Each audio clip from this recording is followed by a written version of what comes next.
Hey, we up and all the things, and I need to hear it myself, so I know it's working. Hello. I am very egotistical. You can see. I need to hear myself only. Uh, Come on, let me know. I need to know. Glad I got that out first. Up and all the things, and I need to hear it myself, so I know it's working. Hello. I am very egotistical. Sorry, I just heard myself talk. It's like I can't wait for the people to begin and realize, are they just doing audio checkups of the first part?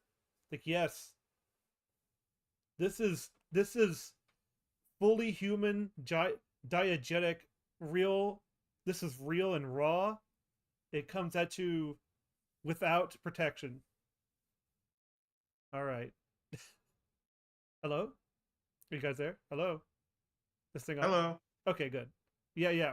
We're on. By the way, you guys can talk and do all that other stuff. So uh, if you guys would watch the chat for me, it'd be nice. That'd be neat. You know, All right, I'll check the chat. I'll check your stupid chat. Fine. we're streaming. That's true. I should probably record as well. Good. So it's Sorry. the man. It's like so we were talking about 12 Angry Men earlier about how like it would be cool with action stars. Um, so like Well, it'd be funny with action stars. Yeah. absolutely. Like I would love to see that. You need to do the imitation of Arnie when he's tearing up the photo again. Yeah, come on. It's like you worked your whole life, and this is something to get. My son sucks. And he eats it. We were saying he was tearing up the photo while We making the didn't noises. say but he was eating it. Yeah, you Yeah, suggested I know. he eats It's better it. if he eats it. Imagine you have the guy who's like he wore the cowboy hat in Predator. He goes like, "What a bunch of slack-jaw." Slackjaw. Oh yeah, Yeah, Jesse the Ventura. Predator. Yeah, Jesse Ventura should be there too. We also Oh, need Jesse Ventura, that's his name. Yeah. Yeah. we need So Stallone it's a as Jack well, Jawed definitely. F words. Yeah. I could say it, but it's my show. But I don't want to chase away anybody. But this is a place for free thinkers who just copy what everyone else says from action movies. Somebody in the audience like hears Falco say, "Well, we can't say the F word," and they think to themselves, "Fuck, is that the Frogan. F No. Frogans. You're up on word?" slack-jawed Frogans in here. Yep. Slack-jawed Frogan's in here. This stuff will make you a goddamn sexual bird, just like me. So I am the captain of Falco, sometimes called Guardian Falco, at the Guardian Fortress, the channel, and that is Froggo, my co-host, always there for me. I appreciate it. Look in the VC text. Don't read it, but Look at it, but don't read it. Well, you know what I mean. Somebody wasn't afraid to say it. Well, that's because like he comes from a He comes from a different port of life. yeah. Then Falco cell phone. Well, he can say more. Well, he can say more than that as well. So. I'm just the and so like and hello. This is. Have you been on this show before, Zeddy? No, I have not. But I can introduce myself. Hello, you can. I am Dead Zed, also known as Zeddy Boy, depending on how I feel. There's some like... I'm an undead man who wears. Huh? I am so sorry. I see. I interrupted. I apologize. I'm gonna drag him in. All right, Zeddy, continue. Hey, we got something. All right. Well, hello. I am Dead Zed, also called Zeddy Boy, depending on my mood. I am an undead man wearing a hockey mask and a noir hat who likes cigarettes and guns and talking about movies. So, I like that icon you got. yeah, you're the one that drew it. Oh my gosh. Wow. Isn't Falco so great? Subscribe to Falco. Hey, I'm working on a whole bunch of stuff. Speaking of working, I thought about just putting out the. I'm working on the Buffy script as right currently, and it's not a script for an episode. It's a script for a video, the best of Buffy, and I'm gonna put a non-spoiler version of each thing on the probably a first video and then 3 more videos, just to have it more digestible for me and for everyone else. I think that's the best way to go. I could have a whole long video, but it's like, man, I gotta do editing for all those. Like, it's gonna be hard. So I need to digest it a little bit better. Yeah, and with Buffy, I guess getting a like remake or Oh, is it a sequel? daggone. I Oh, forgot Yeah. about you're that. right. Oh. I'm gonna have to double time my watching those. Well, first 2 seasons, good luck. Yeah, I'm halfway through the second season. I don't mind it, Oh, like the first season. Like it was alright, but it mhm. wasn't like I guess from all the praise I've ever heard from that show, wasn't really what I expected. But I had fun with the first season. The have you gotten? I think the second season actually does have a lot of like. I think the first episode of the second season actually does a lot with her PTSD of what happened in season 1. Hmm. So it's like there's actually something there that you could glue to, but it's nothing that you've never seen before. Just wait till you get the. I'm probably hyping it up, but it's Passion. Passion is the one. Is the episode you're looking for. Uh, Oh, yeah. It's in the second season, so it's big early.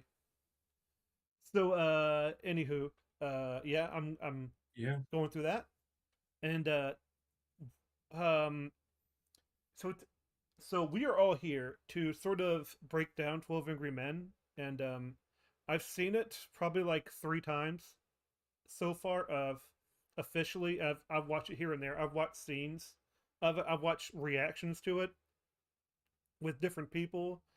Uh, I like watching reactions because you get a whole barrel of ideas from watching different people sort of give their take about what's going on. But it's not a tough thing to get through. Uh, it's very simple to sort of see what's going on in the movie.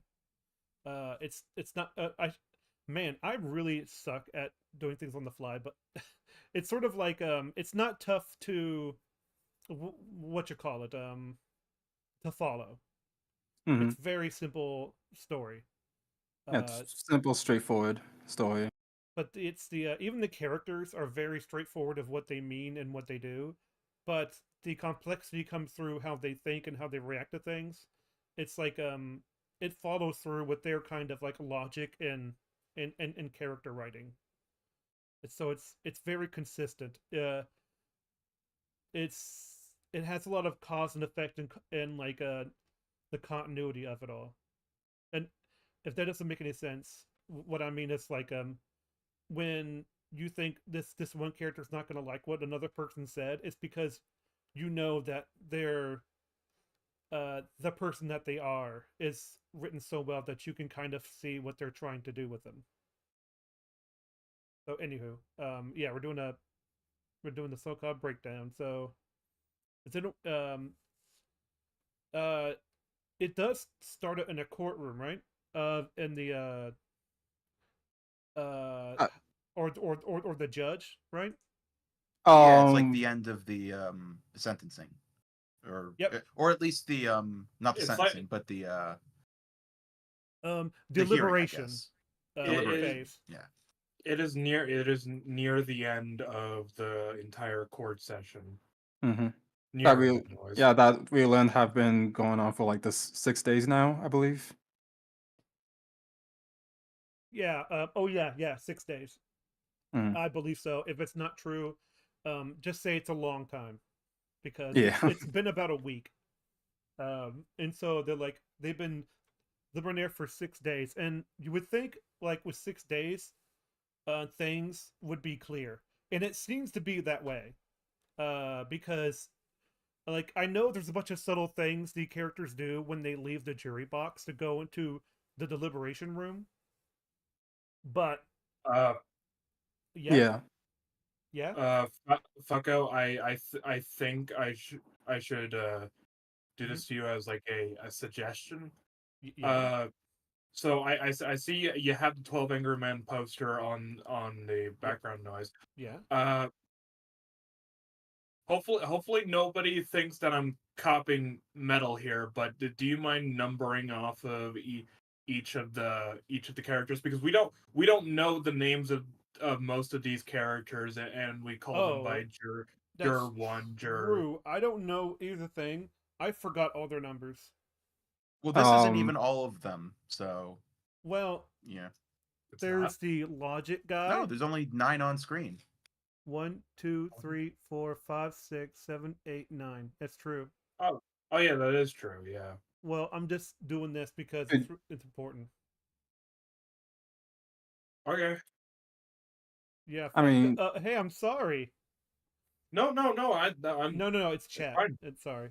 Like, I'm Oh, sorry. I'm doing it. Sorry. Well, I just don't remember their. It's kind of funny. I just remember their faces.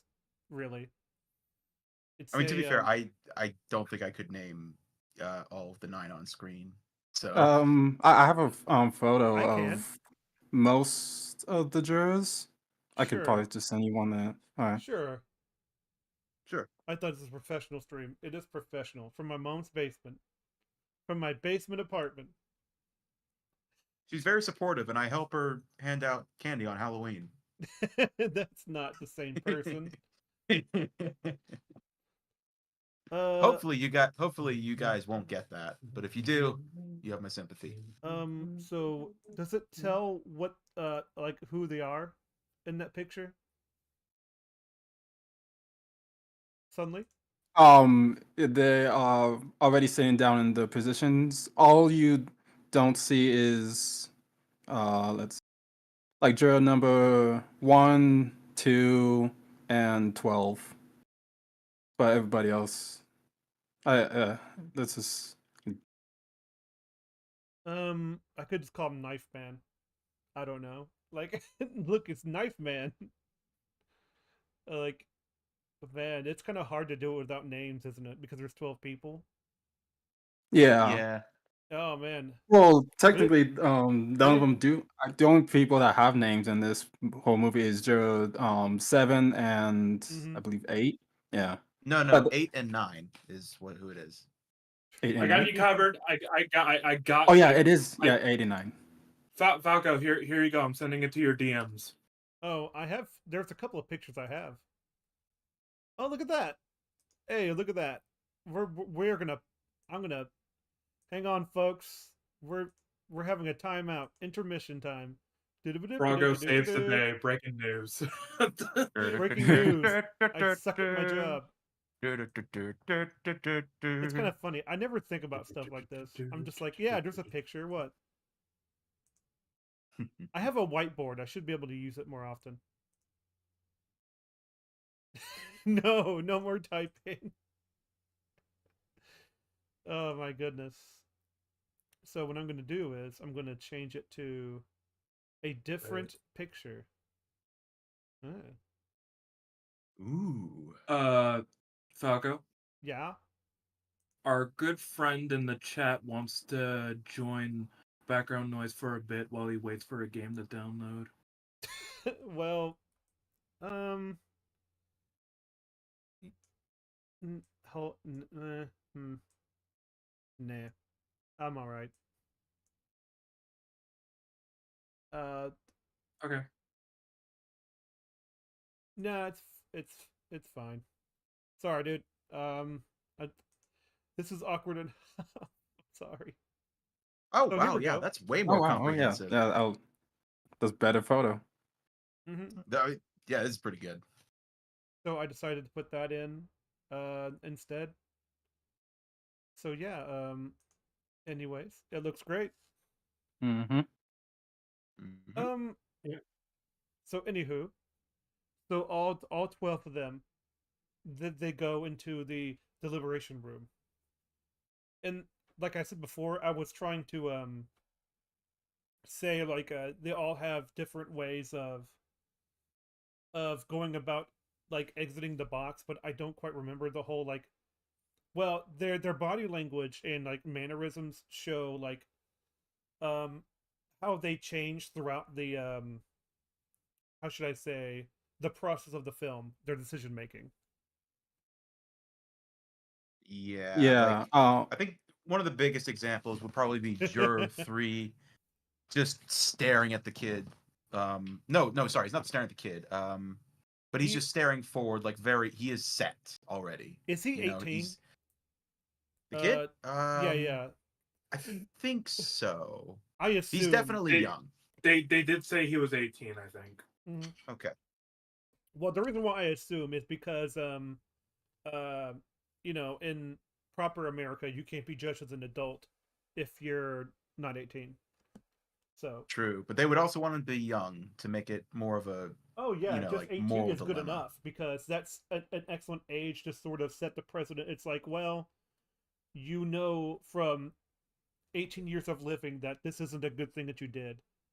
And like Mm-hmm. and not only that, I was, and you get a really big picture of a close-up shot of the kid's face, and he is sweating. He's like, I can't believe this is happening to me, sort of expression, and that's how it came off to me.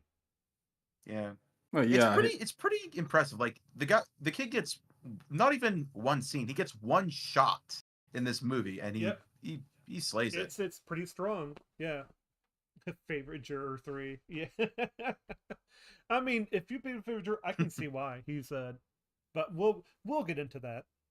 Um, where let's see, and so Um, they all enter this tiny little room, which is the room that will be set for the entire film.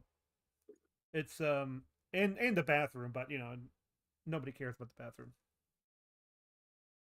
oh, yeah, I guess talk mentioning about like the looks that the jurors gave before they Mhm. enter the room. It was, I believe, juror 3, um, Yep. 8, and 11 and 12 that all looked back at the kid, and I believe it was juror.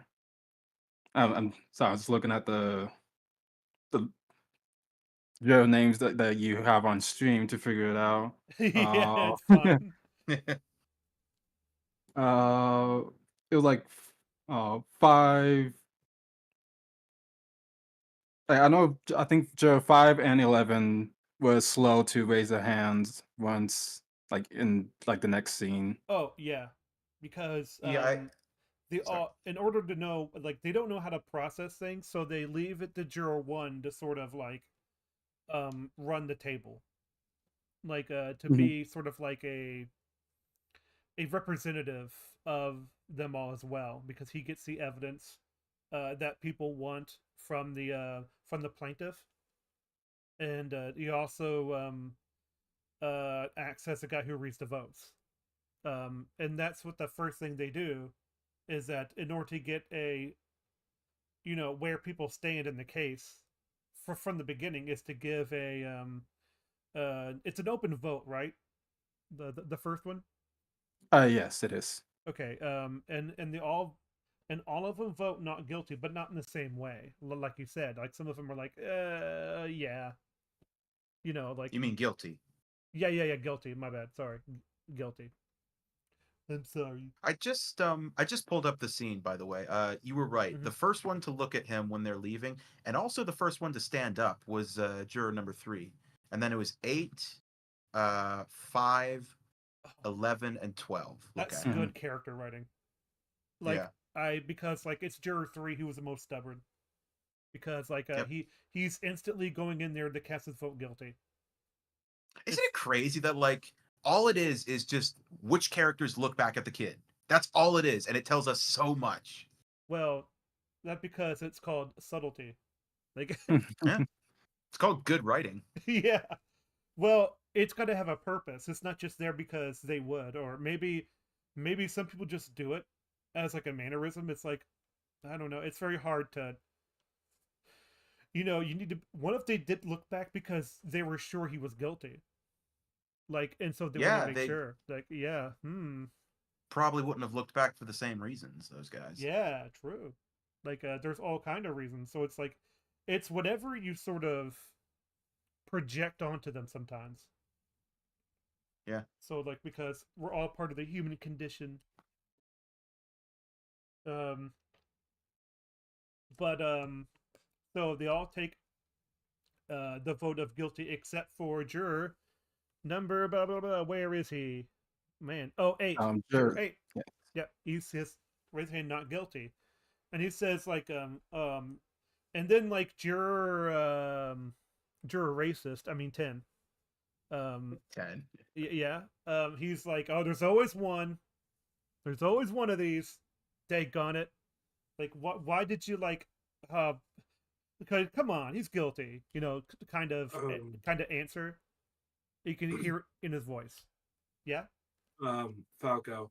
Mm-hmm. So, I listen. You're doing a fine job recounting the events of the movie, but I feel like there's a few things that you missed. All right, let me know. So before they even begin the discussion of is he guilty, is he not guilty, we each set up at least some of the characters in what interest they have at the moment or True. something like that. For example, Juror 7. Juror 7 has tickets to a baseball game, and he thinks that this will be quick and easy. That he's going to go there, that sort of thing. Mm-hmm. Yeah. Juror 4, I believe it's Juror 3 who sees 4, and he's like, "Hey, you're reading the newspaper. Could you tell me what's going on?" And 4 explains that he's reading the newspaper to see some information about the stock, because Juror 4 is a broker. Yeah, he's a stockbroker. Yeah. Which is very important for how his role, what his role is in this movie. Mm-hmm. He's a I was gonna.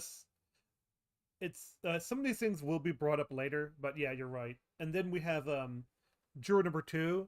He doesn't have much. Oh, that's right. I forgot. When they all vote guilty, they say like, what are their reasons? Because like and then because he votes not guilty, he's like he wants to hear arguments for them being guilty, and so they all go around. Juror 1, I think, abstains, right? Yes, he does. And so Juror 2 is very meek at first. He just, I don't know. I just think he's guilty. Oh, well, and that scene where we get to know all the characters, it's he says that this is his first ever time being on a jury. While jury number 3, he said he's been on like a bunch of juries. So yeah. Yeah. So juror number 2 doesn't really know what's going on or like how things are run. So yeah. Also, I find and the next thing that happens there is number 3 gets up and he's like, "Let's get this over with." And it's 4 and 7 that go, "Good idea." And yeah, we've all probably got somewhere to be, right? Which makes sense because 4 is he's just like, yeah, it makes sense. Let's make our decision. And he is one of the ones who lasts the longest in guilty, but for different reasons than 3.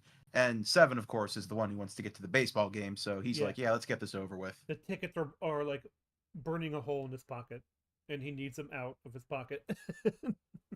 Yeah. And so, and also, Juror 11 is also looking at his watch a lot. Like, it's not just in the beginning; it's throughout the film. And so, which means it's like he's not he's also very comedic. which will be later on, I think.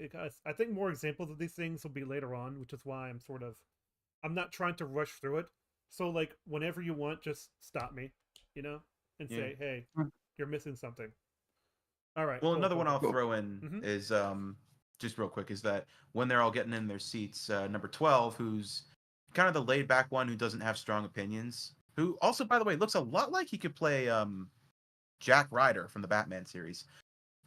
He he gets up from the seat and he sees juror number 8, who is just staring out the window in thought, and he makes small talk with him, and it's like, yeah, like that is his character, as we'll see. He's the one who makes small talk and is friendly, but doesn't actually seem to be saying anything.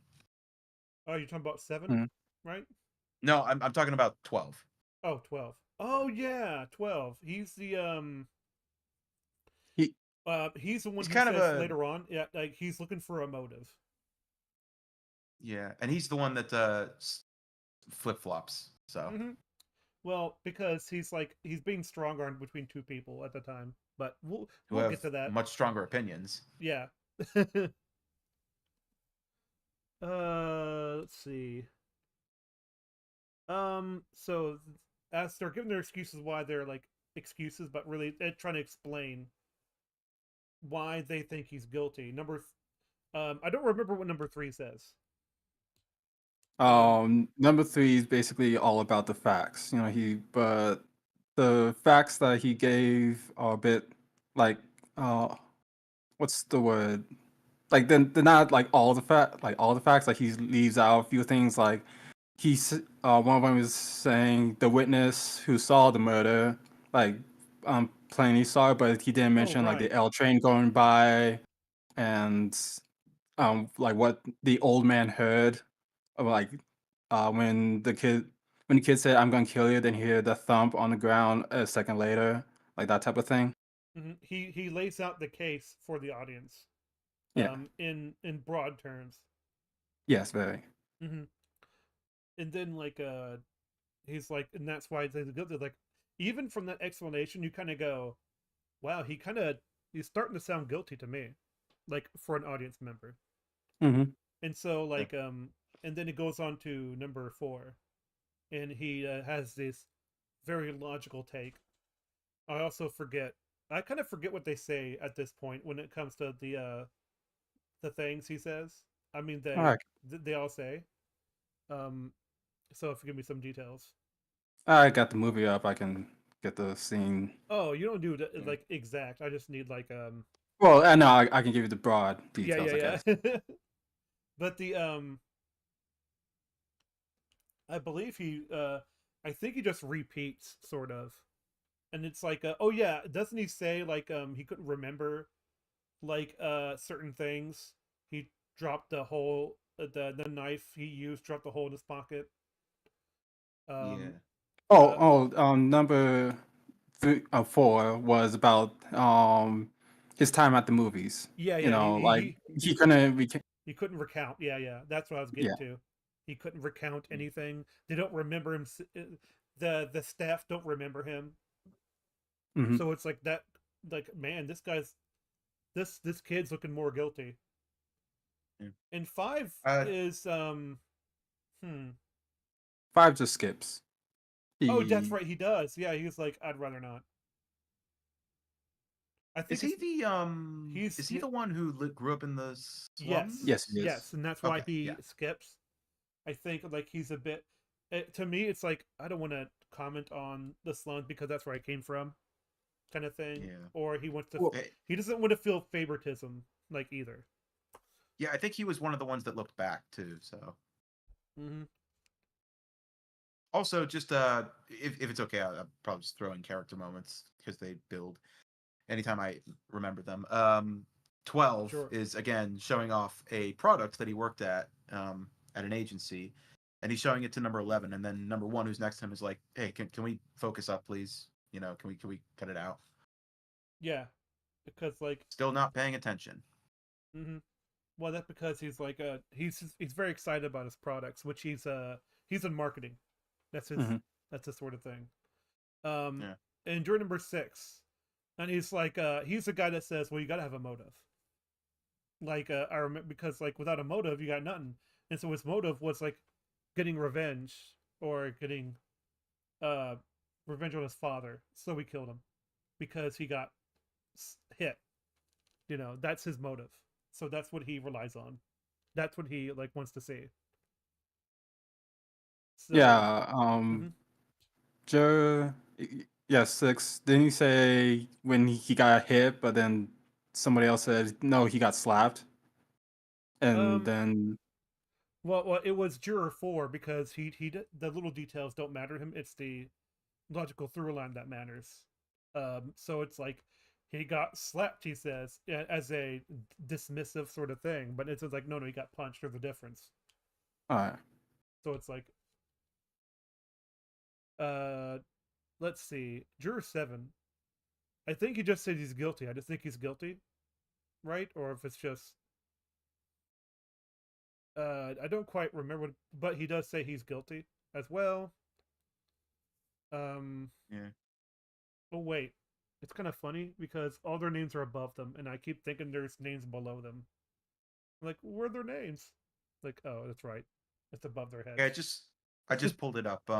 Juror number Mhm. 7. By the way, while I think 4 is talking, number 10 gets up and interrupts him and just kind of goes on his own thing. And they're like, "Hey, can we go in order, please?" So, you Oh know, yeah, yeah, 10 yeah, does yeah. not care for, the order of things. But I pulled up 7. He basically goes over like, when he was 10, he was in juvenile detention kind of thing. When he was 15, he was in reform school. He stole a car. He's been arrested for mugging. He's basically going over the facts as well. But Hmm. he's taking his coat off while he does it. So it's like he's not super into what he's even saying. So Well, and it's a hot day. It's the hottest day of the Oh year. yeah, it is the hottest day of the yeah. year, and there is a thing about like it's not. I think it was like, it's not a superstition, but it is sort of like this thing that happened like back then, where it's like if it's a really hot day, you're more likely to be more aggressive. So you have a hot day in this closed room with 12 men arguing. It's like yeah, Hmm. things are gonna get heated. Yeah, and Joe 7 Kip is like one of the ones to keep bringing up that it's a hot day. Like he also has like the handkerchief with him. He's Hmm. um batting off the sweat from his forehead and stuff. And he's also the one like who doesn't really care about like any arguments. He like keeps joking around, not taking the situation any seriously. Hmm. So, He just goes. He's like, hey, look at this over here. Hey. mhm. um, in 12, well, hmm. Um, he just, oh yeah, that's right. Whoops, I skipped them. Does it get around to 9? Or he just, No. Well, I don't think so. it stops at 7. Like because Joe 1 forgot about what kind of system they were doing, so he asked 9 for his opinion, and then everybody else was like like reminding him about it, but then they convinced Joe 7 to give him why since he's the one that's like keeping them there. Like they basically all agreed no, he should be the one to give his opinion on why he thinks the kid is innocent. Well, not kid, he's 18, but why he's innocent. yeah, okay.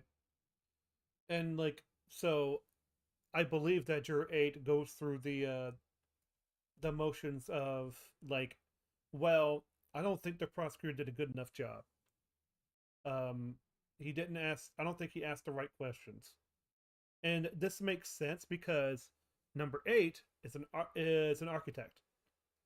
He's looking for the angles that are that make the situation right, and things in one way things don't weld together. True, as another character said, Hmm. something's not right, and it's like if I were up there, like I'd put up more of a fight if someone was on literally on death's door, you know, Yeah, because the like if you pieces aren't welding together together, just right. true, Like, yeah. what's with him calling you Loki? Yeah, I You don't know? know. I don't know why he did that. But Yeah, that was a weird scene in the movie. You know, kind of out of nowhere. Brock just shows up.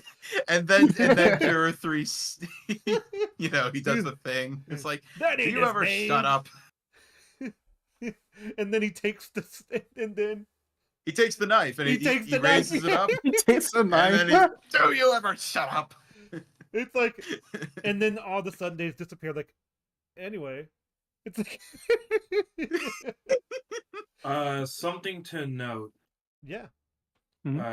Just remembered that during the first scene where they all enter the room and they're just talking amongst each other until everything is set up. Juror 3 talks to Juror 2 for a bit, and Juror 3 explains that he he's never heard so much talking in his life, and he almost fell asleep apparently, meaning that he wasn't paying much attention to what was being said. And then Juror 3 says something that's really important.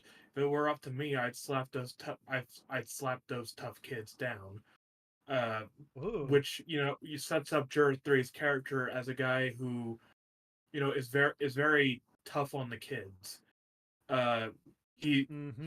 he's one of those very strict kind of fathers. Mhm. Well,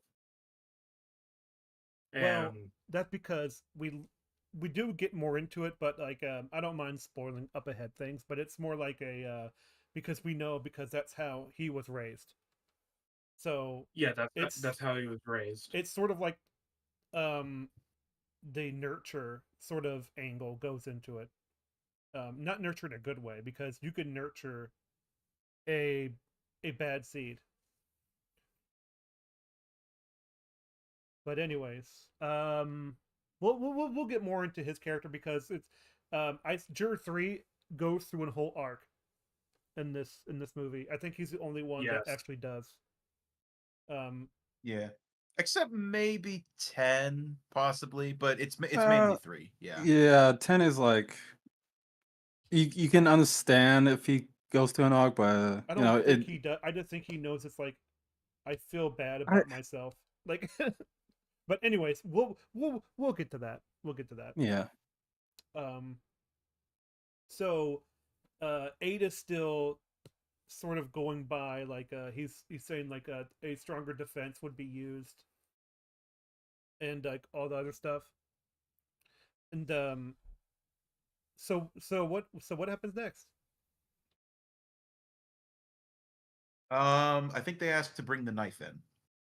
Oh, oh yeah, it's like look at that knife, they said, like because that's a very and they and of course number 1 gets it. We don't know much about really Juror 1, I don't think. He's No, Juror 1's the only. He's just a guy who keeps the room in order. That's he about tries to. his And sometimes he just yeah. gives up. It's like, whatever. Do what you Oh, want. Because I he's guess. really frustrated with with like everybody because it's like I'm trying, like, but you guys do whatever you want. It's hard. Hmm. One more thing I want to talk about in terms of how well they set up the characters. Juror 8, throughout the entire beginning scene before they set everything up, uh, in the guilty not guilty thing, Juror 8 is always looking out the window. He's just staring off, and as an audience's first viewing, they're not going to understand why Juror 8 would be staring out the window. But when you give it a second viewing, Juror 8 is staring out the window because he's thinking, he's giving it he's giving it some thought of like that whole court session of everything that was said during that moment, and he's thinking to him, you can interpret that he's thinking to himself like, I don't think they gave the right kind of information. Something doesn't feel right. It's definitely like a. In fact, when he gets talked to the first time, he gives a like a second delay for that answer because he's sort of like in his own thoughts. It's like, yeah, that's It's a Yeah. it's a really good detail for especially for he's Henry Fonda, right? The number 8. Yes. Okay, yeah, Yes. he does a fantastic job of um performing because it's not just the acting that's really good and the writing, it's also like the way they acted out their mannerisms, the way they talk. Um it's Body language. it's all a part of it. Yeah. Yeah. Also, I think Sorry. this gives us our. No, I'm sorry. Um, if we're going to the part where they discuss the knife, Yeah. I'd say this gives us the first big. How would you describe it? Like When we were watching the film, revelation, I suppose. when we were watching the film, you guys described it as a mic drop. Mic drop. Yeah, that's a good way to put it. I feel like this is the first big mic drop moment of the movie. This is it's almost like it's not a twist, but it is sort of a twist. Where it's like kind of, yeah. It's like I have this I was like I can't wait to pull this out. I can't wait. It's the like, reveal of information that changes things, you know? Well, anyways, before we get there real quick, I want to he asked the plaintiff for the knife, for the evidence, and he's like, and so 4 being the logical one, it's like that's a very unique knife. You can't find that anywhere else. And the shop owner said that's the only one he sells. That's the only one of its kind that he had.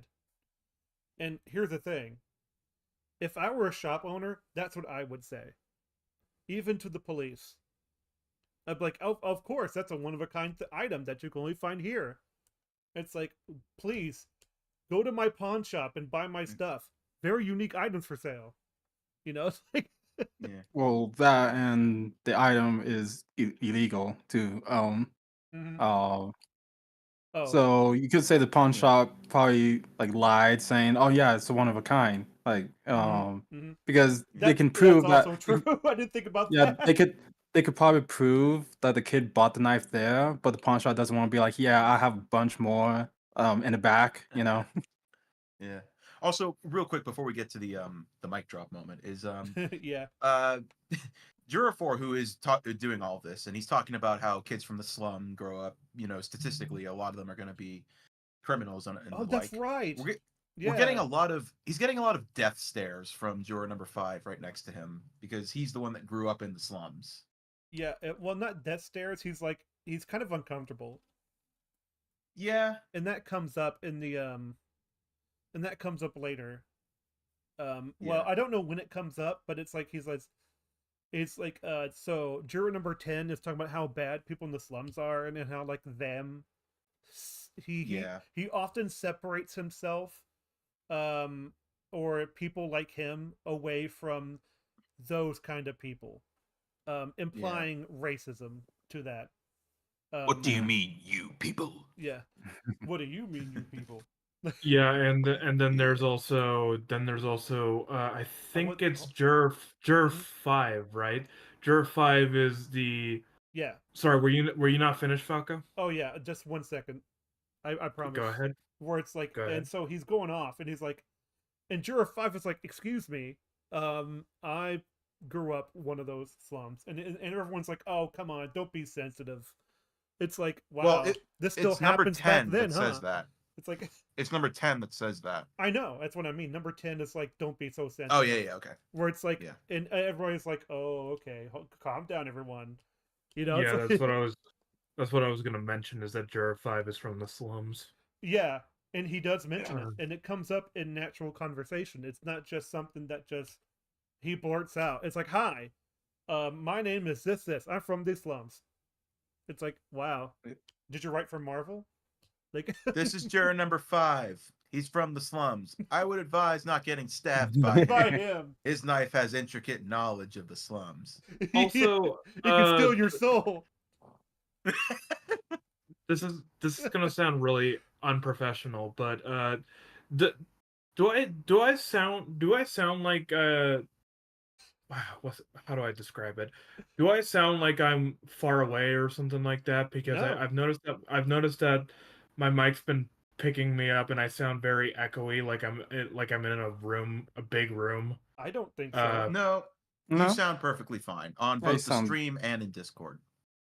Yeah. Okay, just Um. making sure. In fact, the desktop audio is still in the yellow, and let's just say I put all the filters back on. Do I sound okay? Yeah, you sound fine too. Yeah, you Okay. you sound just fine. Woohoo! Well, while we're Alright. going around, how do I sound, guys? You sound great. You sound fine. Suddenly, it just sounds like a bass guitar. real Like quick, do I sound You alright? real real quick? Do I sound better like this or like this? The first one. The I'd first say. one. Go back to the other one, Okay. please, quick. Okay, just making sure. All right, sorry to make that moment. Let's continue on with the discussion. Well, I haven't recorded, but I'm also streaming, so I can't cut it out. So, Anywho. mic All drop. right, Oh yeah, hold on. I need a water. Okay. go ahead, Zeddy. Well, the mic drop moment in question is juror number 4 talks about the knife and how he said it was It's a very so unique unique. knife. Like Yeah, and he stabs it into the desk, and number they're like, number 8 stabs it into the desk. And he's no, like, no. Juror Oh. 4 stabs the first knife. Oh, into the okay, desk, you're right. The Yeah, evidence okay. knife, My bad. and then he's like, how are you gonna prove otherwise? It's so cool, like the way he does. He just stands up, he pulls it out, stabs it right next to the other He one. brings You're like, it out, whoa, like, what the He's heck? like, Kashyyyk, boom, and he's like, "Are we gonna Boom, arm?" you looking for this? It's like, yeah, and all of a sudden, like, you want to arm wrestle now? It's like, Come at me, bro. I just love the idea. It's like, what is this, Crocodile Dundee? What's going on? Like, That's not a knife. it's the same knife. Like, That's just kids having fun. I just love it, like, where it's like, and they all go nuts. Like, hey, what the heck? And even like, who says that's illegal? I forget who says that. I can't. Let me look it up. I've got it up right now. It might be 4. But I know someone says it's like yeah, well, 8's got some balls on him too, because while you're looking it up, I'm gonna tell this little story about number 8 walking in the slums by himself, like, and then like went to a pawn shop only a few blocks away, bought a knife and left. Like, wow, dude, you got some balls. Like, Yeah. I just looked up. Yeah, number 4 is the one that says, like, what are you doing with that? That's illegal. yeah, I kind of knew it was him, but I'm like, I wasn't sure, but it's fine. We don't. I mean, we Yeah. just know because it makes sense that it would be him because these Mhm. characters are so clearly defined. Yeah, I had a feeling it was him, but I wasn't sure. But anyway, And number 3 is like, that's a real bright trick. So there's 10 knives like that. So what? the thing about that knife is that it is a duplicate. Like, it's like a clone. It's like, wow, it's a perfect clone. It's the exact same knife. Like, Well, the handle's a bit different. it's a bit different. Yeah. Bit, yeah. I don't know. But still, it's like, man, that was easy to do. Yeah, and interestingly, jurors number 12 and 7 are like, what does that prove? He still could have stabbed it. The odds are 1,000,000 to 1, kind of It's thing. like- That it would have been someone else. Which yeah, but it is kind of funny because, like, he's still right, but as 8 says, it's possible. Like, And then number 4 says, but not probable. but not, and he is correct. Yeah, and yeah, Joe A gets this look of like, oh, he might be onto something. Yeah, but 8 still holds his position of reasonable doubt, which he's not trying to prove not guilty. He's trying to prove reasonable doubt. That's the difference. Yeah, I think we probably went over that. This whole entire movie, Joe A never says the kid is innocent. He never says it. No, he never said that. He even has a moment in the film where juror 8. No, sorry, I got the. No, it's fine. No, it is juror 8. Okay, that moment where he goes like, "Hey, we're not sure if he's like completely guilty or innocent. In fact, I'm not even saying that that he's most definitely innocent. I'm just going by the facts, and I'm going by what I think. Well, does he say what he think is right or something like that? Something to that effect, I think. Yeah, and then he. God damn it, I'm trying to remember. Oh yeah, he even says that, hey, for all we know, we could be letting a guilty person go free. We'll never know. Mm-hmm. Yeah.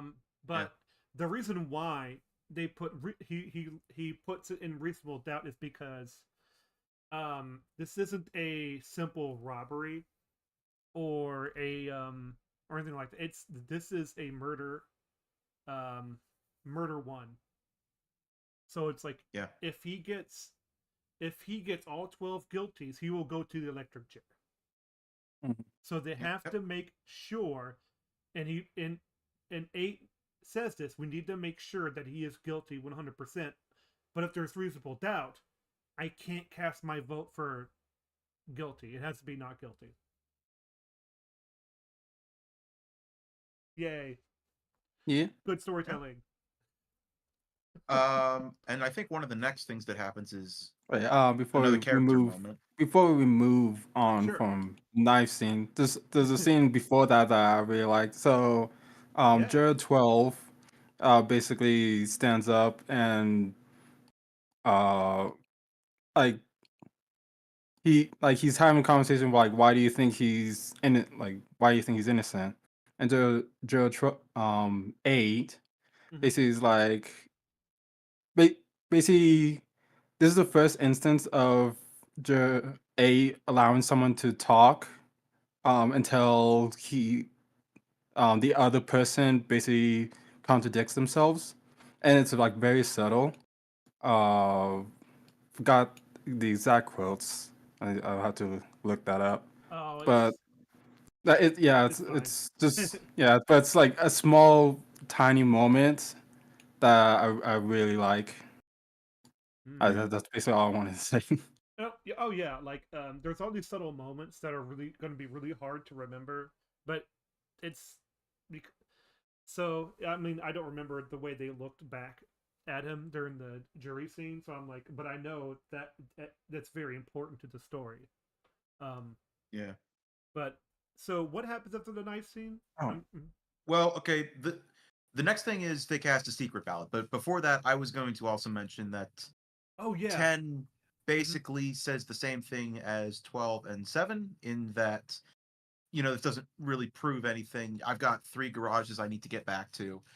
And then juror number 11 is the one that gets up and is like, the knife was a very important piece of evidence for the district attorney. We can't just throw this out as something to talk about. And juror 10 is like, whatever. And juror 11 looks really depressed, kind of, about that. Well, okay, so Yeah. are we head? Is this secret ballot next? Right after that. Yes. Okay. Secret ballot is right after that. Okay. So sorry, I'm not. Nah, whatever. Even though I'm like, I'm the guide, but it's like, and around the Amazon River, there's water. Yeah. Well, it's on Pluto TV if you want to look at it for free. Nah, it's fine. Talking. Don't worry about it. But it's like, but I know it's like the one thing about the reason why the secret ballot is placed is because like these people still don't have the reasonable doubt, really, at least as far as we know. So he kind of throws the dice a bit, and he's like, I'm gonna, I'm gonna have this gambit, sort of like having like I'm gonna emotionally connect with somebody, maybe. So it's like, so he says like I'm going to abstain from the next ballot, but it's going to be secret. And if everyone votes guilty, I'll vote guilty too. But if you have reasonable doubt, then we we can continue this conversation.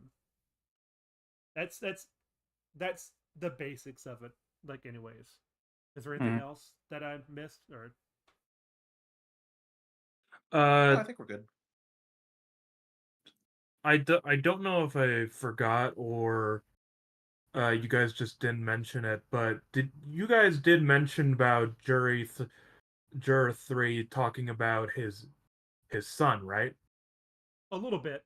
Um, Yeah. he's sort of like he's like uh, how does he mention his son the first time? I know he's like he has a picture inside of his wallet, but he I doesn't.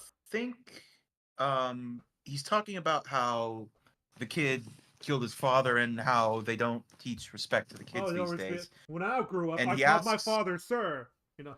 yeah, he asks juror number 8, do you have any kids? 3, and then he pulls out the picture and he's like, I have one. He's 22. He didn't. We had a fight, kind of thing. So Well, actually, yeah. um his kid isn't 22. No, Joe Three. three's kid. Yeah, Joe three's kid is, I believe, 18 too, also. Mm. Because he said they had a fight when he was 16, and he hasn't seen him for 2 years. Oh. I Yeah. thought Oh, no, really? I could have sworn he said 22. Hang on, I've got it up here. Hold on, we're gonna wait for to watch the movie again. God. We're gonna watch the whole movie first. I Jur, probably should have done Jur, that, but you know. Juror 7 was trying to convince Juror 8 that this kid isn't perfect. All his life he's been causing trouble. Like I Oh think yeah. when the kid was 10, he like threw a rock through his teacher's window, He and threw like at his teacher. yeah, Oh. and Wow. that's the scene where that's the scene where they mentioned that the kid is really skilled with a knife. Yep, Uh, that's true. which is very important for later. Mm-hmm. Yeah. Also, I just Uh, looked up juror number 3's son is 22. It said it in the movie. Oh, okay. okay. Mm-hmm. And Juror 7 talking about, this kid isn't perfect provokes Juror 3 to talk about it's the way these kids are nowadays. And, Juror 3 talks about how he called his father sir, he respected him, and with his son, his son came back from a fight once, and Juror 3 felt embarrassed by how his kid looked after the fight. So he as he said, I made him into a man. And I guess the way Juror 3 raised his kid caused caused his son to have an argument with him Rebel. one Yeah. day. Yeah, rebel against him and hit Juror 3 square in the jaw. And never saw him since. The other thing I was sort of thing that happens there is like I forgot about the let's see, it was the knife where he said like he's really good with the knife, but he also says like and not only was he in the slums, he's been hit by his father a lot.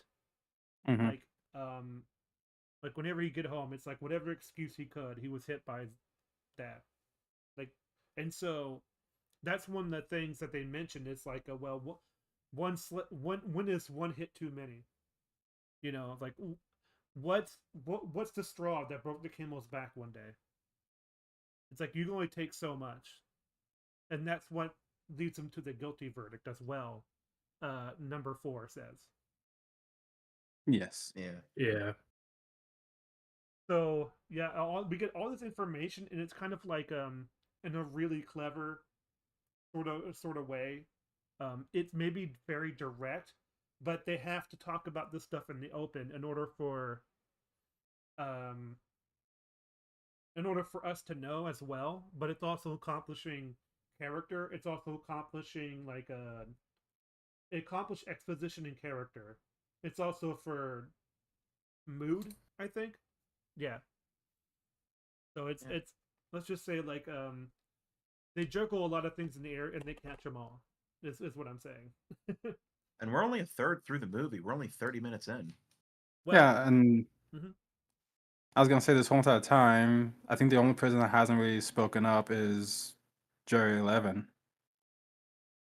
Oh yeah. So you got basically all like everybody's characteristics and like what they, I guess, believe in, except for probably one, but like we get him later. 11. Well, well, let me explain 11 a little bit because he does talk a little bit. He has an accent. So and plus he has a more tan and sort of different complexion for being he's not old, but he's not young. He looks like Yeah, a man like who's lived a life. Yeah, and so Yeah. yeah, he's an immigrant. yes, Yeah. this is definitely a foreigner who became American. Hmm. And later on, we know how important being an American is to him. Yeah, I brought up the scene where Juror 10 dismisses the evidence, and when he looks really depressed, is like he really appreciates the American justice system and finds it really good. And so to see people not really give a shit about it is it's a depressing thought to him. Oh yeah. That will come up later, as well. Um, let's see. So the secret valve is cast. And so it's kind of like it reminds me of like Survivor. It's like when they start counting the votes at the end, like, and so it's like, and so you see all these guilty. And here's the thing: there's even character throughout these little pieces of paper that number one is reading off because all of them Mhm. have different handwriting for their character. Yeah, And some of them are written in cursive. some are written in cursive, some are written like really good cursive. Some of them are like whatever guilty. It's like I would I would guess that juror number 4 was probably one of the ones that written cursive. hmm he's a stockbroker, so he has assigned a lot of checks probably. I like to Yeah. assume Jur 3. You remember that one vote that had like all bold all caps. All caps shouting in all Oh, caps.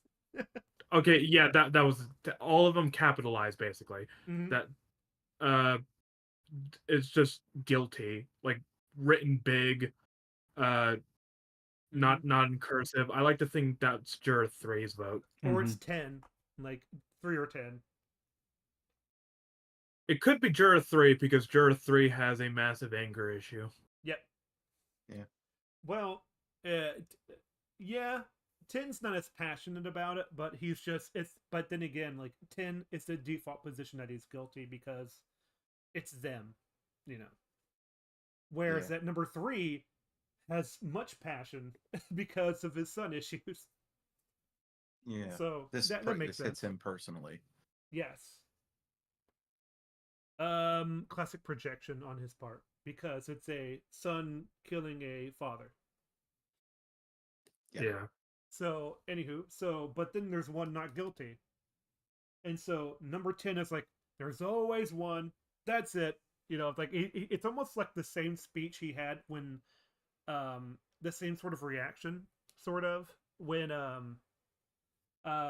8 was not guilty from number 10, but everyone else is like, oh, come on. It's like in like a disbelief. And then you see the reaction from 8. He's like, okay, so I'm not crazy. But it worked. Oh yeah, like Yeah. his reaction was a like a look of relief, like oh Yeah. somebody at least It's not like it's also relief as like it worked as well. It's like he's really happy with himself. And the thing is, a lot of them, I think number 3, 10, 7, those like the ones who are mainly against guilty, they Mhm. all think it's 5 at first because he brought up about how he Who lives in is the from the slums. slums. Yes. yeah because he And spoke yeah, up against 10 and like basically saying hey just because someone lives in a slum doesn't mean like they like grow up to be a bad person. Like look at him, he's has a suit and a tie on, you know, he's hmm doing good. Well, almost everybody back then is like suit and tie. That's casual. Yeah, yeah. but like It's like yeah, yeah. but yeah, I know what you mean. He does look more professional. Like Mhm. but it's I think he's the only and one oh, who sorry. I was just going to say I think 5 and 4 are the only ones that at that point still have their jackets on. So, that's interesting. yeah. For Yeah. different reasons, I think. But Yes. because I think 5 does it because he's kind of used to being outside because he used to live in the slums where it's like they had less commodities, so he's used to it. Yeah. And he And might then also be more he might also be more for, I want to look my best as I can because of, where I used to be. Ah, that could be it too. And then there's 4. He's just a chill person because he's logical. He kind of comes off like a robot sometimes. Yeah. But then 3 flies off the handle at this news. Well, Mhm. first 7 kind of has a reaction to but like his reaction is more of a, oh, we had to stay here a lot longer Yeah, when yeah. he wants to be at the game. He's like, ah, because they're like, my watch. He keeps looking at it Yeah, again. It's exactly. like, sorry, I don't. I just love the reaction from 3 because he's like, Yeah, there. his And it's reaction like, is, why don't you? And he blames 5. He's like, why don't you put some coffers in his in his donation box? Why don't you? It's like, it's like, oh my gosh, he starts blaming, and so the juror number 9, is called Old Man. I have to call him that. Mhm. Well, I mean, we have his name from the end, so. I know, but I'm gonna call him 9. yeah, it's It's 9. Yeah, German fine. for no. So Yeah. 9. so he's like he didn't change his vote. I did. Which, by the way, I pulled it up and then I paused it when he said that. Check the VC chat. Oh Okay. no. It's just funny. He's like, I'm looking to your soul and I'm telling you how much you're He- wrong. He looks like, if they ever faithfully adapted the Telltale Heart, he needs to play the old man. I'm pretty sure. I think They probably do have. they do a lot of Anyways. close-ups on Juror 9. I think it's I assume it's just a coincidence that a lot of the close-ups are on him, but Really? I don't if I remember correctly, there's a lot of close-ups with Juror 9 whenever he makes a big point or says something dramatic or something like that. Well, I'm not disagreeing with that. I'm saying I don't think it's a coincidence. I think it's like he's the one who's most in touch with people. So him being the one that's kind of staring at you the most often, I think that kind of makes sense. The thing that benefits number 9 is that he is old, yes, and he does come off as a little bit weird, but he definitely has the most wisdom. He definitely noticed. He's a people watcher. Also, Mhm. go ahead. No, I Sorry. think that was it. Go with Okay. Something I want to note about the how each person writes guilty. I forgot about this until I looked at it again. One of them is written really small. Like this guilty right here. You can see it in the VC text. I also like to believe that What is that? uh That's guilty? that Writing, allegedly. Yeah, yeah because like that it looks like he gave somebody like a curse mark from the Pirates of the Caribbean. The black Uh, spot, yeah. Yeah. I like to believe that Juror 4 wrote that because he's a broker, so he'll write things really fancy. Yeah, it looks like Egyptian Maybe. script or something. Like, whoa. It's like, look at that. Yeah, hieroglyph. Well, it's one of the Hieroglyphics. it's one of those those cursive signatures that you can hardly read. Like a doctor. Yeah. Yeah, like when Yeah. celebrities sign a poster and they're trained to make it as quick as possible, so it's often very just blah or messy because they got to do it a lot. So, what I am going to do is go on to the next scene where Yeah. I forgot where I was going. It's where 9 starts to talk about his position. And by the That's way, right. another small character moment. 10 is like, do we have to hear this? Number 6 is like, let the old man talk. And the old man's like, thank you.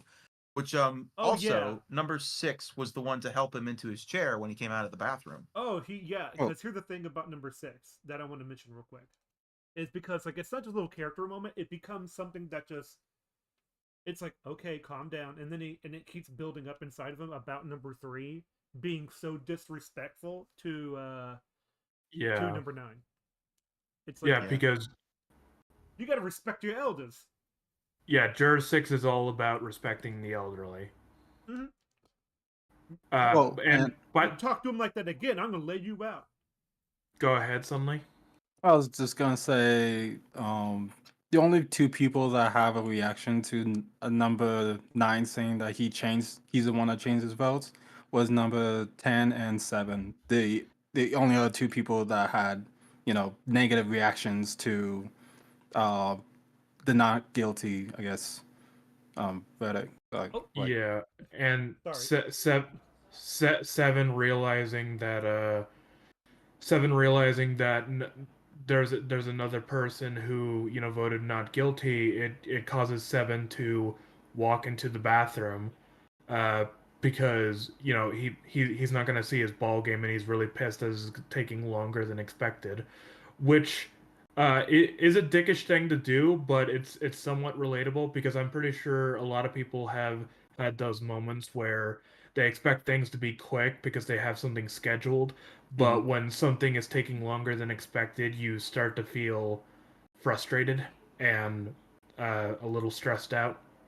Well, I think that was the only mature thing he's ever done because if you're angry, it's better to just leave a room, calm down, and come Yeah. back. Because it's like, all right, that's something. Yeah.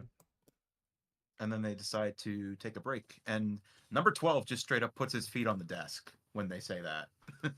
So, Well, What Yeah. was the yeah, he works in advertising, so he's kind of, I'm relaxed in a stressful like place. Like, yeah, and he starts talking to 11 about his ad agency again. And he even says, what do you do? And he says, I'm a watchmaker. And he's like, oh, that's neat. Anyways, as I was saying about myself, kind of thing. And it's like, yeah, okay, it's he's not very socially conscious, is he? the uh uh-oh. Fargo? I was going to say that I was gonna ask what was the budget for this movie.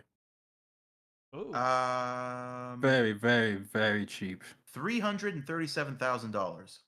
That's about what I expected. I expected it to be in the thousands because despite how professional this movie looks, it would not cost even 1 million to have all the things in this movie because there's only like 3 sets I think in total. No, 4 sets because you have the courtroom, you have the room where most of the film takes place, you have the bathroom, and then you have outside the court. Well, Yeah. maybe it's not a set. Maybe they set up a camera room inside of an office building and they just film there.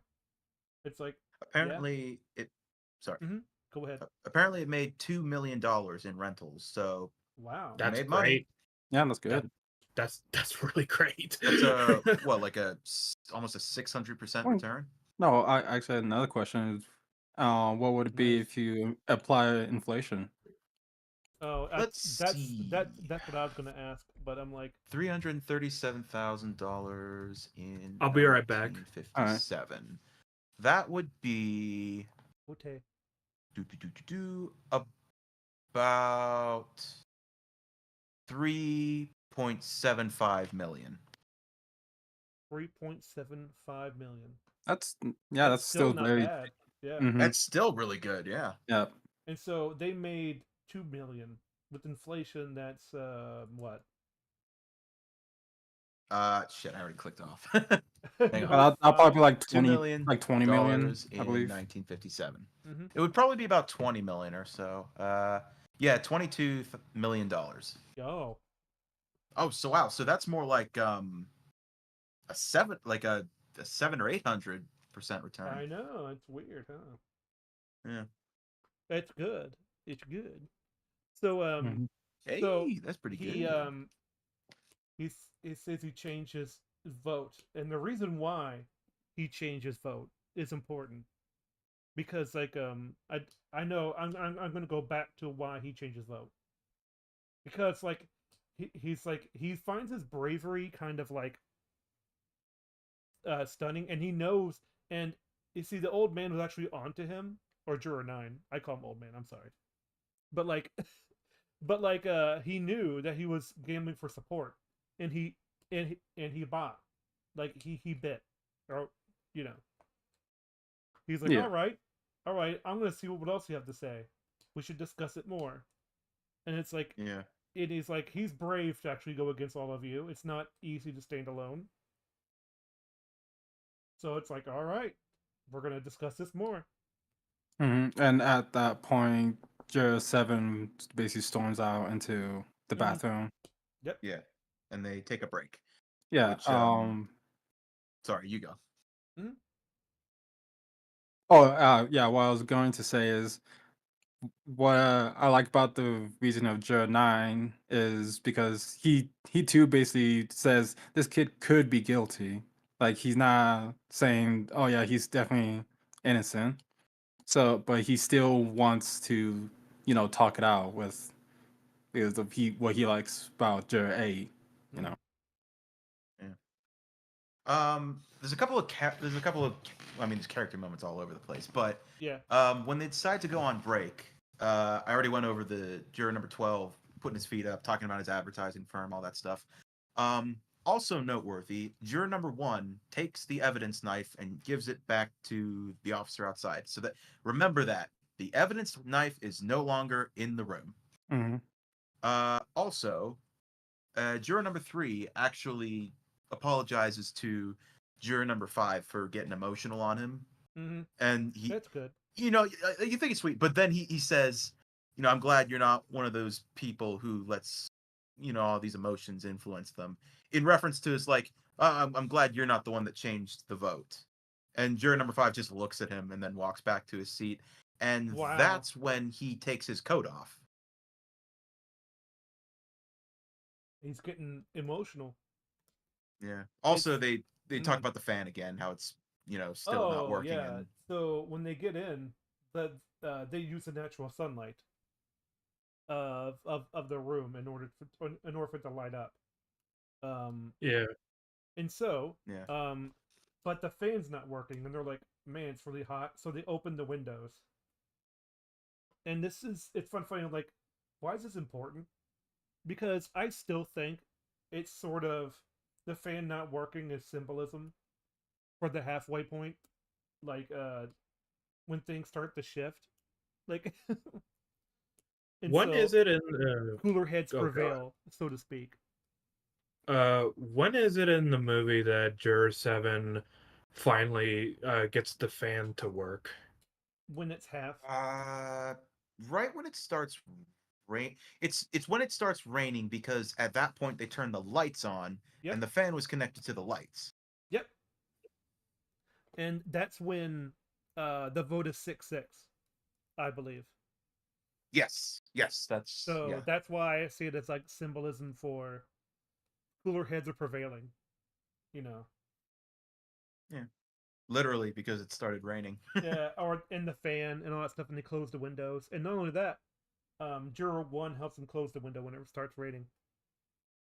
Yeah. It's Yeah. like, yeah, look at that. That's nice. Yep. Bit of a character moment. Juror 1 seems to be is we've already said that his role is to keep things in order for the most part. Mm-hmm. But the thing we also need to think about is that Juror 1 is, out of everyone, the most neutral. He does True. he, Mm-hmm. he feels as though the kid is guilty, and he remains that guilty for a good while in the film. Uh, but it doesn't feel like he bites back at all. He doesn't make any big argument. He doesn't make any huge point. He's simply the man who listens, and Yeah. Mm-hmm. will occasionally grab evidence if they need it. Yeah. Uh, he's probably the perfect example of just a good listener, but not not really not really feeling as though he needs to instigate at all. He will let the others instigate, and if he needs to make his own response, he will. But for the most part, he will just sit there and listen and make up his own conclusion. It's sort of Which is like interesting. Sorry. no, it's just a quick point. It's sort of like he's almost like an audience surrogate. Yeah. I was just gonna say, like, it's interesting that he's not assertive or instigational when I think he said he's a baseball coach, right? Oh yeah, he's a high school baseball coach or something. Yeah, something like that. Yeah. Which you could go either ways. I think you on the one hand you'd be like, oh yeah, he probably would want to keep a level head and listen to everyone's opinion, but at the same time, I feel like he should probably be a bit more quick to Assertive. make, yeah, be a bit more assertive, you know. So you could take it either way with him.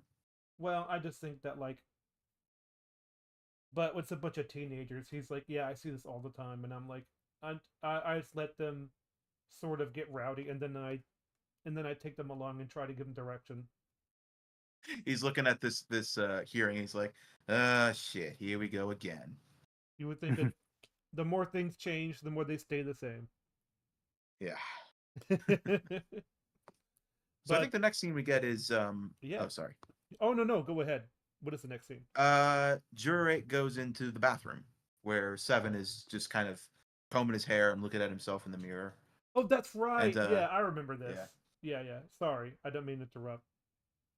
I think he asks number 8 if he's a salesman, and he says, "No, I'm an architect." And he's like, "You've got the soft So- sell down." Now we actually he's a car salesman. And so No. I'm saying he Oh. asks number 8 if he's a salesman, and he says he's an architect. Okay. Well, does number 7 say he's a car salesman? I don't know, but he talks about the art of the soft sell, at least implying that Mhm. he is in that industry, kind of. Okay, so from that, their two characters I think are like the light and dark of the same coin. And because number 7 would be the dark side of the coin, where he's finding angles to make a sell. He's trying to get you into a position where you'll just take something where he gets all the money from it. Like and his comedic nature, not taking stuff seriously, sort of adds into that sort of mindset. Whereas number 8, he's an architect. He finds angles to sort of improve upon things and make sure the structure stays upward, so nothing can go wrong. He's not trying to sell you something that's not complete. You know, it's it's already made. It's a structure. You know, it's so it's like one looks on the brighter side of life, one looks at it through like a negative lens. And in this vein, it's like passion versus indifference in a situation that really calls for people to be paying attention. And it doesn't help that he's looking for the like he's late to a baseball game, which means his more negative traits are coming out, because he probably doesn't get time off that often because of his work. So he's like, oh man. True. And jury duty is always like, people are like, it eats away at your livelihood. Which, I mean, to be fair, these guys have only been here for 6 days, so. Anyways, Fraga. No, it's nothing. Continue. Alrighty. So he says like they really have this back and forth about like about 7 really thinks that like he's making 8 is making the wrong decision. He sort of implies this by the end of it when he says like, what if you're letting a guilty man go free? Then how'd you feel? Like, it's like it's painted as like this really sort of negative thing he's doing. Oh no, that's Juror 4 that says that. Well, 7 says it in the bathroom before he leaves. Well, 7 basically 7's issue with that scene is that they're keeping him for like so long, and because he has the game to go to. Yep. And I guess he implies that like you could be making a mistake. A mistake, but the line of like but the actual line of what if you let an innocent man go free, that's from 4 that comes in right after 7 leaves. I'm pretty sure 7's still on his way out.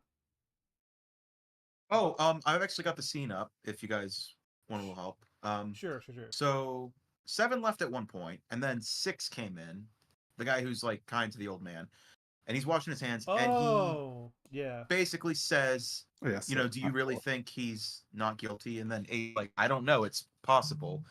And then number 6 is like, well, I don't know you, but I don't think you've ever been more wrong in your life. And then 8 says, what if it was you on trial? You know, no, he says, suppose it was you on trial. And then 6 says, well, I mean, I'm a working man. I don't really do supposing. That's my boss's job. And Oh, wow. Mm. he says, but I'll try. Suppose you convince all of us. We could be letting a killer go free. And then he leaves. And it just lingers on 8. Okay, It's yeah, like, I thought that ugh. was 7. My bad. Yeah. Yeah, that's a really good scene then of like 6. It's like 8 has a really I think a pretty nice counter to like it's like well, if you were on trial, wouldn't you want people to do their best? Like, wouldn't you want a deliberation? Like to make sure it's fair as possible? And it's like, and then number 6 is like, well, I don't do hypotheticals. Like, so it's like, oh, it's kind of like it's kind of depressing, sort of. It's like, man, you never thought about your place in the world. It's like, I guess not everybody does that. It's just that he's a working man. That's how he sees Well, yeah, it's himself. like my dad would describe it as a mindless job. Like you just a bricklayer. You do what your boss tells you. You make enough money to survive, and that's basically your entire life. You know. Hmm. And not all of that stuff is negative though. It's not, it's it's Yeah. all about the mindset about Also, life. also you mentioning that. I just realized. I think Juror 6 is one of the only ones who doesn't have a suit and tie. He's just got like a collared shirt. Hmm. So yeah, there you go. That definitely tells, like, yeah, he's like, whatever, but he doesn't look bad or anything. He's just, Oh no, 6, he presents himself well. It's just it seems like he's well, like you said, he's a working man. He doesn't come from like the upper class like some of the others, or even yeah. middle, really. I don't or think. even middle. I Yeah. don't know. Like, maybe he does come from a middle class, but he doesn't think himself to be above all that. Maybe he just sees himself as a working man. Yeah, 6 he didn't seem seems to have any shame. Yeah. Sorry, Fraga. Go ahead. 6 seems to be the kind of man who, he was raised right for the most part, and he respect your elders, Mm-hmm. and he was That's true. also he was also taught to respect your boss as well, probably. And Mm. Juror 6 seems like the average man who just goes into work, and no matter what happens, his answer will probably be, "It's a living." Uh, but he is also the kind of man. He seems like the standard well-raised man. Mm-hmm. He was taught to respect his elders, not to back down, because he will stand up for people, and of course he did threaten Juror 3 that he would hit him, uh, Mm-hmm. and to just respect your bosses and not think too much about certain situations. So it's not that. He's not negative. How do I? Yeah. Yeah. Yeah. Well, when he's in the bathroom with juror number 8, and he says, I think you're wrong. He says it very matter of factly. Like he's not hostile about it. He's just like, this is my opinion. So Yep. yeah. Sure. Yeah. So I think Juror 6 he doesn't get as much speaking lines as some of the other characters who, as far as their role in the story, they're really important, far more important. But I don't think we should overlook Juror 6 in terms of who he is as a character, because there is a lot more going on when he has his moments. Well, I think it's interesting that you say that because you could almost interpret it as like, he's a working man. Like a lot of these guys are more talk, but he speaks with his actions. You know, Yeah. like their roles in the story kind of reflect their jobs. So Yeah. after the bathroom break, they go back for more deliberation. Uh, Yep. is it the actually I kind of forgot what happens next. Juror number Uh, 3 and 12 start playing tic tac toe, Oh, yeah. And so well, he's like, no. which mhm. yeah, First, number eight's just like like quit it. You know, this isn't a game. Go well, ahead, Sunlight. I was gonna say, first, Juror 3 brings up the old man hearing the kid say, "I'm gonna kill you," and the Mm, body hitting the floor. yeah, that the bodies hit the floor and all that stuff. But like, The body's in the floor. yeah, Sorry. oh, absolutely. Every time I heard that, I'm like, someone should do a remix of 12 Angry Men and how many times they say it. But anyways, Speaking- uh, oh, yeah, sorry. Go ahead. no. What is it? What do you have to Uh, say? before the tic tac toe moment, Sorry, it's just like before the tic tac toe incident. It's like, oh Yeah. the no. tic tac toe incident. Uh, but Jur 8 is being pressed on, the boy saying, I'm gonna kill him. And his first point is that, well, the old man couldn't have heard it since he was in a different apartment, so there's no way he could clearly hear what was said. uh but then someone else brings up, He is I can't below him. remember who. He is below him. Below Yeah. the victim. Yes. uh and he is pressed upon it. I can't remember who says this, but someone says that, well, there was the woman who saw him from across the railroad. The And L train. Yeah. and basically this feels like perfect evidence to press against Juror 8. At least that's what it Yeah. seems like. So, a lot of the people are kind of like, we're never going to convince this man. He's not admitting that he's wrong. And, Juror 7 even goes, it's like talking to a dead phone.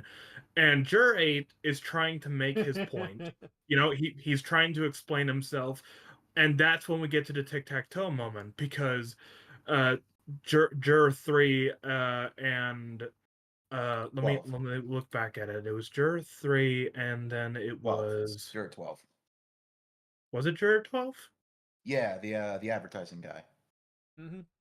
Because they're Oh across yeah, from each yeah, other as well. So. yeah. It was Juror. Oh shit, who left? Oh, Sun Lee left. Well, Oh oh yeah, did well He'll probably say something. from yeah. he went back to the wait, how did he Wait, what? why did Huh? he Wait, go he's to back at Gerald? he's. Oh, I think Oh. he misclicked. Oh. Yeah, I Welcome do that. back. Let me guess, you misclicked. No, it just wouldn't let me come back in. Oh, sorry, but like, yeah, my Oh, it's uh fine. Discord crashed for a second there. So Oh, Ah. okay. Oh, it All right. happens, Uh, By the way, we're doing this but on Discord. Who knew, huh?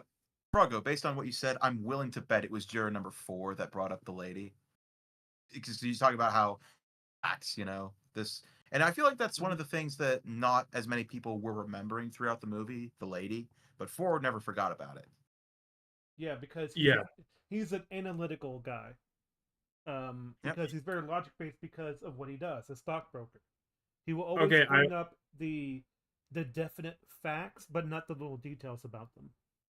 I look back at it. It is Juror 3, Juror 12, Juror 2, and Juror 1. Because, the Juror 1, Juror 3, and Juror 12 are kind of are playing tic tac toe. Juror 3 and Juror 12 are playing tic tac toe. Juror 1 is sitting there just kind of watching it happen, and Juror 2 is also just sitting there smoking his pipe. And of course, Juror 8 takes away the paper, crumbles it up, throws it away, and Juror 3 gets really mad about it. How you like that, Uh, huh? It's like, yeah, stuff like that. yeah. Yeah. Juror 3 not understanding how fucking insulting it is to be doing this while Juror 8 is trying to discuss his point. But at the same time, you can see why Juror 3 is upset, because he's like, well, from his point of view, there's no convincing Juror 8, and it's like talking to a brick wall for 3. And so he doesn't Well, find any reason to listen to him at this point. yeah, it's also I think 8 is also insulted because there is a life on the line. Yes, there's a life on the line. It's more understandable through Juror 8's perspective. I'm just trying to Oh, talk about Juror absolutely. 3's. Oh, absolutely. Like I understand all the perspectives because they're so well characterized. Yes. Yep. By the way, I might as well just say this as a quick little jab. Better court drama than Ow, that She-Hulk. hurts. Go ahead, Froggo. Oh yeah, definitely. You said jab, but go on. Yeah, I know. Well, I already what did I you already say? said it. Oh, I already sorry. said it. Say it again. Better court drama than She-Hulk. Well, She-Hulk Well, isn't really a court drama. There's barely any dude, court in it. what was it like? Harvey Birdman, Attorney at Law, is a better courtroom drama than She-Hulk. It's not even Yeah. close. In fact, Legal Eagle watched the first episode of that show, and it said like there's actually a lot of things that they get right. So it's like I Fall of the understand House of what Usher is a better courtroom drama than She-Hulk. I understand what you mean, Falco, but I feel kind of insulted that you had to mention Legal Eagle listen, Legal positively. Eagle used to be. I mean, when he does know his law stuff, it's just that he has a lot of. Stupid takes. Well, it's not just the stupid takes himself. That's why he gives his stupid takes. It's because he works with who are those people on Nebula? Yeah. Like he's on Nebula. And so like that should tell you a little bit more. I'm not saying everyone on Nebula is a bad person or anything or anything. Like I'm just saying they have a lot of dumb takes on there. That's what I'm saying. So Very anyway, serious. Media Anyways. just said, "Oh, never mind. Sorry." the amazing movie is No. better than a steaming Fine. pile of crap. Knows the law well. He does. He So, he 12 called Angry he Men? called he called a man moving a newspaper battery assault. You got to Well, remember that. well, yeah, because like it could be considered that under the right context. But yeah, it's like you would never convince a jury of that. Yeah. Anyways, at 12 Angry Men, Yes. we got sidetracked. Anyways, let's So see. I think the next thing that happens is juror number 8 brings up two pieces of evidence. There was the fact that the old man who was in a different room heard the boy say, "I'm gonna kill you," and then immediately stabbed the father. Mhm. And then he tries to corroborate that with the Sorry. fact. Huh? What? What's going on? Did you not hear the cough? I thought you guys heard the cough. My bad. No, I didn't hear it. At you. Okay. Okay, anyways. So the old man heard the kid say that he was going to kill the dad, and then he immediately stabbed him. The lady across the street, I think, like between the L train it's between like, them, it's like the saw. apartment right parallel to his window. Yeah, okay. So she saw the body hit the floor as the last two cars were passing by. And juror number 8 says that it takes, I think they estimate that it takes like a full 10 seconds for the train to fully pass. So while the old man about says 10 seconds, or 5 seconds, I think. I think it's 10 seconds. But what? So that would mean that while the old man claims he heard what he heard, there was a roaring train right next to him, and that doesn't seem to line up. You know. Oh well, the thing is, so it's like 8 brings up the point that like What was it? Is that like, wait a minute, how can he hear something if the L train's going by at the same time? Like, like, Yes. yeah, he's like, that doesn't click. And so he's starting to create like, again, 8 is finding some real momentum here because he actually Yeah. has to think about these things. Uh, and he's like, and the rest of them are like, and so the people who are kind of not paying attention are like, wait a minute, this guy has some good points now. Yeah. Yeah. Yeah.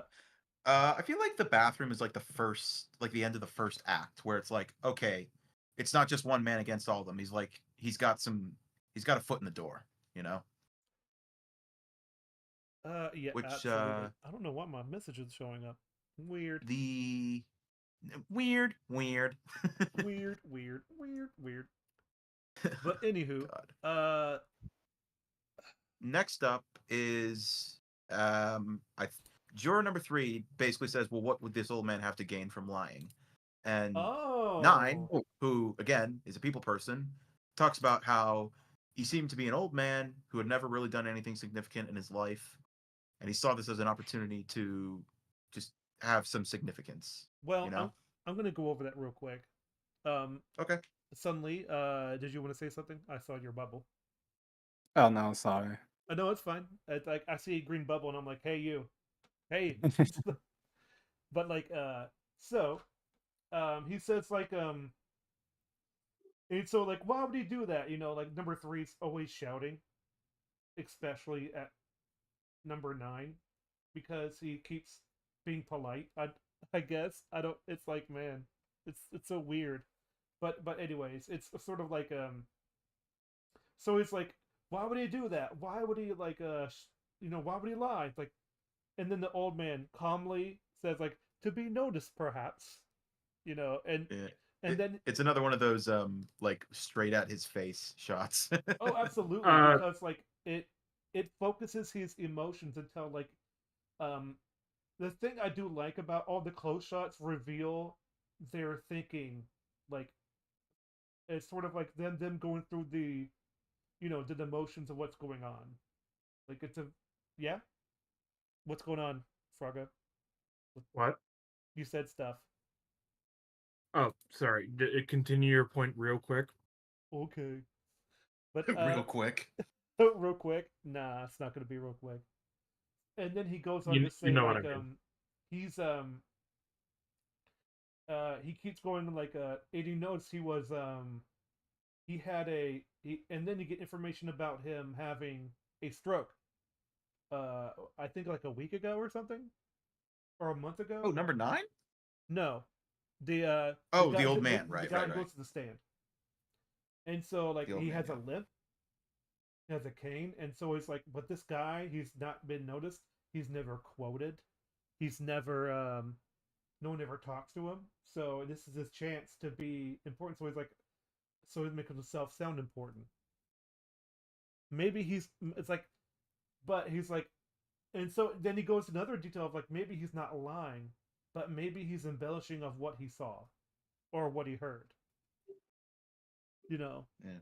he's not intentionally Also, lying. I'd like to mention, someone brought it up earlier, but when juror number 9 says, could have been doing it for attention, and number 3 goes at him again, that's the moment Mm-hmm. where number 6 is like, you talk to him like that again, and I'm gonna deck you. I'm gonna lay you out. It's Yeah. like, And then he turns to number 9. He's like, go ahead, say your piece. yep, So something that I forgot to mention a few times. sure. This is something I noticed at the beginning of the film when we were watching it. And I thought it would come up to be more important, but it just because it isn't made important doesn't mean it's bad. I just like the little detail to make things feel more natural that Juror 10 seems to have some sort of lung issue or something like that. He coughs a lot. Yeah. He coughed a Yeah. lot during the film, and that could probably say some things about probably some of his issues. No. What I feel like was a missed opportunity. Now, take this with a grain of salt because this is a massive, massive nitpick. Uh, But as I'm watching the scene, juror number two goes to his coat and he asks, "Does anybody want a cough drop?" And for some reason, juror 8 is the one who asked for a cough drop when I feel like it could have been, uh, a, a good opportunity to have juror 10 ask for the cough drop because he's the only one coughing a lot. I Juror 8 Juror 8 I'd never say- coughed. Now again, it's a massive nitpick. I just wanted to point that well, out. the reason why I think it's not really a problem is because the reason why I well, obviously it's to have number 10 to have the comeuppance later, but like about needing cough drops. But it's also like if you notice, Oh yeah. if no, if you notice when he's alone, when he's calmed down, when he's defeated, he doesn't cough anymore, which means he was Well, working himself up, and when he was doing that, he coughed a lot because he well, was acting a Oh, lot. like it, a fat it's man who's out of breath from talking and running. it says in the like he says in the beginning of this movie, the reason why he's like coughing a lot and like basically has this bag with him at all times because of the heat. Like he has like the Mhm. heat is giving him like a cold, you know. Um, I just Sure. wanted to, and the reason Oh why he's yeah. not coughing later is because the windows are now closed, the fans not on, the room's probably a lot more cooler. So I yeah, mean, Yeah. I still think what I'm saying is correct from another point of view, where it's like Uh, when you get more active in your old age and you yell a lot, you will cough. Like it's just, you know, I think that's uh, I think that happens. uh, I think you're both Mhm. beautiful, to darlings. to correct Falco a little bit, I didn't say it was a problem. I just said it was a missed opportunity. I Okay, agree with that's that. fair. That's fair. You guys can move on because I need to. I'll be right back. So I will. Okay. I guess we can talk more about um the scene. I guess before, like they when Jared A brings up the L train and the issues of like the old man couldn't have hear the boy say I'm going to kill him. Well, like because the L train was passing by as that part was happening. The first two people, well, first Juror 3 brings up like, oh, how do you know that for a fact? Like you don't know what exactly what's going on. And Juror 8 says like, but it's possible that he could be wrong. And then after that, the Juror, I believe 5 was the first person who think like, you know what, he might be right about this, which is like another like chip of I Juror 5 turning sides because I think Juror 5 is like the first one to actually be the one to turn to not guilty in this movie. Well, Uh, after 8 and 9, right? yeah. Then there's also the fact that Oh, Juror. well, the Oh, sorry. sorry, I was just gonna say that there is that moment where Juror 3 is like, well, he doesn't matter. He said he's gonna kill him. When somebody says they're gonna kill somebody, that's what that means they'll do it. And Juror 8 and even Juror 2 is trying to convince them otherwise. And Juror 8 even brings up the fact that uh, Juror 8 even brings up the fact that well, why would the kid scream, "I'm gonna kill you," and then kill the person? Why would he want the whole neighborhood to know that? Doesn't seem like a very bright idea. He seems like a bright kid. Juror 8 giving the kid, benefit of the doubt that he's smart enough not to do that. And then Juror 10 goes there's this cute little moment where Juror 10 goes, he's an ignorant slob. He don't even speak good English. And then Juror 11, the foreigner, goes, he doesn't even speak good English. Mhm. So It's such a good moment. yeah, it's the fucking foreigner correcting the actual American on It shows how how much to he respects the English language. Like, yeah. it's like these beautiful moments. And it's one of those things where like remember that they were talking about how we say I'll kill It's you like and a we don't really Telltale mean game. it. I remember A that. telltale, yeah, telltale.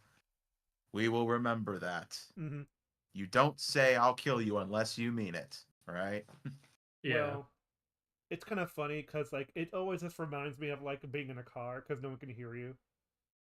Like, We I'm pretty sure suddenly you already mentioned that Juror 5 changed his vote, right? uh-oh. He did, Ye- yes. yeah, but I was that's for later. I told Well, God at what point. well, I've got it up. That is literally the next thing that's said after the speaking English line. Yeah. Oh, really? Juror 5 says I've changed my vote. Yeah. Because he won the respect of 5 pretty much because he's given the benefit of the doubt. Really good. Much to Seven's annoyance once again, because he wants to get out of there. Not just 7, but 3 and 10. It's like they get more frustrated as not guilty keeps showing up. I think throughout this whole film, you can kind of infer that while Juror 3 has some massive issues of his own, you can understand why he thinks the way he does and why absolutely. but Juror 10's just an asshole. Juror 10 is He's a a bigot. racist as well. He's a bigot. Yeah, yeah.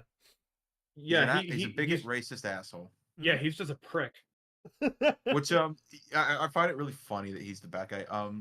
You, I told you this guy. I told you guys this when we watched it a few days ago. But for the audience, this man who plays Juror number 10 is Ed Begley. His son, Ed Begley Jr., was in Ghostbusters 2016. He played Ed Mulgrave, the guy who's they think he's a ghost, and then they're like, oh no, that's his son. The more you know. It's like, oh, so this was the ghost they were thinking of. this bigoted racist man from 12 Angry Men. He's like, get out of my house. Unless you're white. Nah. We got Falco referencing Legal Eagle, and then we got Zeddy referencing Ghostbusters 2016. What the fuck is happening here? Well, we live in an age of we live in a society. bad things. So anyways, back to 12 Angry Men. Well, then again, I referenced She-Hulk, so I guess. Oh my god! You can't say anything.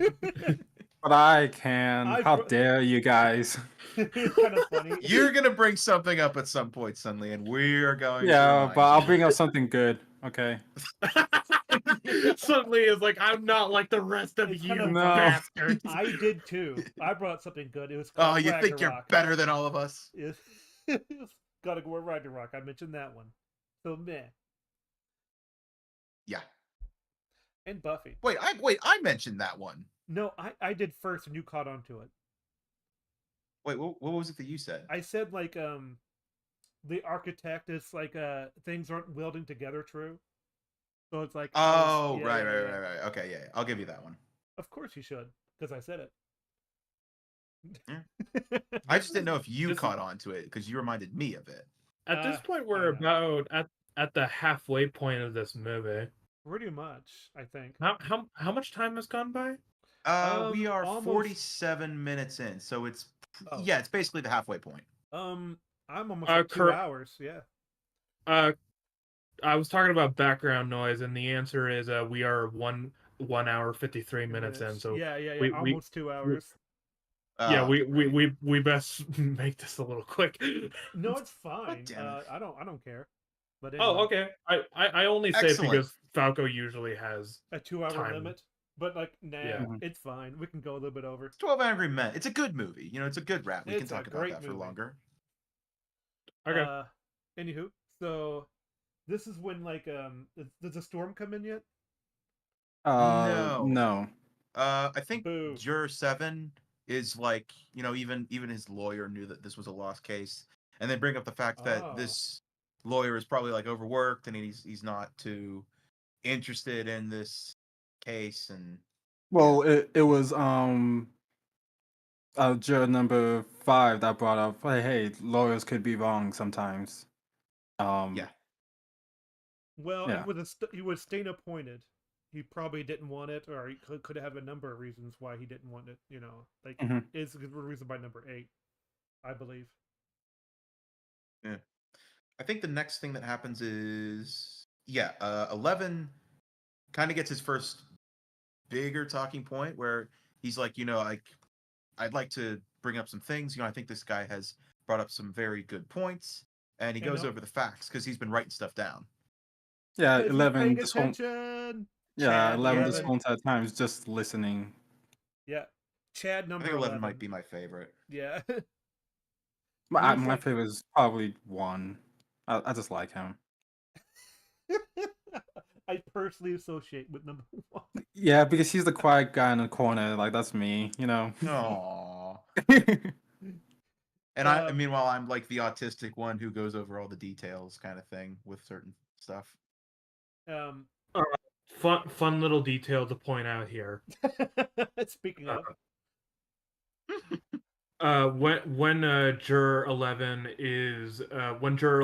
is presenting his case, what he's thinking about the situation, you can see in right next to him, Juror 10 is wiping his face. He looks really annoyed and frustrated, and as Juror 11 is struggling to get all of his words out, Juror 10 is like, "Come on, hurry up, will you?" And it presents more of Juror 10 kind of having a thing against people like Juror 11. yeah, a little bit. Yeah. It's also like, is this the one where it's like, why are you so polite? Like, is is that when Um, this happens, where he says like, it's like, why are you so polite? Because you're not, or something, or like, I can't remember. the same reason you're not. I was brought up right. It was like, Uh, oh, oh no. That doesn't actually no. That doesn't happen until later. I remember Mm. because yeah. I only came in halfway through the previous watch together, and I remember Mm-hmm. seeing that, but we haven't reached where I got Okay, in. so he's like, Um, but it's like, yeah. and then number 3 is like, so 11 is bringing up some good points that actually go against the guilty verdict, even though 11 voted guilty. And No. this I think it's 4 that says that. and this annoys. No. Number 11 is like, I think 8, juror 8 brings up some good points, and Oh, I thought you said 3. no, I said 11.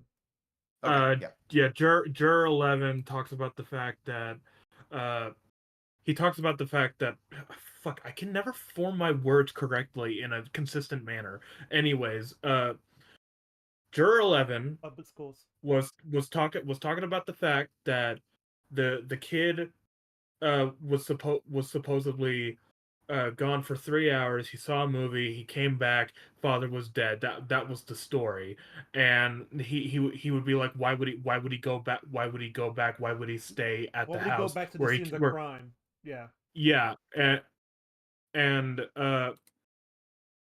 then number 3 is when he's like, uh wait, uh, it, oh, sorry, I 4. didn't mean to. No, it's 3. I think No, It's no, wait, four. let me no, hang no, on. it's 3 who says like, whose side are you on?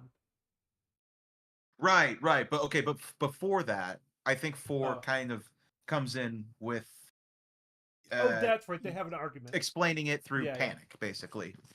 And uh Juror 11 brings up that the knife was wiped clean, so he's like, "Well, when did this panic start and when did it uh stop?" Yeah, exactly. Yeah. little bit of a correction. Juror Mhm. 12 said that the kid would want to get back his knife, right? Uh, Mhm. and there's this moment where Juror 7 says a little joke. 12 like laughs and pats Juror 7 on the chest a bit. Because the thing about, we haven't talked about Juror 12 enough.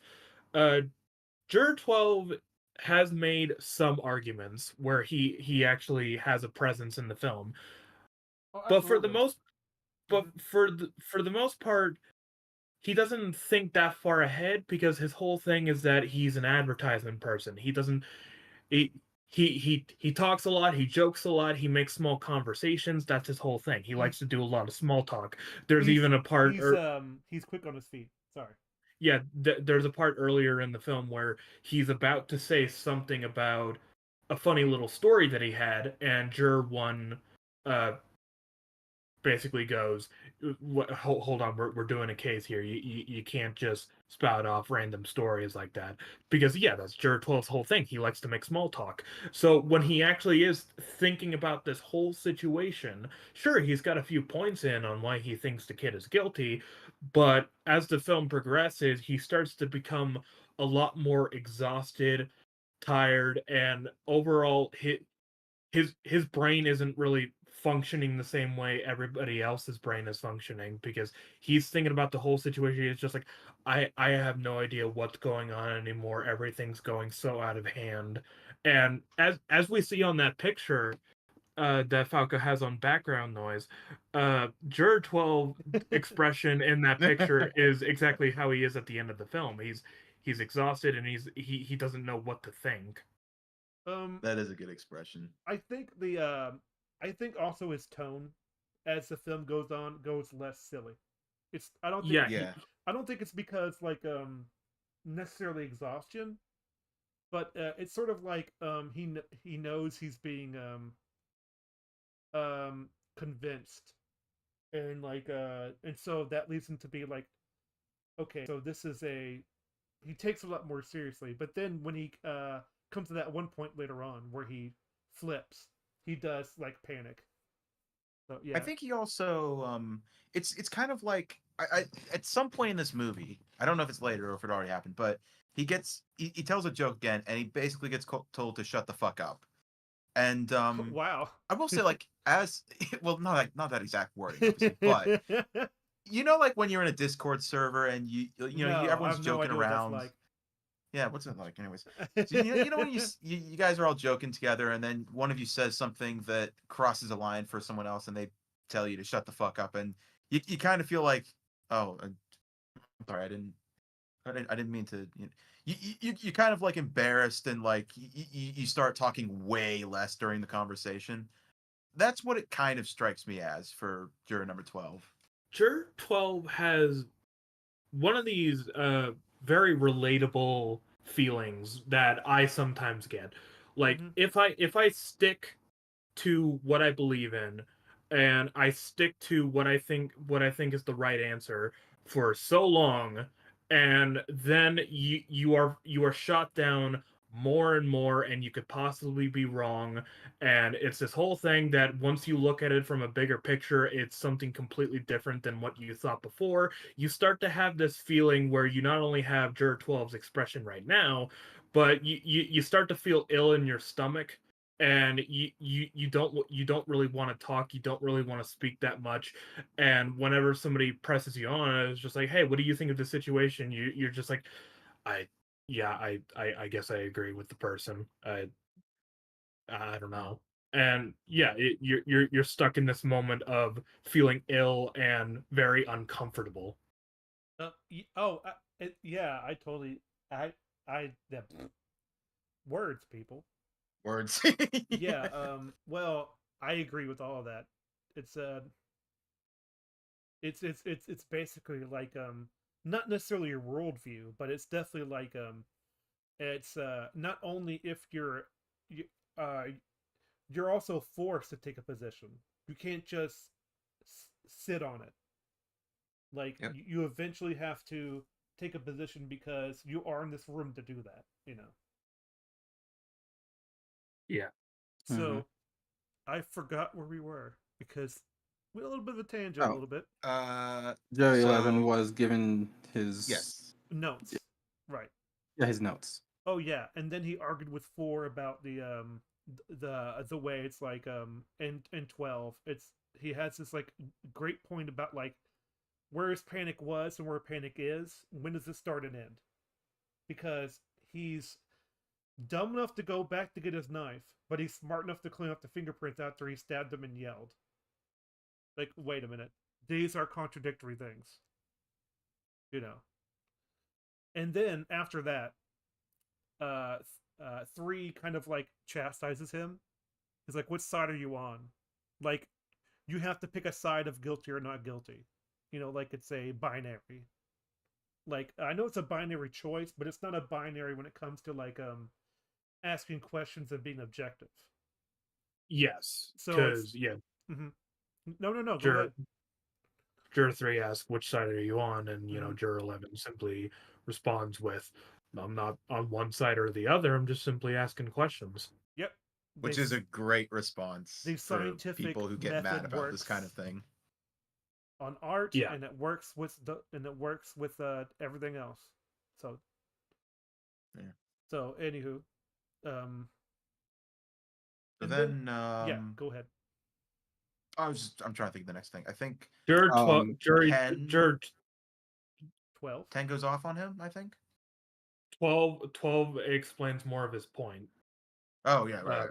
Because, this, as I said before, Juror 12 does make a few arguments. Mhm. His whole point is, if I were the boy and I'd done the stabbing and everything, I'd take the chance and go back for the knife. I'll bet he figured that nobody had seen him running out and that the body wouldn't be discovered until the very next day. After all, it was the middle of the night. I'll bet he figured nobody would find the body till the next day. And that's when Juror 11, talks about the woman testifying, and she screamed, went to the telephone to the police. The boy certainly must have heard the scream. So he knew that somebody saw something. And it brings up the whole point of why would the kid go back? There's no reason for him to go back after all of that situation. And yeah, that makes a lot of sense. It's like Mhm. with everything that happened during that singular moment, there's no way the boy would want to go back. He would run and as far away he could from the police. So yeah. Why would he go to the Or movies? Yeah. He went to the movies Not afterwards. only that, like he said he hung out with some friends too. It's like, wait, he hung out with friends also? It's like you know, that doesn't sound like somebody like in a panic. I think that's one of the things that didn't really like seem like it seems off to me about this movie because if the boy says yeah he hang out with his friends, why hasn't that been like the main point of like like the jury, Oh yeah. like the friends are witness of like the things he did during that time, uh unless like did because if the boy didn't stop his father, that means the boy has been gone, was out of his house beforehand, before that happened, and possibly with his friends. So his friends could be a witness or an alibi, should I say, about what he was doing. But that stuff isn't really brought up that much. Yeah. Jur- Juror Floor brings up the fact that perhaps the scream wasn't very loud for the woman, for the boy to hear it. If he did hear it, he may not have connected it with his own acts. He lived in a neighborhood where screams were fairly How commonplace. commonplace. Yep. Yeah, and Juror 3 immediately goes, "That's your answer." And this is something we talked about when we were watching the movie. Uh, Juror 3 is one of those people who is thinking a lot about what he perceives as facts and why Juror 8 is wrong, but he can't exactly find the words to say exactly what he's thinking. So Juror 4 is kind of his way of expressing the point without even speaking. Mm-hmm. So when Juror 4 brings in the point, Juror 3 is like, "There's your answer." He's kind of agreeing with everything Juror 4 is saying because without Juror 4 knowing, Juror 3 is sort of using Juror 4 as his way of speaking of the Mm-hmm. facts. The Mouth of Very Oh, Sauron. relatable. Yeah. It's well, very relatable. yeah, it's Oftentimes, when you're with someone who is more well worded and well spoken than you and agrees with you, and so you're just kind of like using them as a crutch. Yeah, and that was a moment in the film where we were all like, "Yeah, we've done that at least once." oh Yep. definitely. Oh yeah. Um, number 4 is the Mouth of Sauron to number 3. It's like Oh God, Jeez. just number randomly number just 3 bids you randomly welcome. Like just randomly as they're speaking, Juror 4 brings out the mithril shirt. And they're like, "What is this?" This is evidence as well. This is evidence as well. He did suffer at the hand of his host. And then Juror 8 comes in with more questions, and Juror 4 is like, "And who is this?" Great, old Graybeard. It's like he looks at number 9. Juror 8 just grabs a sword and decapitates Juror 4. No, And he's like, "There, now we're all not guilty." I would prefer if this Number 8. Aragorn just barges in the room and cuts off Joe for his head. He's like, I don't It's believe like it. what the? He's like, I don't That's what I- believe it. He's like, That's what I was suggesting, is that Juror 8 is the Aragorn. I in don't that believe it. situation. Yeah. But it's a lot funnier if randomly Aragorn just barges in like the it's a room. Monty Python sketch. Of Yeah, the Holy exactly. Grail. It's like he just comes in and it's like, oh my gosh, you murdered a film director. Well, it's great because it's like Jury 8's the one who's like not guilty, and then Aragorn's line, "I refuse to believe it." It's like it's perfect. Anyways. Yeah, let's continue. Yeah, I sort of get that idea, but then again, like I think sometimes, for me, he's just like, yeah, that makes sense. It's like, no, like, I'm pretty sure he's like just saying it's like, yeah, it makes sense to me. Yeah, what about that, huh? I'm pretty sure he didn't come up with an idea, but he just agrees because it's against 8. Like, yeah, I'm sure that's happening too. So anywho, anywho, what would be next? Juror 8, starts to talk more about the reasonable doubt of like maybe he did come back 3 hours later and grab the knife, or maybe he didn't. And that's when Juror 10 starts to bring out an argument of like, what do you mean doubt? What are you talking about? Didn't you see him? Here are the facts I'm telling you. Did or didn't the old man see the kid running out of the house at 12? Did or didn't he? And that's when that's the scene where they probably bring up more of the Evidence. Yeah, more of the evidence where they're like, okay, let's talk about the old man seeing this happen with a limp. Yeah. Yeah. And he's like, he couldn't have ran very fast. How'd he get there so fast? And it's like, Maria's like, shut up. Like, wait. We skipped over a really good part. Okay, that's fine. Where I think number 3 picks up the knife on the table and he's like, oh no, that's not. Oh, okay, you go first then. That's not it. Yeah, I was gonna say, well, first number 12 has his bit of spiel of basically saying, yeah, the witnesses could be wrong only when you think they're wrong. Like he was talking to Juror A and Juror 4, but he just goes on a huge tangent about how it's the witness that's basically the witness says it like it could be true. Suddenly. What? You said Juror 12. Do you mean Juror 10? Yes, 10. Sorry. Yeah. Yeah. Racist. Don't confuse the bigot with the guy in the advertising agency. All right. Yeah. And after this whole spiel that Juror 10 is going on, then they call for another vote. Yeah. And 10 is like when they try to say that, he's like, I'm talking here. It's like he doesn't respect people when they're trying to talk. But when he's the one that's talking, he's like, "Hey, let me finish my point." It's like he is the perfect example of the angry old man. Yep. Mm. Yeah, I'm talking here. I'm talking here. Like it that combined with the theory that he's coughing because he's elevated and stuff like that. Exaggerated his like emotions even more. It's like the more angry he gets, the more he coughs.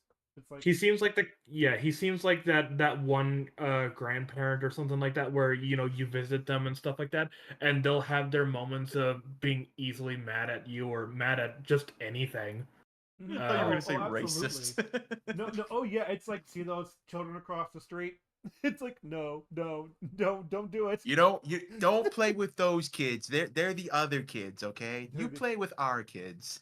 You'll just be eating breakfast with him, and then he'll just randomly go like, "So about the Black Panther party." Oh my gosh! I saw that Oh. Black Panther movie. It has nothing to do with Malcolm X. Oh my god. Do you No, guys no, do you guys the Black- remember have you guys seen Final Destination 4?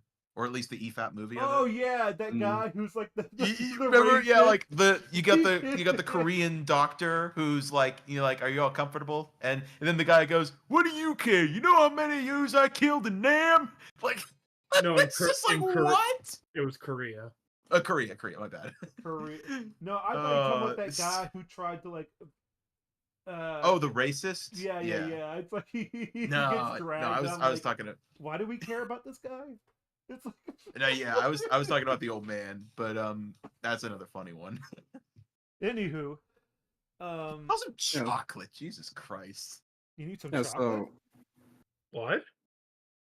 Oh, the hillbilly racist guy. He calls the black guy chocolate. Oh yeah, that's right. Yeah.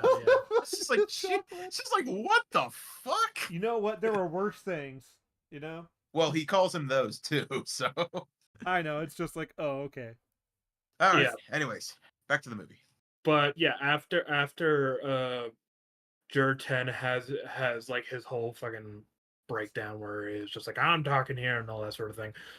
Jur 11 then goes, pardon, I vote not guilty.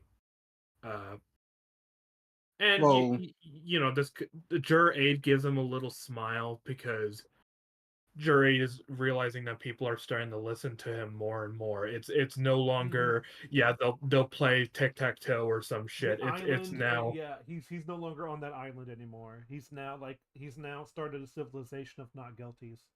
Like yeah, and Jur 11. The reason why he switches his vote to not guilty is because Jur 7 basically is like, yeah, you can talk and talk all you want, but it's not gonna change anything.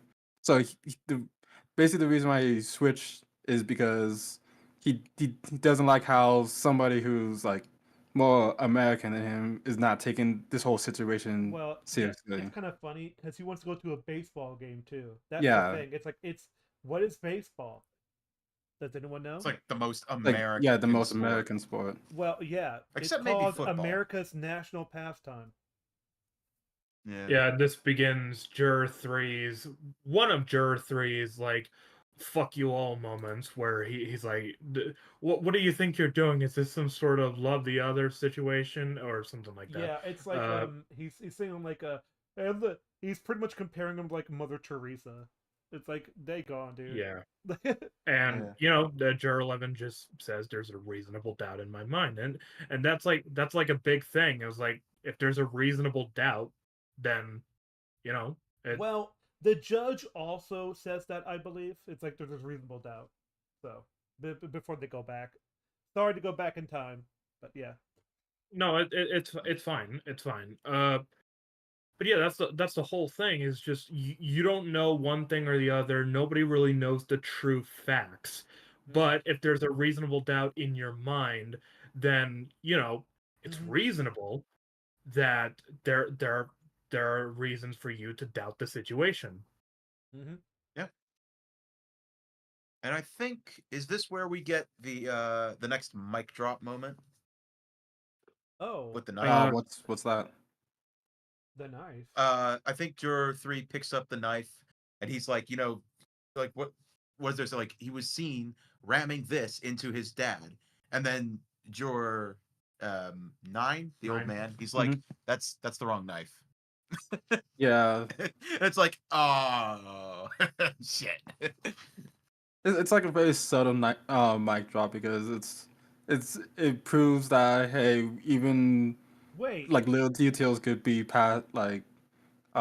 skipped for people who are just in a room together, because Juror 1 took up that knife and gave it back to whoever was standing outside the door without anybody even looking at him. Like Yeah. he's the background. So like we know man for a guy. fact. Yeah. Yeah. Mhm. So we know for a fact this is the wrong knife. Yeah. And It's kind of he funny. and it makes Oh, sorry. sense. 9 would. Oh, sorry. I was gonna say it makes sense that 9 probably would have been the one to notice 1 doing that. Have we had the scene where it's like where 3 yells at the a lot, and then he ends up saying something that totally like makes him that makes him Yeah, go, oh, I We don't think already- we reached that point. okay, I okay, good. think that's later. Because Yeah. okay, because like that's also like one of the biggest things. It's like we don't even know what happened. Who knows what happened and stuff like that. Yeah, Wait, yeah. yeah. I remember what he yells. Yeah, that's definitely later. We'll get Okay. there. Yeah. There's Mhm. also the other part where he yells later, but man, number He yells a lot in this yeah, movie. yeah. Yeah. Yeah, The biggest mic drops are against him, so yeah. Yeah. Jur- He's the one that usually says them too. So Exactly. Jur 7 has this whole moment, insulting them as well. But then Jur 5 goes up and he's like, did the old man say that he ran, and he ran to the Mhm. door, and Jur 7 goes, ran, walk, what's the difference? And that's the moment for Jur 6, because as we said, he's an average man who doesn't think too much about the situation as much as everybody else, but he was listening. He did listen to the old man because he respects his elders. To go, he said he ran. That's what he said. Well, And it's that actually is a really neat detail, because Juror 6 did say that he said something about not thinking too much about the situation of like him being the one in court, because he's like, hey, I just listened to my boss, that's it.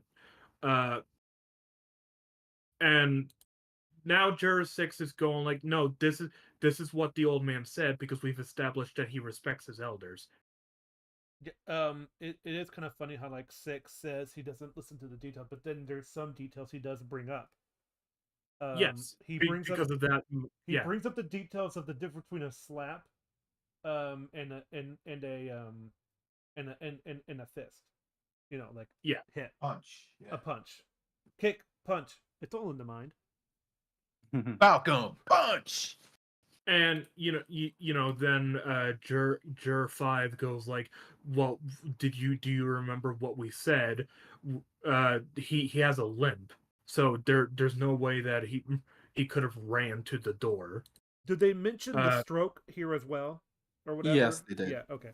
yeah, Jur 4 then brings up the fact that, well, he went from the bedroom to the front door. Isn't that enough? And that's when we bring up the whole idea of, let's bring in the map of the apartment. Well, The diagram. Yeah, the diagram. first, No, not quite. yeah, first, we figure out that it took the old man 15 seconds to get from his bed to the door, or from the stairwell. Ah. Um, and yeah, that he had a stroke last year, like a year ago. So That would those are the two, okay. like, yeah, extra information Excuse that we me. got in this scene. That does affect your health. I mean, not just your health, but it affects the way you move. Especially back then when they didn't have, or their health care wasn't as good as it is now. And so like again, they want number one to go out and say like we need a diagram of the of of of the apartments. Well, And this is the scene where Zeddy said during our watch along that wait. We're not. Ooh, Hang yeah, on. we- Before we Right get to there that, yet.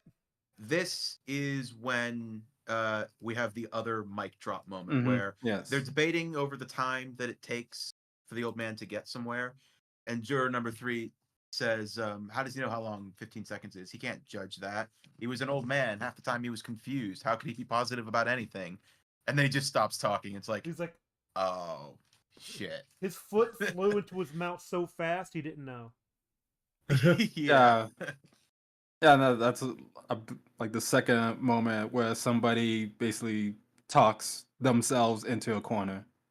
Yep. Yeah, and they don't, because like this is the example of giving yourself You give your opponent the rope and they just hang themselves. Like Yeah. Yeah, and then Sorry, that's what they when they get the suicide. diagram. I don't condemn. No. Never. Just to make sure about that. I disavow. And this is where we bring up the layout of The the apartment. diagram, and Yeah.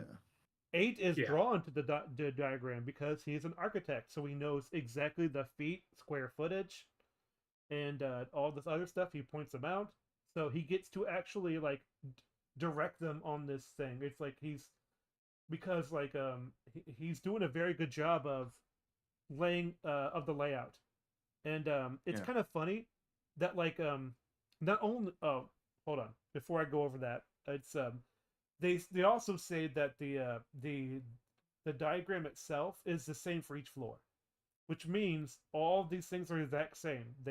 And here's the thing, 8 knows that because of his job.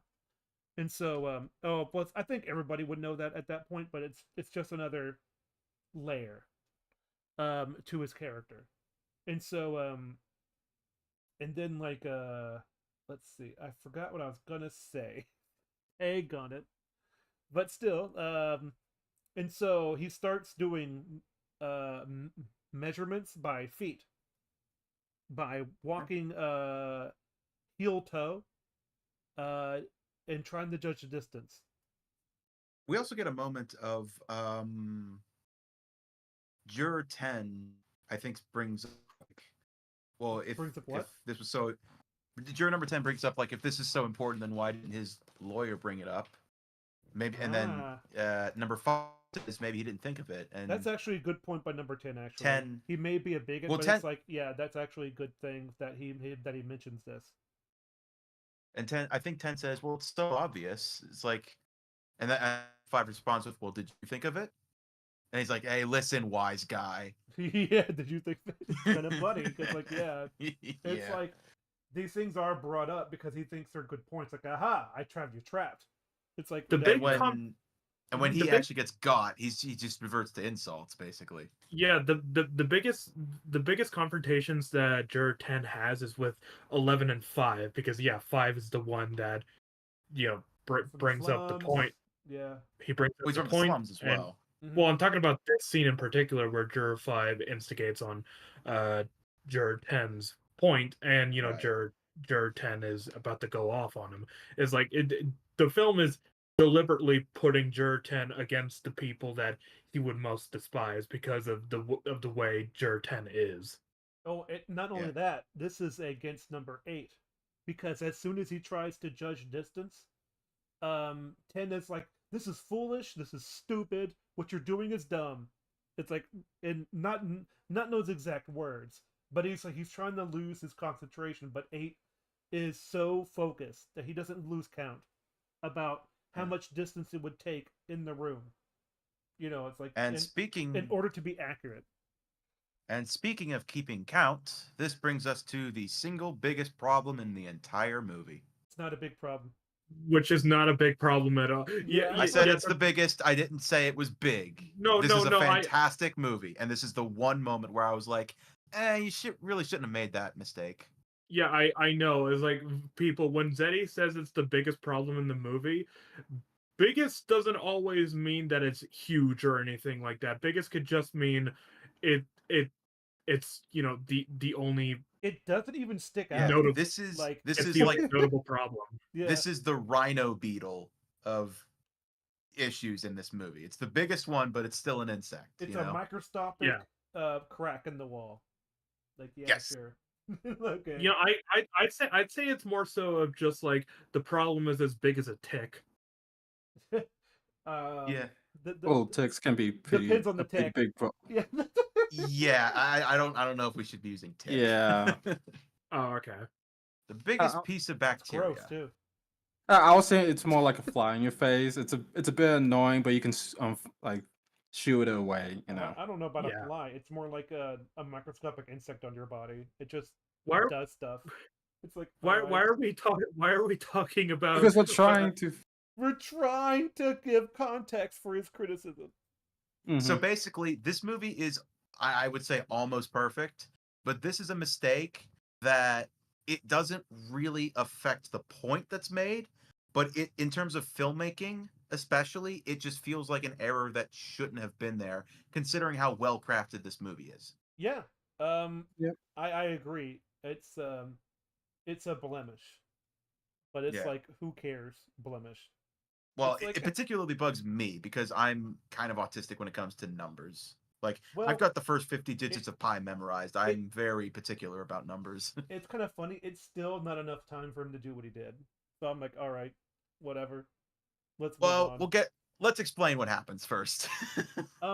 So Yeah. the reason why he measured heel to toe is because he wants to, uh, sort of imitate what the guy did, and someone to represent the scream or the way the body hit the floor, and then he'll get off the table and then walk around that many square feet and with a limp. The thing is, though, I guarantee he's doing it quicker than the old man could because Which he's I think is pointed out. Yeah, it's pointed out. because he's in good shape. Yep. So yeah, it was it's how much time did it say he had 15 seconds? I think, yeah, he said he would have had, based on what he said, he would have had 15 seconds to complete this. Hmm. Okay, so how long did it take him in the movie? What does it say? Like how long do Checking. they say in the movie? Yeah, Well, 8 in the movie they say in 41 seconds. in the movie they say 41 seconds. In reality, it's about 32 seconds. Okay, so And yeah, that there's no way he would have known. is Yeah. yeah, it still gets the point across that it took too long. But Oh, I especially kinda love- considering Oh, sorry. Well, But I'm not one thing. It's just that I love how like number 2 keeps the time, because here's the thing about, we haven't talked about number 2 enough. And number 2, he's very meek in the beginning. Everybody shuts him down, and he's like, "Okay, I guess I'll sit in the corner, feeling weak." And then when things start going to, to more not guilty, he gets more excited to be part of the action. Like he times the uh the seconds, and he's like, and so like one of them is like, "Hey, how come you haven't started yet?" Because he's waiting for it to go to a even number so he can Or yeah well, top of the yeah 12, right? yeah Yeah. top of the 12 so we can judge it. He's like, and one of them is like, "Oh, come on, that's it's like for Yeah. for any of Great. you wondering, 27 seconds. 27 Okay. seconds. All right. Well, my point being that the thing about it is it's they do it in a one take where we follow his feet as he goes the course, gets Mhm. back, and finishes it. That's all in one take, so it's very easy to time. Like, there's no cuts, there's no implied Mhm. skipping of time. Like, you can just time it. And then when he asks how long it took, it cuts to juror 2 and he says the incorrect number. The fact that it cuts to him is like, well, you could have checked how long it actually took and then just filmed the guy saying the correct number. You could have And filmed the clock. Yeah, you actually could have filmed a stopwatch. Yep. The Yeah. thing is, the thing is, when it comes to movies, not all the scenes are shot in In chronological order. yeah. In yes, chronological I order. I Yeah. I understand that. Mhm. However, considering that there's basically no other errors of that sort in this movie, this one really sticks out to me. Yeah, Alright, it was that's probably fine. it was probably written in the script, and they did the shot of Juror 2 saying, "Okay, 42 seconds" or whatever, and they probably shot that scene afterward. I have no idea. I don't Sure. know. I wasn't there. Yeah. It's more Yes, so you a were. You saw it in a dream. Like, wow, Look, I'm a ghost. we don't know obviously like how the order of the filming or anything, but Sure. if we were looking back at this in the edit, I would have taken the guy aside and just shot that 2 second moment again, you know? I Yeah. I Zeddy's gonna build I a time machine and go, "Listen to me." It's like, I Well, guess, you know what the but thing is? It threw off my fucking groove. It threw off the Emperor's groove. And in case you're wondering why I'm making that reference, Juror number Beware the 2 actually groove. plays. He voices the old man from The Emperor's New Groove who gets thrown Yeah, out the beware window. groove. You threw off my groove, man! You said the wrong number! Here's the thing that you need to take into account. If they had to redo that shot, that means they would probably have to get Juror 2 sweating again and all that sort of thing. Have him sweating again. I mean, you could do that. There were spray bottles back then, Like, you know? anyways, Anyways, they said 41 we're past the seconds. biggest Then it's problem. like, oh, and that gets people thinking. No, it's like, really? And they look at it, you know, they're like, huh. It's like maybe maybe 8's got a point. You know, it's like this is now the tides be turning, and I'm not talking about laundry detergent. All right. I thought you were talking about the ocean. Something I'd like to bring up as a neat little cinematography moment. All right. So, oh shit. Welcome to the professional Motherfucker.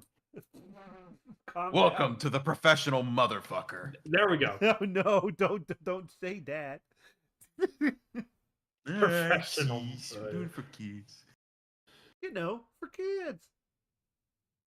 Okay, A I got family picture. that. Now I just Fuck need the kids. to. No, I love kids, Charlie. I love kids. I maybe don't shout that on the street. Yeah. Oh, Okay. man. I almost got it. Give me just a sec. Okay. Is All right, Smiling Friends rated I- like mature? R? Yes. Yes, it is. Okay, just Dude, making sure. like I looked up the first episode and it says, "Are you sure you want to watch this?" It includes suicide, and I'm like, Oh, right. yeah, That's it's like, true. what? Oh no. So what? So Uh-huh. something to bring up in terms of cinematography and placement. So after they did the 41 seconds thing, and Juror 8 is giving his point, you have this shot right here in VC text, and you could probably get both these shots on background noise if you want. It's your choice. But this shot right here, everybody is there. Everybody is there listening to him. They're all trying to hear him out, all that sort of thing. And then it cuts to this shot when Juror 3 starts speaking. He's separated from everybody because he's the one that doesn't want he's the one that doesn't Right. want to believe him no matter what. He's the one that will not really listen to his points Yeah. and then think about it. He's the man who listens and then he I already want to has his put these answer in. before he I even thinks think about these it. are very good things to do. Hang on. This Yeah. format, these two images look like they could be a meme of some kind. Oh, absolutely. Like you got all of the guys hanging out and talking on the same subject, and then they all look at the one guy who's not with them. If I Yeah. could get, I can't get them both at the same time, but I can.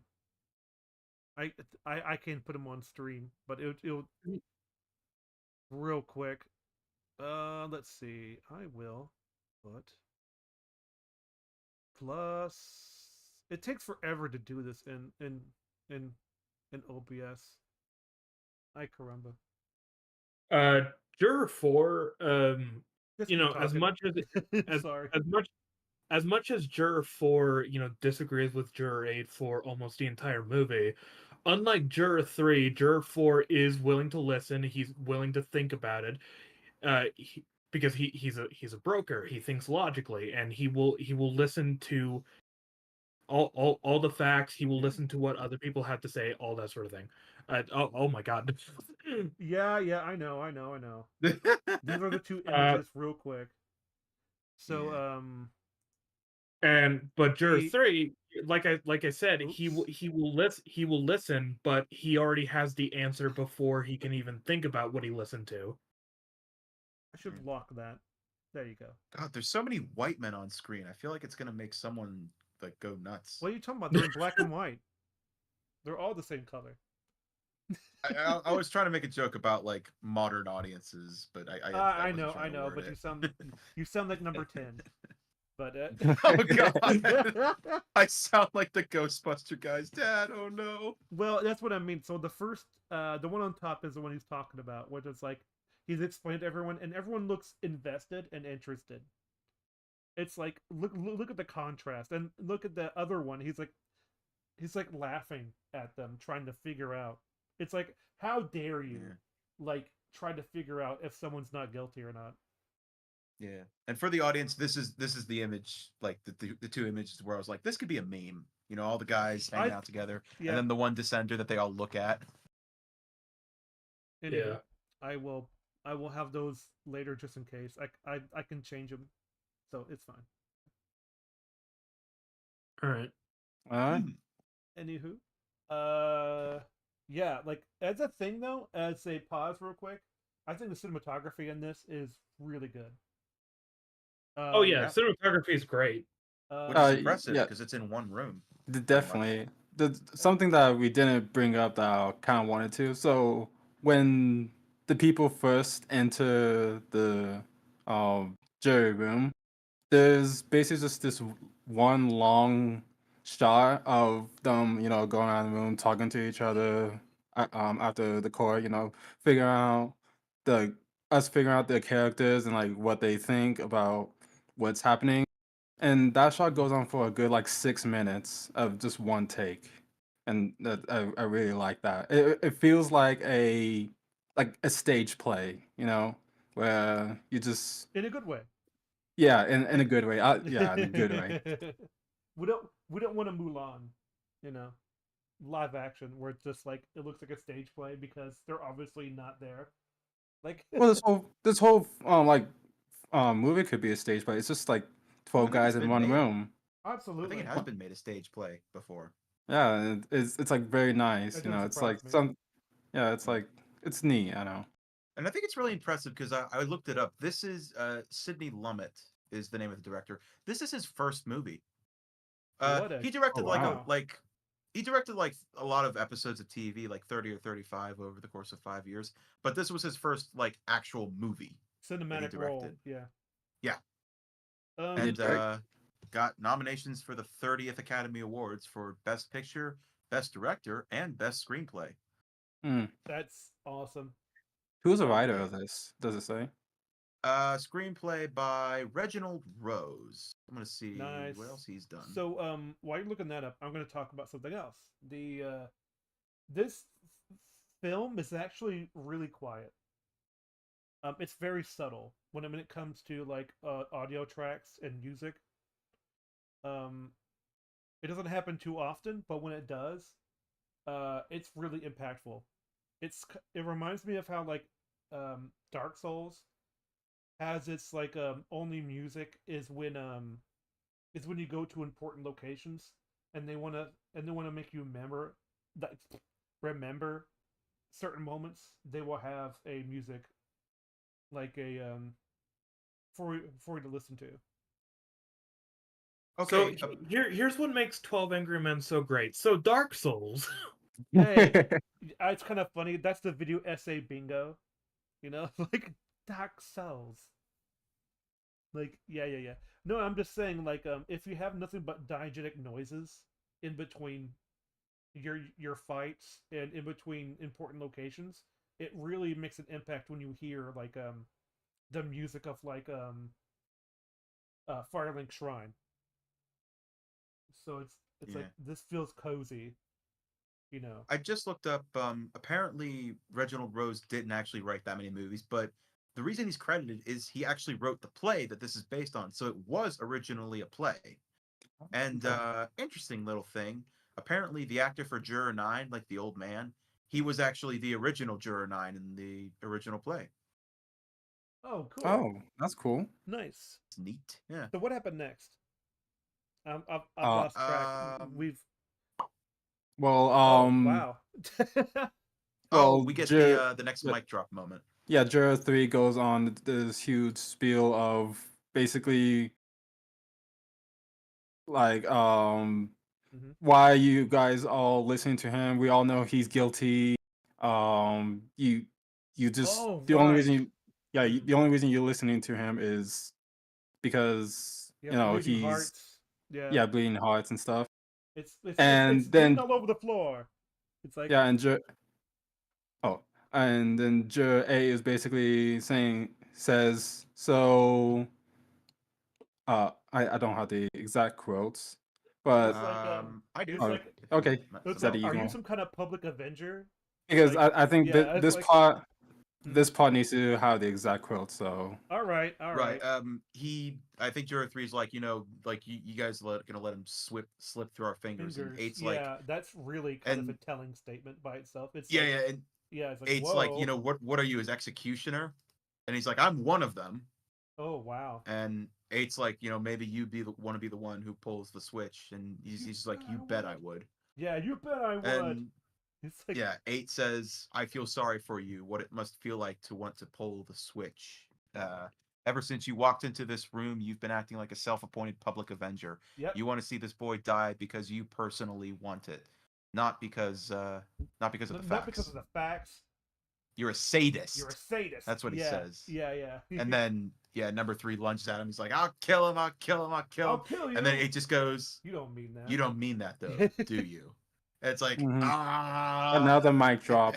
Another mic drop. Most other mic drops are at his expense. Yeah. Interesting note. I think it's jurors 6, 7, and 12 who hold him back. No. Sorry, 5, 6, and 7. So you got the guy who first turned even back the cynic to not holds him back. guilty. He's like, whoa. You got He's 6, like- and yeah, even 7's like, okay, we're taking this too far, Well, it makes sense. The young men who are probably still fit and stuff. They can man. they can hold him back. Also, well, yeah, like there's a it probably purpose also in is holding just him back. because. Yeah, They've done close as well. it'd be weird if Jur 9 started holding him back. Yeah. And it like, wouldn't make any sense if it was Juror 10. So. He's really Master Roshi. He's like, ah. Oh god. He's like, I can hold him back. Oh, and then the bailiff, which, by the way, man, it was weird to just suddenly see another person pop up when we've just been with these 12 all this time. He's like, The bailiff comes in and is like, what's the commotion about? Yeah. He's like, They're like, oh, we're fine. Like, are you guys killing each other in there? No bailiff. Like, Yeah. okay. And then they say, like, we're done with the diagram, you can take it back. Oh yeah, that was, man, there's a bunch of whole things in there. Man, it's kind of funny. I think we're over halfway now. Yeah, we are 1 hour into a 1 hour and 36-minute movie. Yeah, right it doesn't, it's kind of funny. It doesn't feel that short in a good way. It doesn't. It's like, I think Mhm. Is this where it rains? Yeah, yeah. it literally starts raining 1 hour into the movie. Or not well, not literally, but like, This is when Well, is this when yeah. they take the next vote to calm things down? As Oh, well? this is when this is the moment where 11 says, I beg pardon, but I'd like to say something, and 10 goes, beg pardon, why are you so polite? For the same reason you're not. It's the way I was brought up. It's the way I was brought up. It's like, yeah, that's a boy. good line. Chat 11. Another great line. He's like, we have a Mhm. Yeah, I think it just basically goes on about the US justice system in this part. Oh. Sorry, I don't want to be the only one talking for all this time, but Oh, it's fine. In what way does he bring it up? I forget the whole speech. He says, I have always thought is a remarkable thing about. Sorry, it's a bit slow. This I've always feel like is a remarkable thing about democracy, that we are, what is the word? Notified. That we are notified by mail to come down to this place to decide on the guilt or innocence of a man we have never heard of before. We have nothing to gain or lose by our verdict. This is one of the reasons why we are strong. We should not make it a personal thing. Hold on. He says we are strong. He recognizes himself as an American citizen. That's actually really he is. That's actually really good. That's nice. Yeah. Yeah, he so he that's yeah. may not have been born or raised in America, but like yeah, he's an American citizen. He still takes all this Yeah, stuff he's seriously. definitely proud to be an American. Hmm. Yeah. So, and we must take it seriously, is what he said next. I'm sorry. Yeah, essentially. Well, it's like emotion. My emotions don't play a part in it. It's pretty much what he's saying. Like, it's like I'm just going by like the standard of the justice system. Okay, and the next thing that happens is he sits back down, and then 12 says, I've got an idea. I don't know if it'll hold any water, but let's throw it down on the stoop and see if the cat licks it up." And And then I Juror I 1 think he says, said that on purpose because that's Yeah, like cat licked it up. The heck are you talking about? It's yeah, like because I don't think we mentioned it, but earlier he was talking like about the story about his like coworkers and like all these little sayings they like to make up, and mm-hmm. Which it makes seems like sense. Yeah, it makes yeah, total it seems sense. like this is him trying to lighten the mood because of the stuff that happened with the four "Yeah, from three, Three, and yeah, saying I want to kill try yeah, to crack a somebody. oh joke, break the tension, that yeah, kind of break the thing." Absolutely. tension. And like one is like, the heck does that mean? It's like what? It looks. Yeah, because they laugh at the joke. Well, we can't see everyone, but 11 and 1 do laugh at the joke. So Mm-hmm. Absolutely. And so, but that does bring his attention to him, which is a great thing for him to do because, as working in advertising, he definitely wants.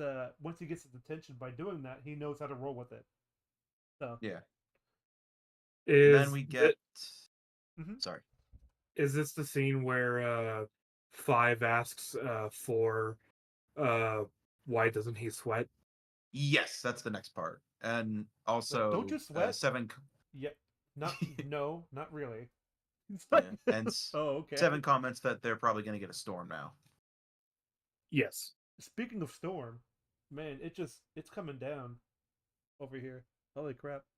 Anywho, um, Which so when you hear a bolt of lightning, like oh yeah, it's like oh, I was just it shook I the was just house. looking at the movie, and it just showed this picture of Juror 1, and my God, he is sweaty. Let's just look at the picture I put in VC Yeah, chat.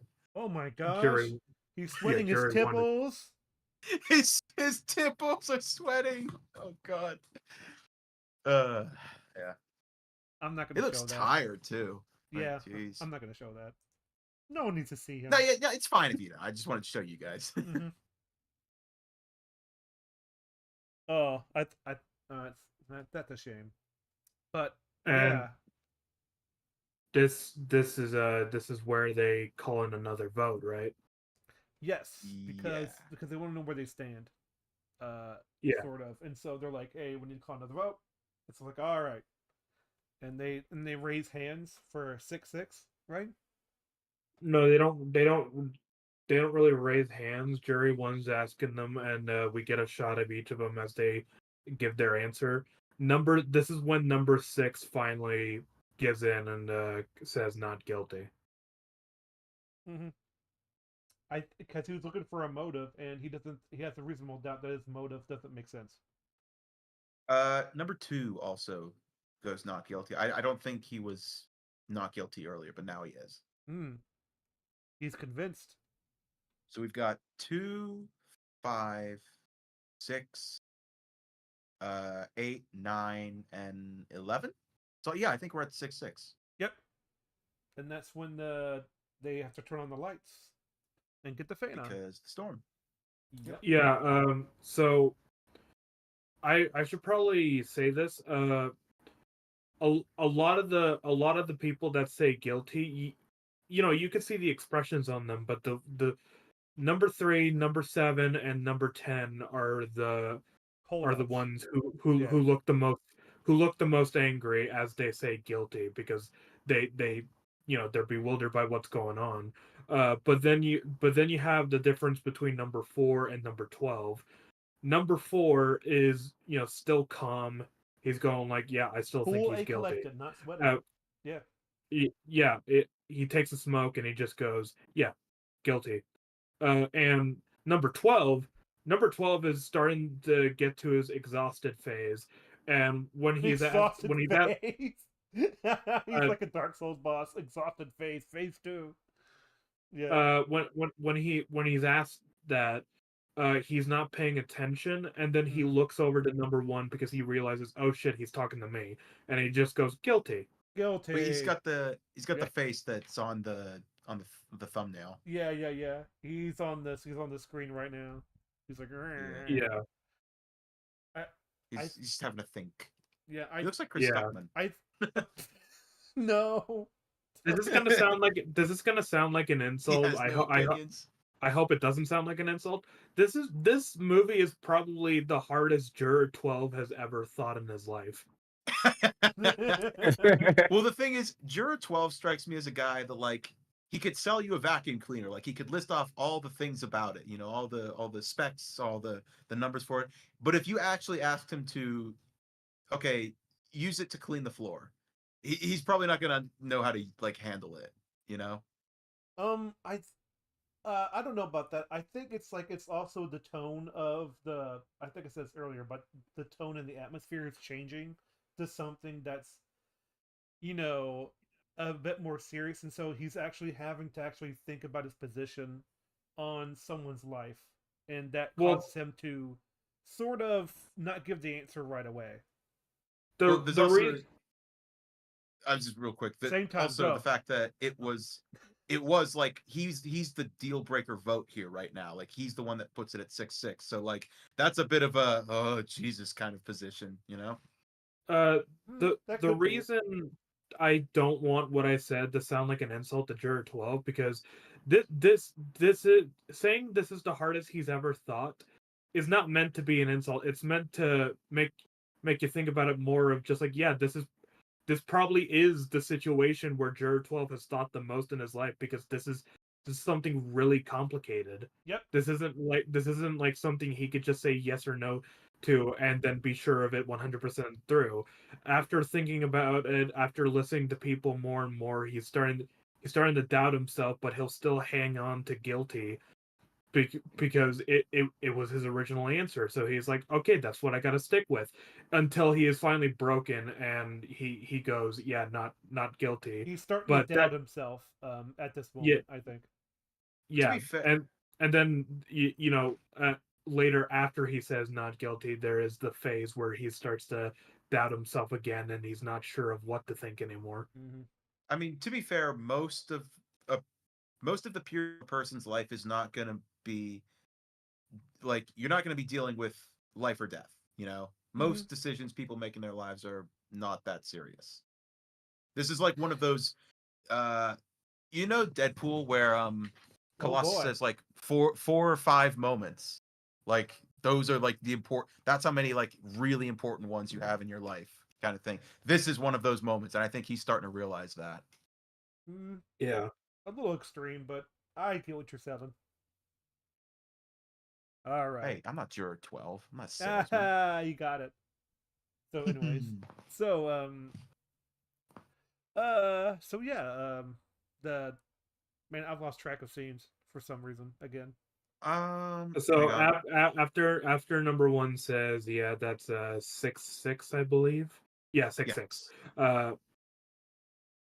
You That's a lot of you have you have Juror 7. He gets up from his chair. Juror 7 gets up from his chair a lot, and I know that the others get off of their chair a lot as well. But Juror 7 is the one who's more like impatient. every time things don't go his way, Mhm. and the more time that goes by, he gets up from his chair. He walks for a bit. He paces, probably to just calm himself down.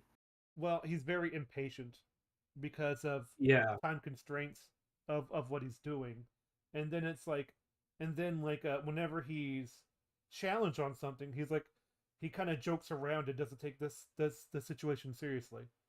It's like he wants to avoid the subject for I don't know really why. I guess because like he doesn't want to be here. Like, Yeah. but it has to be more than that, I think. We also get an exchange between jurors number 9 and 10, where 10 is once again just getting really sick of this, and Nine's just like, well, he's just pointing out the facts, and Juror 10 goes, "Oh, facts. I'm sick and tired of your facts. You can twist them any way you want. You know what I Yeah, mean?" And Nine's like, "That's exactly the point that Eight's been making." it's kind of funny that like number 10 says, "You know what I mean," a lot, because like he doesn't know Yeah. what he's really saying, and he expects you just to get it at at the end of his sentence because he wants you to Yeah. fill in the blanks yourself. And because he can't do it himself. Yeah. Because and after that, number 9 is like, you shout at the top of your lungs, like, if I'd been a few years younger, this man gets on my, and then he kind of wobbles a little, and 8 like immediately gets up, and he's like, he helps him back into his seat. Well, yeah, because like even he has limits. It's like, Yeah. good golly, this guy, like, he likes to pushes people's buttons, especially in this Well, I think room. Yeah, well, it's like 9. He's obviously not a spring chicken, and he needs Well, to sit neither back of them down. And are. then, Like, well, yeah, but I'm saying 8 helps him back down, and then he's like, "Jesus, it's hot in here," like. And I think 8 says, "You want some water?" And he says, "No, no, I'm good, thanks." yeah, because he's tan, which means he's definitely had a life, like, probably outside, um, Oh yeah, probably agriculture of some kind. It seems like yeah. that's what I get from it anyway. Number 7 then asks number 2, how come you changed your vote? And he simply says, I think there's room for doubt. 7 is still not buying it, that sort of thing. And then Jur 10 comes in. You think too much, you get mixed up.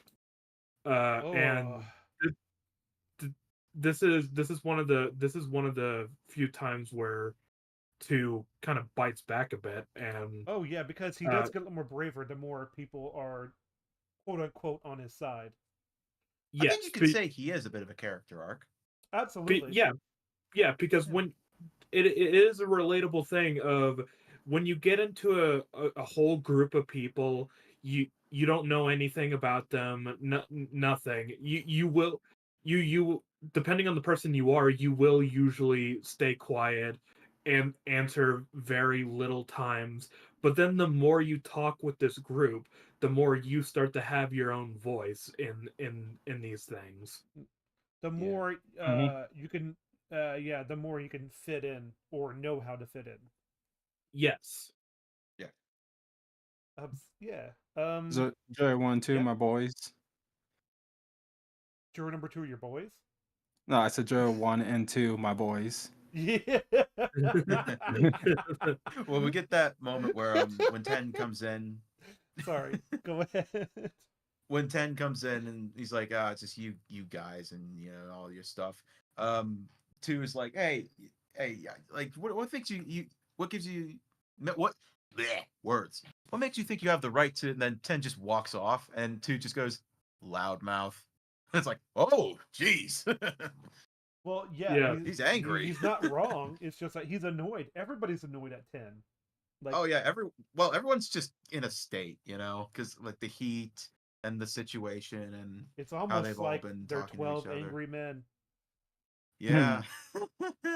Yeah, and then Jur 7 starts to try and close the windows because it's raining, and obviously they don't want water in the room.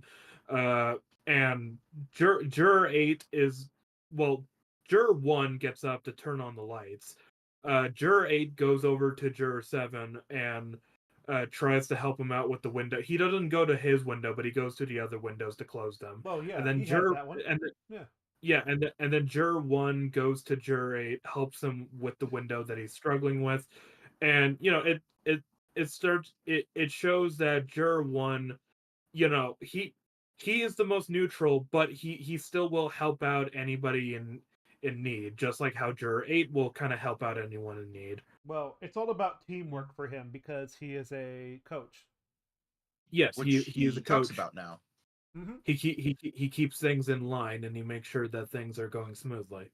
But And by the way, I think let's not forget it is called 12 Angry Men for a reason, and it's like it's not just because they're angry. It's like they all have moments where they just can't stand it anymore, you know. And I think Yeah. one has those too, where it's like he says like he kind of ignores his teamwork stuff and says like whatever. It's like he Yeah. doesn't want to fool with them anymore. He just kind of grabs his moments. mic and he's like, Yeah. he just grabs his mic and he's like, I can't fucking stand it. I can't fucking stand it. Okay, Boogie, calm down. Well, yeah, he was doing a boogie. I know. Also, is it fair to say like, I think earlier we were talking about like when Juror 5 changes his vote, that was like the second act start. Is it fair to say that the rain falling would be like the third act start? Yeah, I think Yeah. I so. think so. Yeah, because Because Yeah. it's we where already Oh, things yeah. start do to thirds in the sway. movie. Yeah. Yeah, because we are I'm looking at six- I'm looking at it right now. The scene where Juror 1 talks to Juror 8 about the storm. That's an hour and 5 minutes into it, and the movie is about an hour and 36 minutes, so that makes it 29 minutes left. The final Yeah, act. that's exactly what I was gonna say. It's like the perfect 2/3 through the movie. Mhm. Yes. It's the final act. It is sort of like a 3-act structure, like in a way. As Juror number 7 would say, we're in the 9th inning now. So this is something that when I was watching Metals Forge on 12 Angry Men, I was listening to what they were talking about. I think we should now cover the number one story about the storm, because Metal and Fringy said that they didn't really understand its placement in the movie. So let's go over it and see if we can find any meaning out of it. Oh. So the story is, yeah, I've seen a Mhm. storm like this before. Was it November? I don't know, something. It was quite a storm we had. It was right in the middle of a game. We were behind 7-6, but we just started to move the ball, made a real tackle, and sort of a cut right in, slash through, slash right in, cut right through, and we had this kid Slattery. He was an ox, a real ox. I wish I had another one just like him. I think I'm forgot to tell following you, exactly as you I'm are. the assistant head coach at Andrew J. McCorkle. That's out in Queens. And anyway, we're starting to move along real nice. Their whole line is just coming apart, and it starts to come down. Cats and dogs, just like this, just right down. Well, it was murder. I swear, I nearly bawled. We couldn't go nowhere. Just continue from there.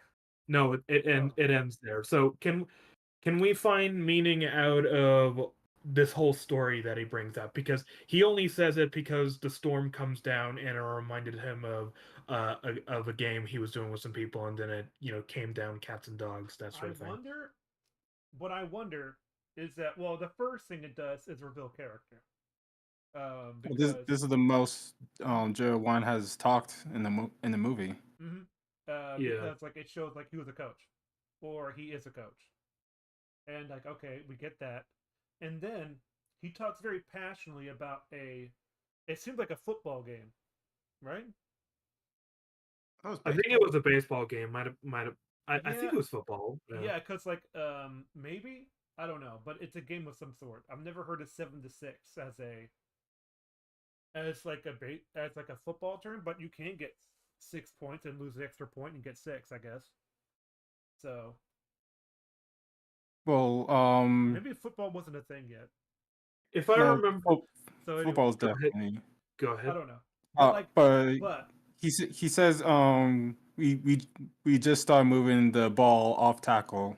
Hold on, I'll be off right back. tackle. Okay, yeah, it's football. All right. So Okay. so what's going on is like it's like I wonder if he lost his son because of what he's saying. Because like I wish we had another one just like him. It's like is he thinking about that? And this 18-year-old kid, like is that the connection? Like I don't know for sure. That's what I'm sort of maybe getting from it.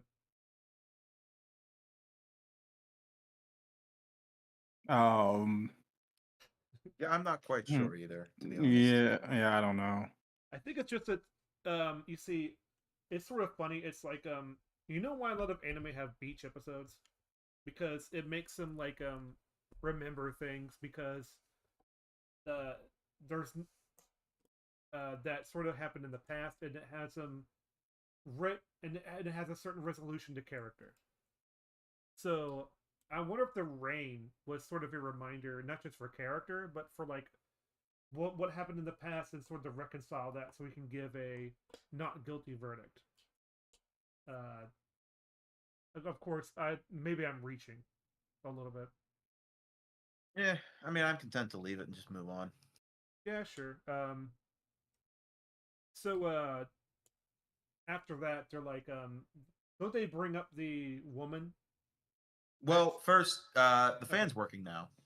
Oh yeah, already went over that.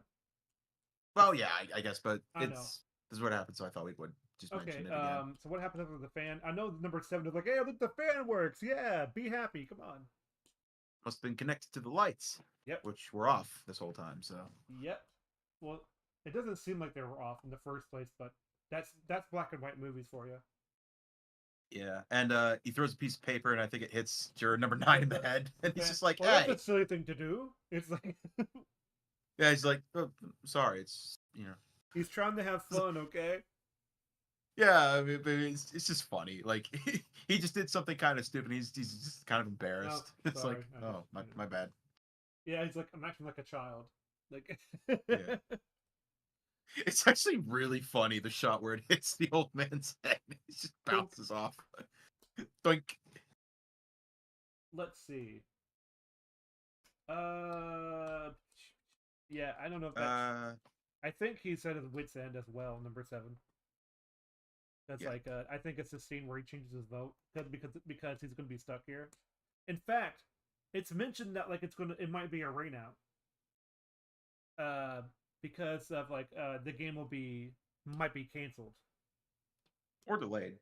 Yeah, or delayed. So like you'll be fine. So yeah, he's more lax now, I guess. He's like he's kind of settling into the fact that we're in the middle of this.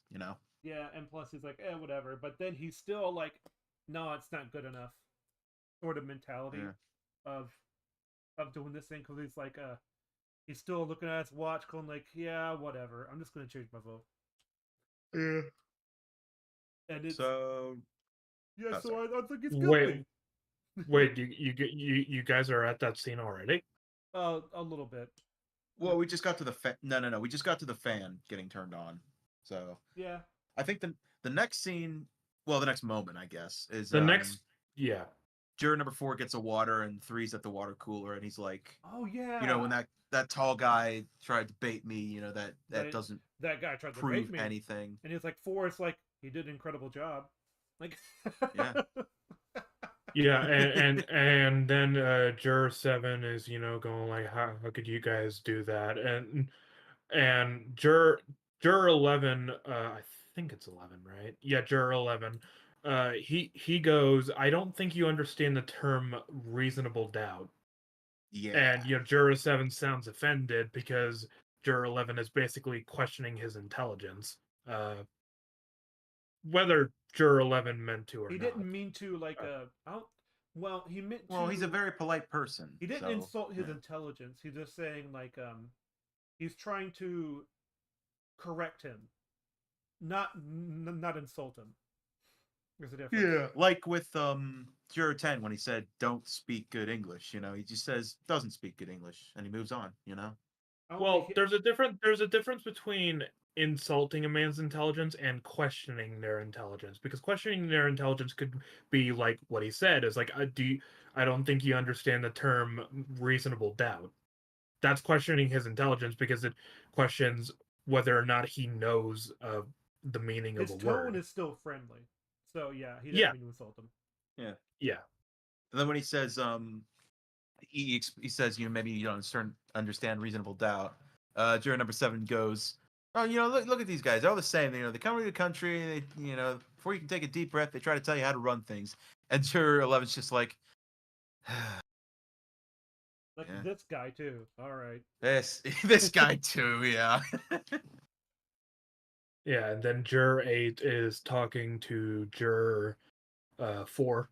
Oh, he says the arrogance of this guy in reference to juror There gets number this 11. guy. It's like really it's like when when Keem called Platoon sadistic. It's like of all the guys you could pick, why did you call him sadistic, you know? Yeah, It's I like the know. most well-spoken and proper guy in the group, and you're the one he's the one Yeah, you it's went like, after. Yeah. Uh, Anywho, yeah, then we get to the scene where Juror 8 is talking to Juror 4 about the movie situation. Juror 4 is arguing, yeah, he didn't remember the stars or the name of the movie, so ah, therefore the boy was lying. And then Juror 8 is like, well, he was under a very stressful situation, he and was under a being lot of slapped by stress. his Yeah, sorry. yeah yeah, he's being slapped by his father, all that sort of thing. And then, after the movies, he finds the father dead. Uh, well, if we buy that story, then it's just like, do you think you could remember the names of the movie? Uh, And he's like, I'd have and no problem doing that. Like, number four is quite proud of his intelligence, so it's like, yeah, of course. Like, yeah, because this is something about Juror 4. He doesn't really understand how people react to certain things. He's a very literal and logical person. mm-hmm. Yeah. But not much of a people person. Yes. Uh, Uh, yeah, and so he starts jury, like juror number 8 starts asking about movies and who stars in them, and he keeps going until like Falco, yeah. you forgot to mention the fact that it took it after that situation at the movies and then finding the father dead. It took 3 months before the kid was finally brought to court, and Juror 4 basically goes, it took 3 months he for him to memorize the movies and Oh right, stars, it took yeah, and okay. Mm-hmm. automatically, before I'm even looking at what Juror 8 says, I have to say is like, that's a pretty poor argument, because it if if he had 3 months, because this is something that's very relatable for people. They're not going to think about all the answers and questions that people might have. They're not always going to think about it, especially Mm-hmm. in this situation. The boy is probably going like, "Oh my god, do they think that I committed the murder? Well, oh my god." He's not going to think about the stars or what the movie he watched was until he was finally asked that question. He Because was like asked that question. oh, I'm sorry, Go but ahead. like well, that's actually a good point because like that's what number 4 is concentrated on because it's like because he thinks himself to be of high intellect because of his job, and so he's very cool under pressure. So um daggone it, I had something. I'm an old man, I can't remember nothing. But like so like from that like the 3 month period of him trying to remember, it's like that's not even on my list. Like who cares who starred in those things? Like it's but then it's like but then when you're asked that at the in the courtroom, it's like what does that matter? It's like oh, and the kid finally gets it. It's like oh, man, that's got to be crushing. I'm rewatching the scene, and Mm-hmm. I gotta say, I think it's a bit of a problem that Juror 8 doesn't, or anybody else doesn't, bring up my point about he's not gonna think about all the questions and answers that might happen. I feel like that's a fair point to make Well, over Juror 4's current argument. I can just say they didn't think about giving that point. Like I that. guess. Yeah, it's like not everyone's gonna think of that. I I thought they did. Oh, No, they didn't. I'm rewatching the scene right now. He doesn't bring, because after Juror 4's after juror 4 says he has 3 months to think about that, so whether he was under a stressful situation or not, I don't buy that he doesn't remember that. And then juror 8 begins the question of like, where were you last night, and then that whole thing starts. Oh yeah, where were you last night? And then he keeps going back until like a week ago, with like who Yeah. his movies, and like Oh, and by the way, the Incredible Mrs. the- Bigridge or whatever. Like, Yeah, There's go a- ahead, there's a little- Sonny. Oh wait, Oh, sorry. I mean Zeddy. My bad. It's just there's a little joke where when juror 8 goes like, what about the night before? What about the night before? Juror number 7 says, when you get to New Year's Eve 1954, let me know. And then they all kind of chuckle. well, Well, yeah, not because juror number 8 or 4, but it is. the, I do like that joke because of what. I'm sorry to interrupt, but like the whole thing with him, like saying that is. I think he has a little bit of a good point about. Well, how far do you go back? Like before he doesn't remember something, and then you got him. It's like no. It's like I just thought of it as like more of a character moment. Like, Oh, absolutely. obviously he still doesn't take it seriously, and obviously New Year's Eve can be one of those times of years where certain events may happen that a guy will certainly remember. I know, but it's just a funny moment. yeah, it's just a little funny moment, Mm-hmm. but still character based. Oh, it's character based, and also like it kind of like, well, how far do you plan to go back before he just doesn't remember anything? It's like Yeah. that's the undercurrent sort of criticism that he's using as a punchline. But like And as but then number 4, it just goes to a week where he says the wrong um the wrong actors in the wrong movie, like title. yeah, Well, to he correct he asks something. he asks about the first movie, and then he does that. He answers about the stars, although Oh, absolutely. I'm he just wasn't sure about all the stars. And then he asks him, okay, what about the second movie? yeah, and it's like and then number 2 corrects him. Yeah. And like Yeah. and he gets, and here's the thing about number 2 in this moment, he actually is like very brave when he does it. Like, I saw that was amazing, Mr. Banbridge. It's like, holy Yeah, like cow. he's correcting the most logical of the juries. The Yeah. jurors right now. Yeah, juries. He's like you want to be sure that you're correct in this moment, Yeah, and not only that, we see him sweating over it. Like, yeah. he actually does First time he sweat. sweats. It's like and number 8 is like, you weren't under any sort of pressure when that happened. Imagine him doing Yeah. that. It's like, And that's the moment where we see the first droplet coming down his head. Yeah, sweat. I think it's a neat little detail It that is, yeah. when he answers the first movie, he immediately goes, it was a remarkable whodunit. It was just like, yeah, of course he would like a well done whodunit, because Mhm. he's very Right. logical. So he Yeah. would think about all that stuff as the yeah, movie's that's going on. true. He would- Yeah, He'd that's probably good watch character. like Sherlock Holmes and read those kind of books, Yeah. He thinks himself to be Data, but he's just lore. Yeah. If it wasn't for the fact that he's not a people person, he would make a great detective. Yeah. Maybe he could be a really good Moriarty. Oh my god. Yeah. So what is it? And is this where 7 changes his vote? I'm looking through it right now. 'Cause they're 10 running out of goes on seats. another. Oh, this is where 10 asks for a cough drop, and number 2 is like, they're all gone. They're Friend. all gone, friend.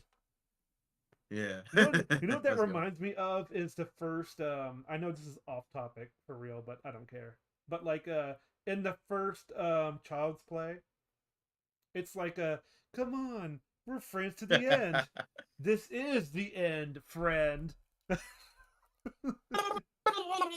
Sets him on fire. Yeah. Just they set juror number 10 on fire. And I just checked juror number 12 is looking at the window. He's like, oh, there goes your ball game, to juror number 7. Yeah. By the way, I want to retract my nitpick that I had about the Uh-oh. cough drop thing, because I actually think it's a neat character thing that he to ask if anybody wants cough drops.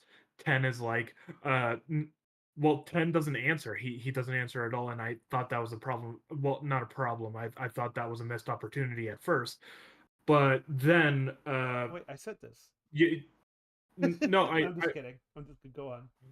yeah, and then you have a character because yeah, 10 won't ask for a cough drop because he's too mad. But then when he's coughing up a storm, he finally goes like, "Hey, can I have a cough drop?" And then 2's very spiteful towards him because 10's been very spiteful towards 2. So Yeah. Oh, I absolutely. retract It's a I character retract my moment. nitpick. Yeah. It's like I'd say number Yeah. 2, he is like the third most antagonistic towards 10 outside of 11 and 5. Yeah, mhm. because 2's not having any of this shit. Anymore. Yeah, He was trying to get along with the group at first, but now he's like, nah, I'm on my own now. Like I have my own ground to stand on. Like Yeah. yeah, but 12 says there goes your ball game, and 7 goes like it's only a shower. Yeah. yeah, because Mhm. he's in such denial now. It's like about not going. Yeah. And And this is a moment where 2 is like, can I see the knife? There's something that's been bothering me, and as long as we're stuck in here, uh, there's this whole business about the stab wound and how it was made, the downward angle, and I think he brings up the heights and how it doesn't seem to make sense that a kid of this height could stab a dad of that like height reach high, stab down. Yeah. downward. Yeah. Mm-hmm. Then we get that next scene. Well, a little thing that does bother me is like, how do they know what hand he would? uh Oh wait, Uh, wait! It uh, doesn't matter. It doesn't matter. Never Well, mind. this was 1957. Everyone was right-handed back yeah, I then. was Because gonna the say that. left-handed were burned Well, at the it's not stake. just that. It's more like you would have to exchange hands just to put it overhand. It wouldn't matter. Yeah. I don't think it really matters which hand it was. It's Exactly. the same thing. Oh, it's the Well, same thing. Yeah. he Which, by the said way, he was stabbed in the heart, so which it most likely it was his right hand. which by the way, I am left-handed. So if anyone tries to frame me for anything, it's probably going to be easier to get rid of that evidence than for other people. Well, now they know you're Well, left-handed. You should keep that a Yeah. secret. now I need to get Michael Jackson in his one glove. Like Yeah, and then you got this pretty tense scene where Juror 3 is like, "All right, I'm going to prove my point," and he goes like, "Can anybody stand up?" And Juror 8 is already standing up, so Juror 3 thinks, "Okay, I'll use you as an example," uh, and yeah, he yeah. asks for everyone to watch. He makes himself shorter. He has the It knife there, it's hold on and yet before you move on a oh little bit. I have okay. it's a little detail, but like he said, like yeah, he's a little bit shorter. It's like all right, a little bit shorter. Like he's actually listening because number 3, believe it Yeah. or not, wants to prove that he's guilty. So he'll do anything. Like he'll listen when he wants to prove he's guilty. So it's like all right, continue. Yeah, As opposed to and like 10 who never listens. Exactly. then you I wish we could just play the scene because I love how when he's like, all right, I made myself shorter, and then he just pauses for a moment. His hand kind of gets a good grip of the blade, and Juror 3, you can interpret it in like 2 ways or 3 ways where either jur- either Juror 3 is hesitating, because he's mad at Excuse me. Juror 8, but he doesn't want to kill him, or he's trying to think of a way to do this without people thinking that he's going to kill him when he's he has no intention of doing so. uh Mm-hmm. Yeah. I and think he's. Oh, sorry. No, go and ahead. the expression of Juror 3 is so fucking good. The actor is really great here. Anyways, go ahead, Zeddy. I just think it's really funny because like I get the sense that he understands how awkward this is. Like, Yeah. okay, I know I've been really antagonistic towards you, but I want to make very clear I'm not trying to stab you. Like he's moving quite slowly throughout this whole scene. But the Like rest of them I were like, look, "Hey, whoa, wait a minute." Yeah, because Yeah. he pulls back the blade halfway and he pauses for a moment before actually revving it up far back, and then everybody gets up because once they see him pull it that far back, they're like, "Whoa, whoa, what's happening? What's happening?" And Jur 3 sees that, and he's like, I don't want Well, to cause also panic." And the he's like, speed as well. He "See, does it really quickly. this is how we did it." Yeah, You know, like he pretty much says, he's like, "See, this is how it was done." yeah, Yeah. And and so as I said, another, he oh pulls it sorry, back. Sorry. As I said, he pulls it back halfway, pauses for a moment, and then revs it up. and Yeah. so the thing is, so like number 12 gets really active here. He Well, but right before we get there, okay. there's also just I just think it's really funny that he puts the knife in his breast pocket. Oh, that's right. It's He just really says like, funny. "That's like, haha, I've defeated you. I'll put it in your pocket." Like, Yeah, it's just He didn't he's say trying to that. He make like didn't a say power that. move, but it's yes, exactly. Which he's is trying to make it like a that's power neat. move, but it's just really funny looking. So and number 12 is like, "Let me see that. I want to see that. Look at that."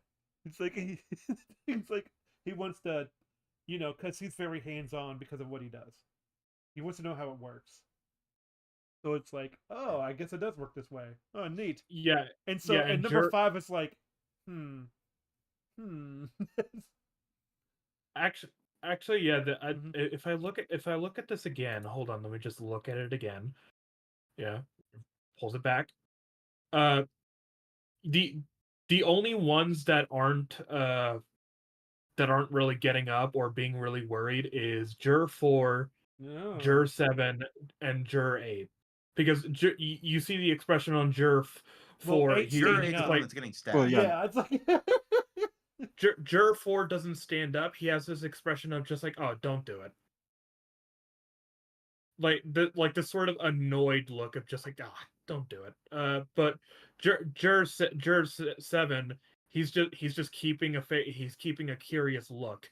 Uh I love these types of scenes where I can pay attention to everybody's expressive in the large group and see how each one reacts. It's really great stuff. And yeah, Jur 8 is really fucking brave for just standing there.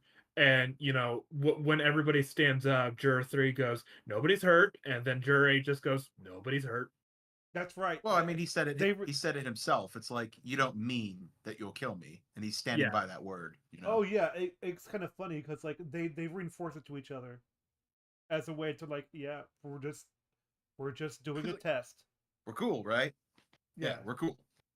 Yes. Like they do it repeatedly. It's like just it is a guy with a knife in his hand. It's just like we're chill, making sure we're chill.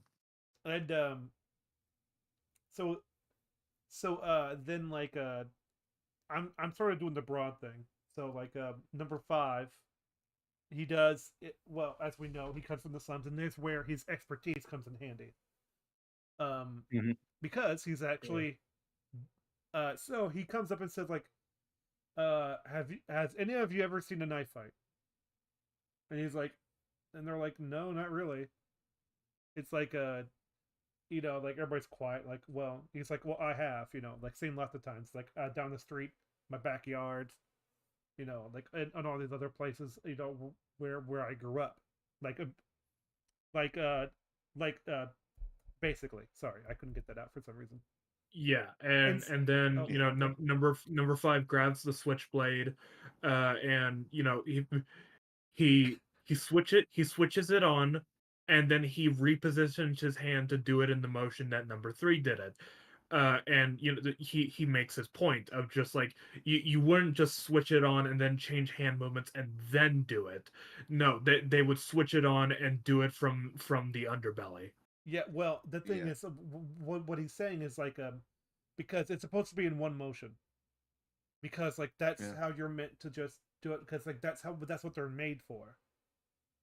It's like It's actually really you flick it open and then you jab, like, it's actually like really freaky how fast those kinds of attacks can happen. Like I've seen videos of where they show someone doing it with like a stick that's meant to substitute for a knife, and they're just like, yeah, it happens like this. You're just walking next to some, And it's like that's how fast it can happen. That's how fast it's meant to absolutely. happen. It's scary. You ever heard of prisoners like shivving people? They'll go da da da da da. It's like holy crap. Oh yeah, that scene from Yeah. Breaking Bad, season 5. Oh, Whoa, I'm- careful, I'm careful. I'm not mentioning All right, Breaking that's Bad. all I'm saying. That's but all I'm I'm not saying. mentioning TV. I mean like real life. That just happens.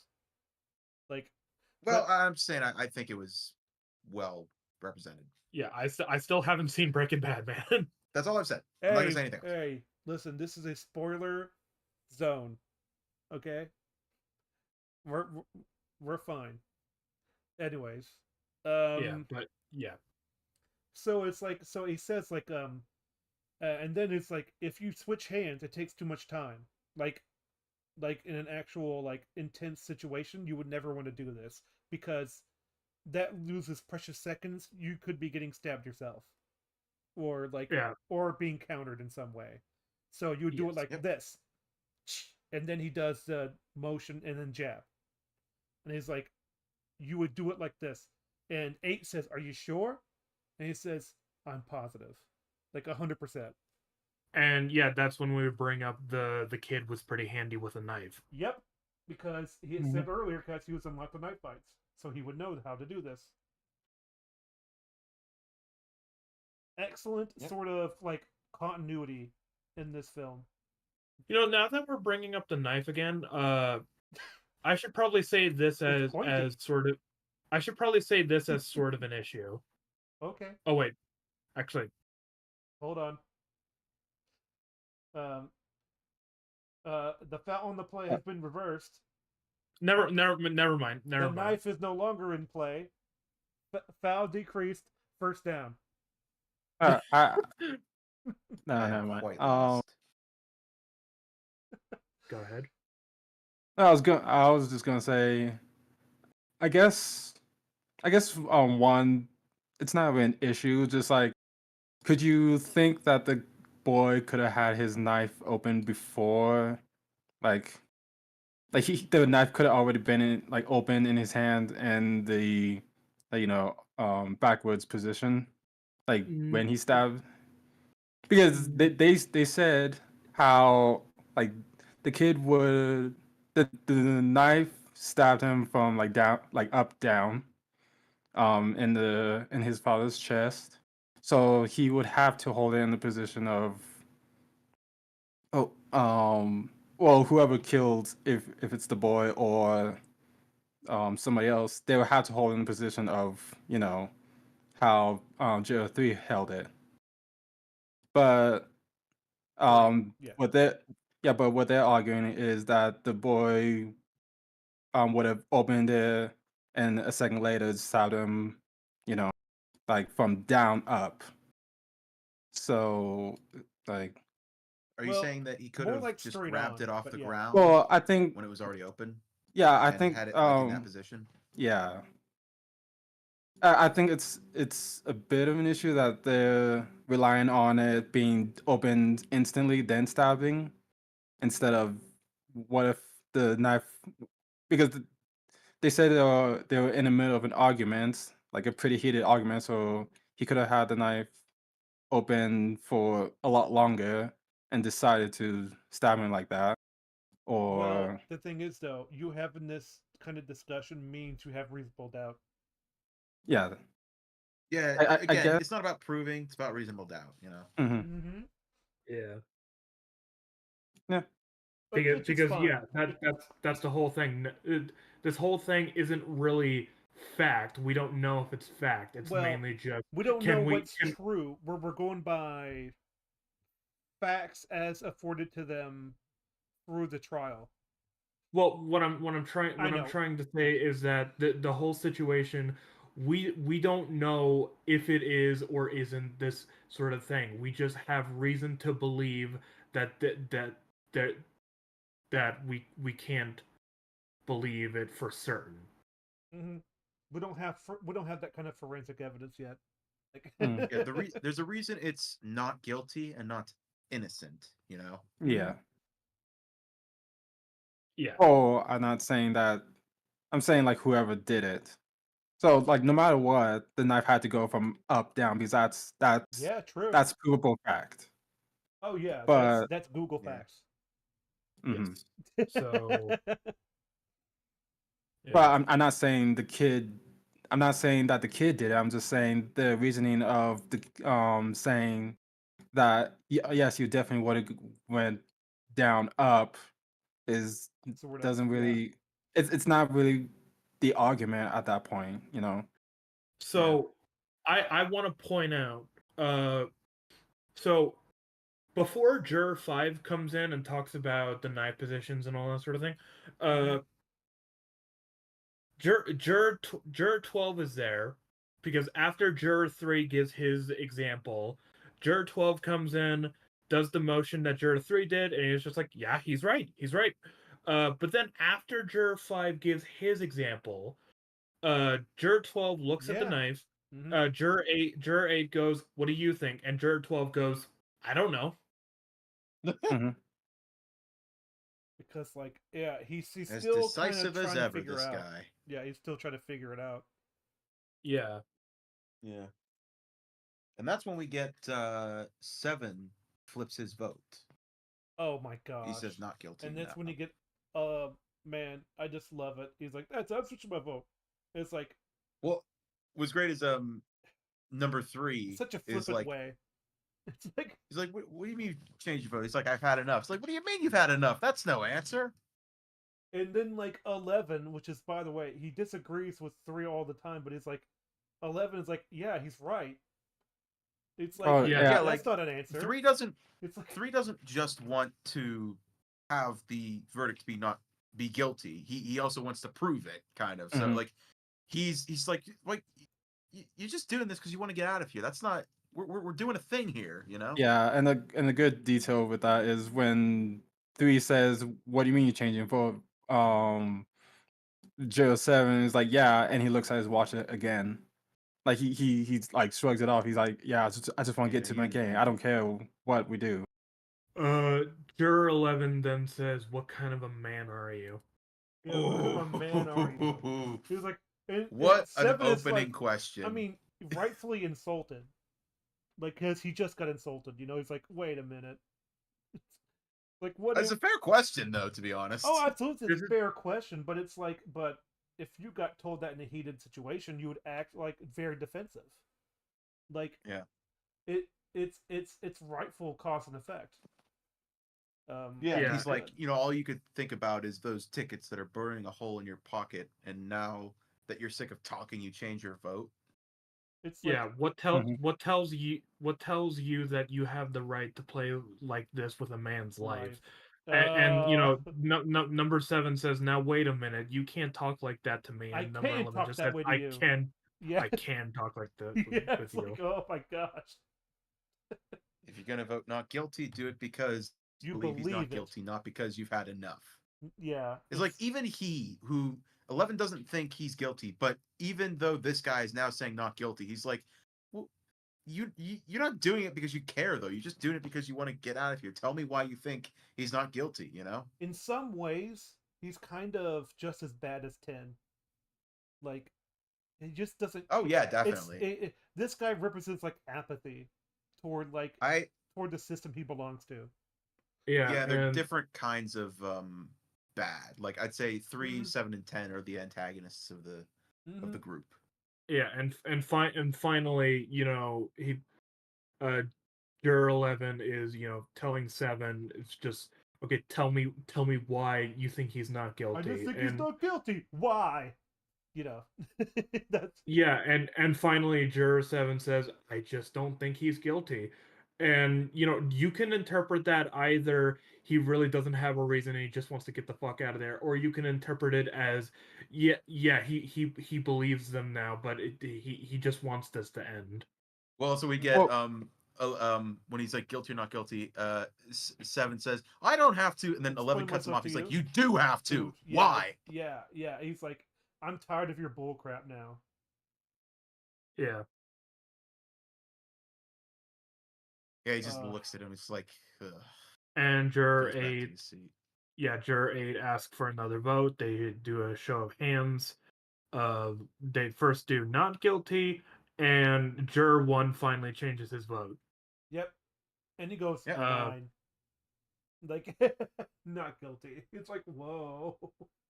Yeah, that and leaves 12 hesitates. 12 finally accepts that he's not guilty. Which will come up later because 3 and 3, 3, 4, and 10, 10. and 4. Yeah. Mm-hmm. yeah. I don't know why I said 3, 10, and 4, but whatever. Yeah. You can't count to 10? Jeez. No. 10, 4, and 3. 4, 10, 3. Oh yeah, 4, 3, 10. 10, 3, 4. Anywho. Yeah. Thanks. This section brought to you by Oh, Sesame Street. Oh, here Yeah. here we go. Here we Yeah, go. it's this The scene big now. scene. Yeah. Oh, this is another. Would you call this a mic drop moment, or is this just like No. catharsis? Yeah. This is just simply we've had enough of you. Yeah. Oh, is this the rant? Yes. Oh Yes. boy, I love it. And like, It's a great scene. I'm not. Listen, I don't want to talk about everything he says. He's just Yeah, goes we don't off have and to. gets worse and worse and worse the more he goes on. Like, Yes. I would like to bring up like the order in which they leave. that, though. see, that's important, of course. So Yeah. during his bigot rant, he number 10 is going off on. The first one to leave is 5. As he Yep. pounds his fist on the desk and leaves. Yep. He's Leans against the he's wall. headed up to here with this guy who says hates people from the slums. You know? Yeah. And then next up we got 9 and 11, pretty much at the same time. 9 and 11. Yeah, that makes sense. Yeah. And because- 9 yeah. 9 sits down because he's an old man. Obviously, probably doesn't want to stand around too long. Yeah, 11 just gets up and walks around the table, looks at the window. Yeah, And he's we get 8. again. They're doing looking away from him. And then Yeah. and then juror 8 decides, okay, yeah, I'm gonna sit next to 9, which is a neat detail. Yeah. 2 gets up and walks away from the table.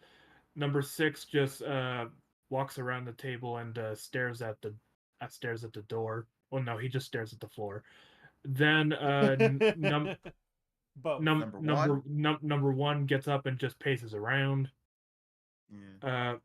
And And then by the way, 12 would be the real last quick, one that gets up. I do Right. like Yes. it how sorry. number 10 does, in fact, get a little more active in his ranting and looks around and saying, what are you guys doing?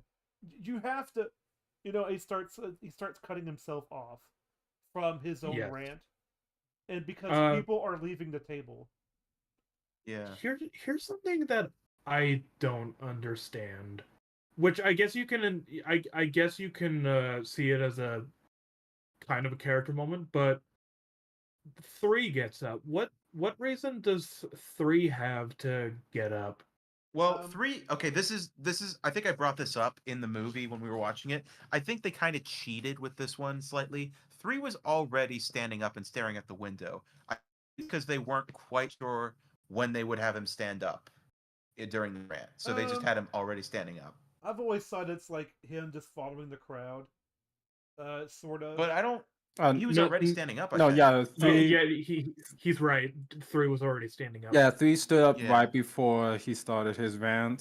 It's not really a problem, but I do think it's a bit of a cheat. You know. No, I don't think, because 3 doesn't, like, he's not like as He's not a bigoted bigot. as Yeah. yeah, Yeah, he's not a racist. he's just stern with his punishment, I guess you could say.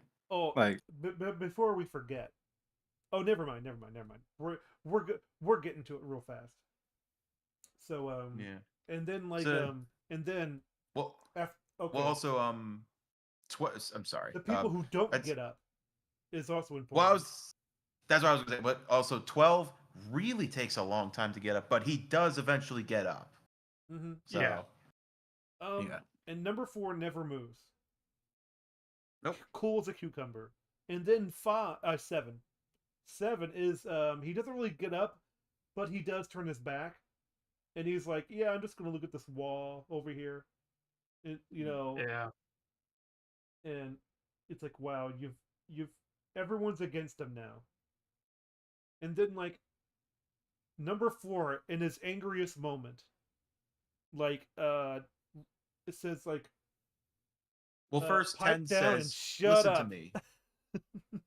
Yeah, 10 says, "Listen to me. You listen to me." And he goes, "I have. Now sit down and don't open your mouth again." And he's like, he says it in a cool way, but you can tell he's like really angry. And, Yeah. and yeah, if you've seen this film before, 10, I don't think 10 speaks again after this. No, he doesn't. Nope. Nope, he doesn't. And 10 goes off to his little corner in his own desk, and it's like he's He's isolated been himself and he's exiled. completely defeated. Well, now he's everybody's told him like we don't want to listen to you anymore talking, so now you have to listen to us. And I think that's what turns him at the end, that he actually sits down and listens He instead got of ragdolled by like just by doing the whole like we're gonna turn our backs to you, literally. Like Yeah. Yep. Mhm. And then 5 is the first one to return to his seat, followed very closely by 12, who I think was just looking at him. so And they then 8. all and then 8 gives a little speech about listen, I'm not we shouldn't have a personal vendetta about this. It's all Mhm. about reasonable doubt, pretty much. And like I know it's more than that, but it's like it all comes down to it's like we need to be impartial. So, something that I heard on Metal's Forge, Metal, We're gonna copy and hit, paste Metal Forge. Yay! it was a tiny complaint that he had. Actually, I don't even know if it was that much of a complaint, but Metal said he found it weird, this scene, because he felt like it didn't fit in this kind of movie where everything was really great. He didn't expect something so symbolic, you know.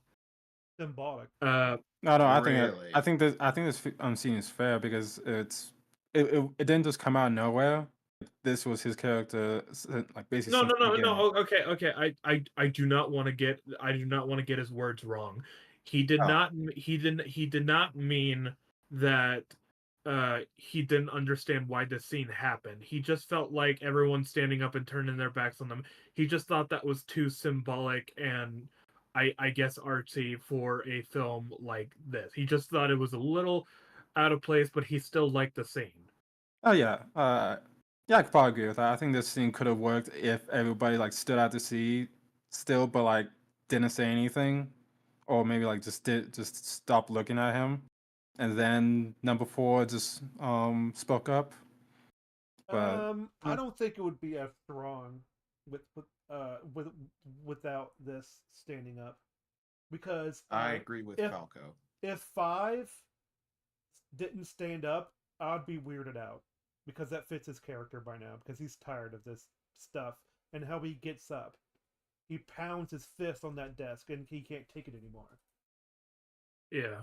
Yeah. Mhm. I think it was needed. I think it was what the old man needed to see to like get him to shut up. yes,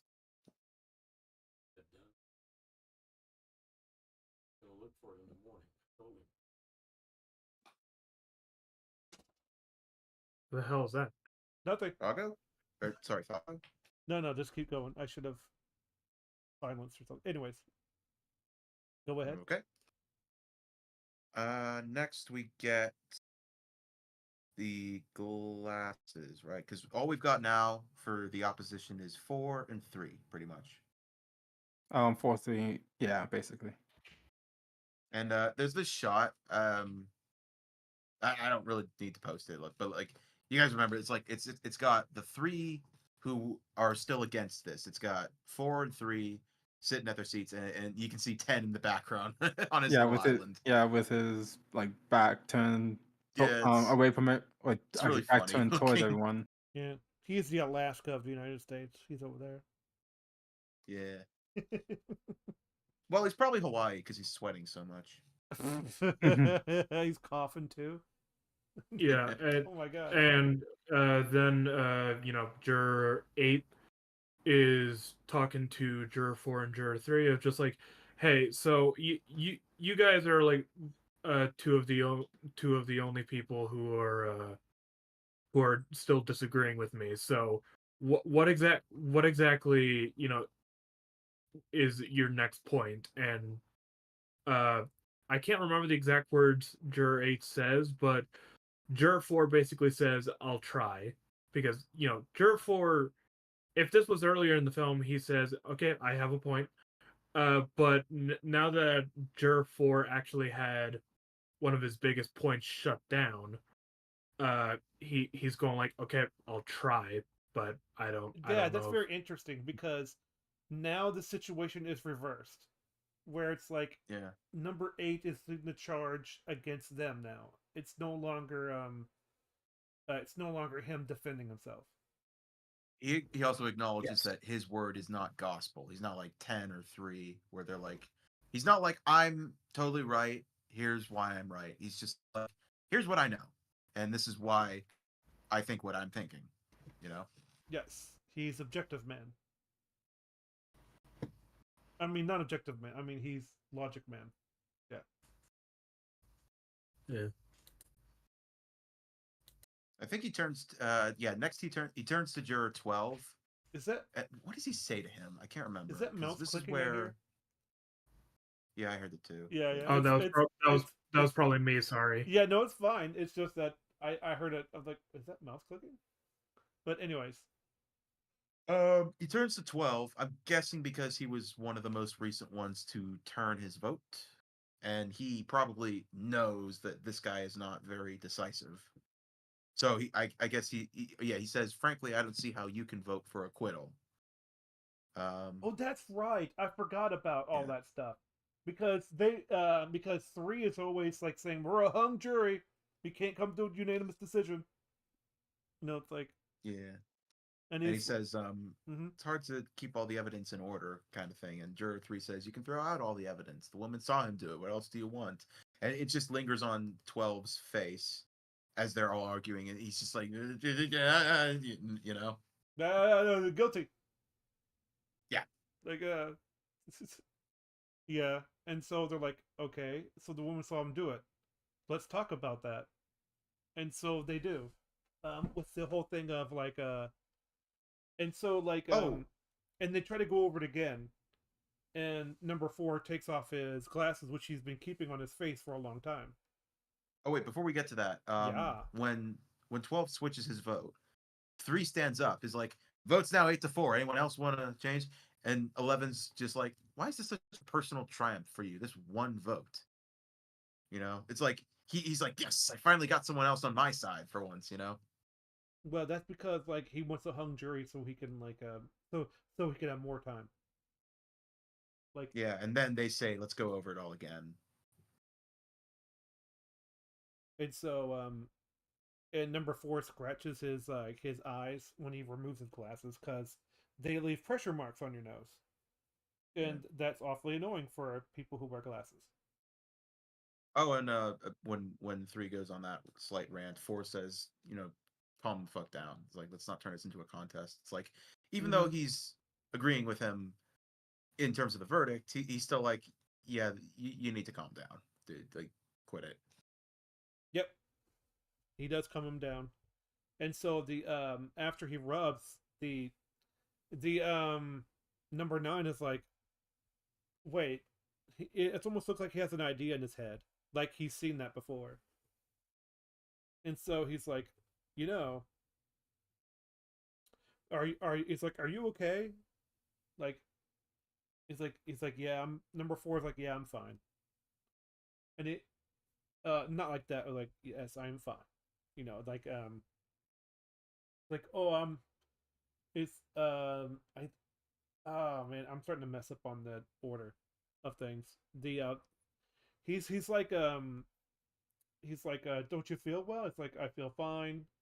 And he's like, oh, I'm sorry, like is it your nose or your eyeglasses? He's like, it was like, for your information, like, yeah, like because they lay down on my nose, it causes, like, sometimes it causes them to hurt, you know. Yeah. And he's like, number 9 is like, well, I'm sorry about that, but you mind if I ask you a personal question? It's like, I forget. I think I already went through that though. It's like those little indents, are those because they're reading glasses? He's like, yeah, you know. Like I saw those same indents, like on the woman. Falco, Yeah, not reading glasses, eyeglasses. eyeglasses, whatever. Sorry, eyeglasses on the Woman. on her nose, like on the woman, when she was testifying, and but she didn't have them on while she was testifying. And number three throws a fit about this because it's like how do you know she wore eyeglasses? Like how'd you know? It's how do you know it's rude? Because well, because when women go out in public like or on the stand or anything, it's like they're gonna make themselves look younger with makeup, and if you wear glasses it makes you look it can make you look older to like a woman who is trying to be fashionable. So it's like Yeah. so she wouldn't wear them. Yeah, the look that I'm gonna grab a screenshot of it because Yeah, this is it's really good. fucking great. Uh, We get a close in shot of four looking straight at the camera. Yeah. You can The- see the the- you can see the wheels turning in his head about this yeah, guy. I'm sorry, you're gonna get subtitles in this screenshot, but yeah, this fine. look that Jur 4 has when he's hearing all this. Yeah, and you can tell he's really thinking about it. I think it's neat too because you remember how earlier I brought up like the close up shots for 9 probably emphasize how he's paying attention to like you people like that kind of What do thing. you mean? I feel like this is a very deliberate shot. It's like this is Juror number 4 for probably one of the first times like he's thinking about something people related instead of logic based. Instead of like So it's got the same kind yeah, of shot on him as it had on this 9. is the shot of it, and I think it's really good for. Yeah, you want to be looking like a younger woman. It's like yeah, it's really good. Yep. And it's Yeah. like it's like I said, like you can see the wheels turning in his head, and he's like, "What do I, what should I, it's like, oh my gosh, like, does anyone wear?" And they ask him, "Does anyone wear their eyeglasses to bed?" He said no. So maybe she didn't have them on when she looked over. Yeah, Jur 4 even says nobody wears glasses when they go to bed. Yep. Which is funny. Which is funny when he said that because when Reaper was watching it with us, Reaper texted out that he wears his glasses to bed, which is fine. Yeah, that's proven that is proof that people do wear glasses to bed. But You that's a very shouldn't. small major. That's a very small majority of people because I don't. That's called a minority. Oh, minority. Sorry. A small It's a majority. trigger As a word. small majority. It's a trigger word. Yeah. But Also, oh, sorry, you weren't done. sorry. I was just gonna say that yeah, I don't know anybody besides him that wears their glasses to bed because wearing your glasses to bed is a very bad idea. It is a bad idea. You could break them. Yep. Go ahead, Zeddy. Also, when they're having this discussion, number 3 again is like, what was that kind of proof? And number 5 says, no, yeah, I did see she had those marks on. It's like, and 3 is like, what's that supposed to mean? Like, he basically insults him again. And number 6 is like, look, I'm getting sick of you. And he stands up, and 5, puts his hand on his shoulder. It's like, look, it's not worth it, dude. Okay, just stop. Oh yeah, it's like and it's not just 5 that said that. It's like multiple people. It's like yeah, I noticed that too. It's like oh my gosh. Yeah, Yeah. Joey. I think 5 is the one that stops 6 from probably decking number 3. Oh yeah, I know that, but like multiple jurors are saying they saw the indents.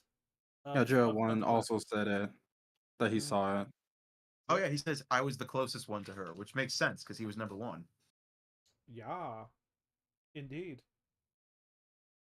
Yes, yes. uh, so what else do we know from the scene? let's see. Oh yeah, it's kind of funny when everybody's arguing. It still has a close up of number 4, and he's like, he says he just, and you can see it finally catches on. And he says, I'm changing my vote. I'm convinced.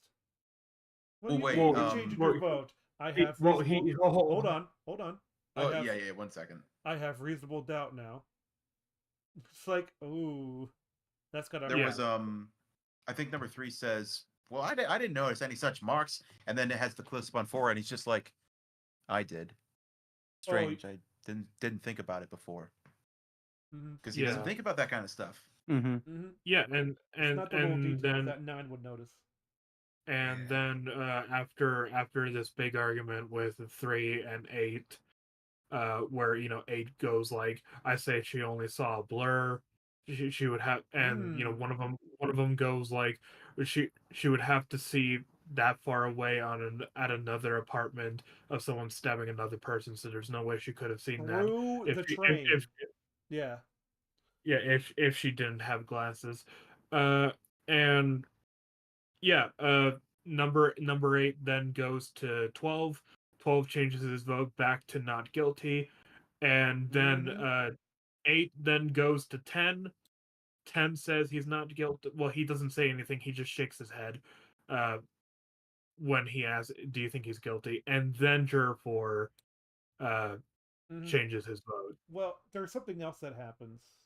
Um, he was like, maybe 3 is like maybe she's farsighted, or something like Mm-hmm. that. It's like, Yeah. Which, to be honest, that is a fair point. But the point again is reasonable doubt, which Yeah. we have That now. the juror A just brings out that the woman's eyesight is just in question now. yeah, Yeah. true. Um, and so it's like, I love that thing he says. I'm Yeah. It's changing like, my are we gonna vote. send I'm a convinced. are we gonna send a boy to his death based on the testimony of someone whose eyesight is in question? Yeah, true. Yeah. All right. Uh, And then then, we get to my favorite scene in the movie.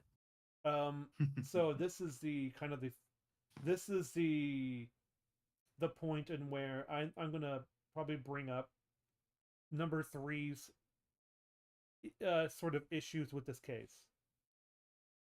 Where throughout the entire case, he's been saying off and on that like, uh, we respected our fathers, we called people sir, like the children don't respect us anymore. And then it all comes forward to like, he's like, and so number 8 is like, okay, now it's just you. We want to hear your arguments. Well, before that, Mm-hmm.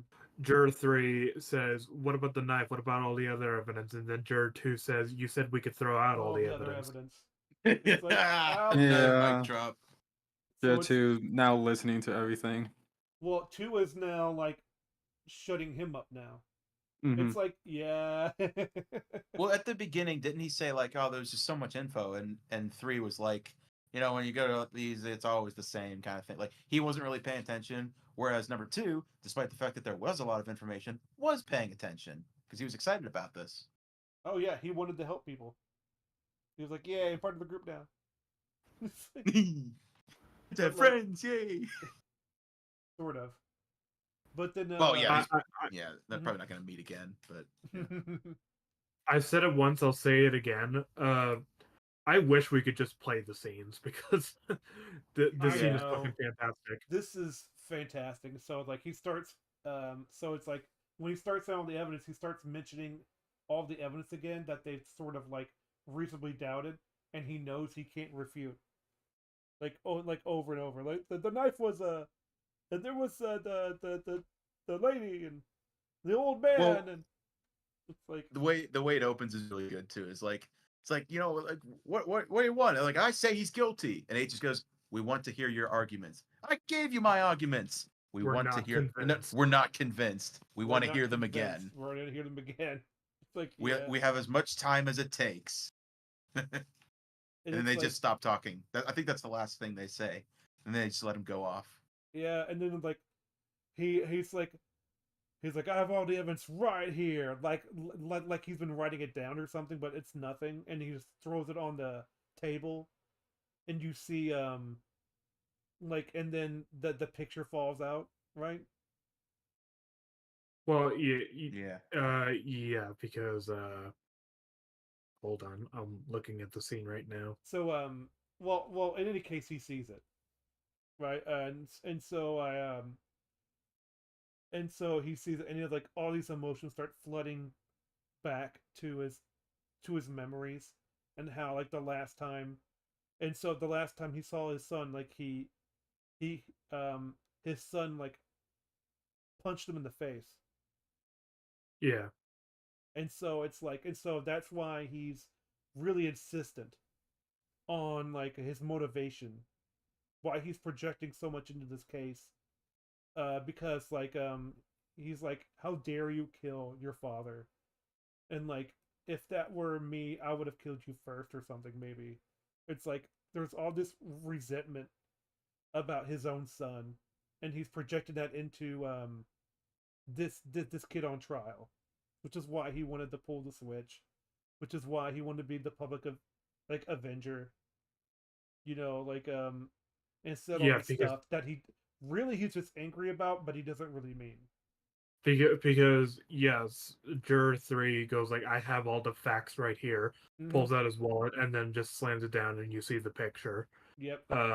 And yeah, just a contrast of seeing the picture of Juror 3 smiling with his son, which yeah, we see Juror 3 smile a few times in here, but it's mainly out of like finding Victory. humor out of Yeah. well, not really Victor, finding humor out of the things that uh Juror 8 says or somebody else says. But 12, probably. this is the first time we get to see an image of Juror 3 actually happy, like really happy. Well, Yeah. before that, um, he does miss his son a lot, and that shows him. It's like, and through his tearing of he takes the photo and he says, "You raise him up all your life," It's like, and you do all this stuff for him. It's like pretty much like grieving on all his grievances, like because of this case, like brought out of him, Yeah. and then There's like also he rips up. Oh, sorry. Go ahead. just before that, I was also like, you just get the moment where he kind of has his rant, and then everyone's just looking at him. He's like, "Well, say something," and they're just not saying anything. They're just looking at Mhm. him. Yeah, So they're You just looking at lousy him bunch having of bleeding hearts. yeah, yeah, and then he says he looks at the picture again and says, "Rotten kids, you work your life out." Uh, and yep. yeah, then he grabs the picture and tears it up. Mm-hmm. Uh, and right when he tears it up, you see immediate regret. Oh Uh, yeah, he's so angry, immediate regret. which leads to grief, which leads to the realization that like maybe I'm the bad person in this. What are Yeah, the 5 stages of Death. That's the 5 stages of what? death. No, yes, no. What is it though? 5 stages of grief, I think. Yeah, I guess. Yeah. There's denial, bar- what is it? Bargaining. Denial, bargaining, anger, depression, acceptance. Yeah, That's that's it. death. Like that's 5 stages of No, death. no, that's grief. Oh no, that's Grief. the five Yeah. stages of like dealing with how you're gonna die. But anyways, not how you're gonna die, how No, someone that's else. someone yeah. else is gonna die. Yeah, yeah, true. That's basically just not really like death. That's just like grief in general. Like that's just Well, Okay, I've seen a lot of that's fair. people bring it up with yeah. They you know bring the scene from Spider-Man where Norman gets fired and Willem Dafoe does a great job. Like he You know how much basically I goes through all of sacrificed? them. Well, it's like, he's like, "Oh, you can't do this to me." Denial. Like you know how much I sacrificed? Anger. It's like Don, please, come on. Bargaining, and then silence is the depression, and then he's like, "Out am I?" Acceptance. Like, boom, all 5 right there. And then Yeah, revenge. And then revenge. and then revenge. But Out am I? yeah, the way he goes from instant regret to just breaking down and crying bawling his because eyes out over this photo. And he's like, not guilty because it's not his fault. He knows it. yeah, In his heart. He's like, Yeah. Yeah. oh. And man, I do love how they leave. It's Uh, yeah, between especially 3 and 8 who are so antagonistic to each other. Like 8 gets his three's coat, and he helps him up. Not helps him well, up, but like he helps him get dressed a little bit. Hey, puts his coat on him. I That's know it's really good. I know it's a little detail. When everybody else is getting up before 3 and 8 leave the room, juror number 7 is the first one out the door. Like Of course, Yep. he, yeah. That Mhm. makes sense. yeah, I just love that that like they're not enemies when they walk out the door. It's actually like he found like such catharsis through that experience, and that's his. And the reason why 3 is the most notable is because like he has the full character arc of Yeah. like here's another thing that this film really does well is that to show how like an event that just this especially in a room for hours can change your life. One person can change your life. Just meeting a random person can do that sort of stuff to you. Like When juror number 8 puts the coat on, he's like, "What happens in the courtroom stays in the courtroom." and Oh, it's boy. like oh yeah. Actually, no, I didn't have much to say. Go ahead. uh so we actually get to see outside the courthouse, which I'm sure they did like Oh well, before that, Yeah? there's the Yeah, yeah, panning yeah. shot. There's the panning shot over the table. oh that's Yeah. right, yeah, I was Yeah. going to mention that the table where it's like everything they've done is and each character represents on the table, like it's almost like a timeline. It's like yeah, this Yeah. happened. I didn't Sort of. notice this last time, but number 10's handkerchief that he kept coughing into, it's still on the table. Well, yeah, that's what I mean. Each character is still there. Like Yeah. It always It's- really made me sad that he left the photo, the torn up photo. he doesn't want Yeah. to keep it anymore. yeah. Like yeah, it's like that represents his old self. He wants to get new self. So I really hope he like talks to his son afterwards, you know. Oh yeah, Well- yeah. After this movie, I wanted to be under the impression that he tried to reconnect with his son. oh, it's kind of funny Absolutely. because sorry. Actually Sunley, you go ahead. I was just gonna say, well, number 3 works out of phone. What was it? Like I don't know. a phone business. Like Oh, he does? yeah. Well, you should be able to then. Number 3, a hot-tempered owner of an answering service. Yes. Okay. All right. So yeah, you could probably reconnect with his son. There's a sort of like Christian allegory that I'm totally like emotionally imprinting upon this, I guess. Like I don't know if those are the right words, but like there's a quote in the Bible of like you take off the old man and you put on the new. Yeah. Sort of thing. It's like yeah, he took off his coat and now he's took up the coat and he's like and it was number 8 that did it. Like I'm not saying 8 is a messiah figure or anything, but it's like it's sort of like this thing of like it's a really neat like symbolism of him helping them even when they're done. Like it's really cool of him to do that. Yeah. And like and of course outside You know, the courtroom scene. You know, I always thought it was kind of awkward that 8 left the knife. It's just like when they clean up the room, they're gonna be like, "Wait, one of them had a knife?" Yeah, that's true. It's like Oh yeah, that's right. Yeah. it's like who had this knife? And they come back and it's like number 8. It's like, oh, wait, Yeah. no, don't send me to jail. Yeah, I mean, they point out it's illegal, and he left it in the courtroom, Not or courtroom. not the courtroom, but like the Jury room. Jury the room. jury room. It's Yeah. like, did we leave evidence in here? Like, Yeah. Then we get outside the court. Number 9 goes to 8. What's your name? Davis. that's a My weird name's name. McCardle. That's also a weird name. And then McCardle just goes, so long. So Well, long. so It's like, long. oh, It's like, okay. yeah. At least he acted his name, and then it says the end as you see them going their separate ways. And I don't That's think such it's a real fact of life that like no matter what, you will eventually go your separate ways. it's also like I'm kind of memeing here, but it's like true male friendship.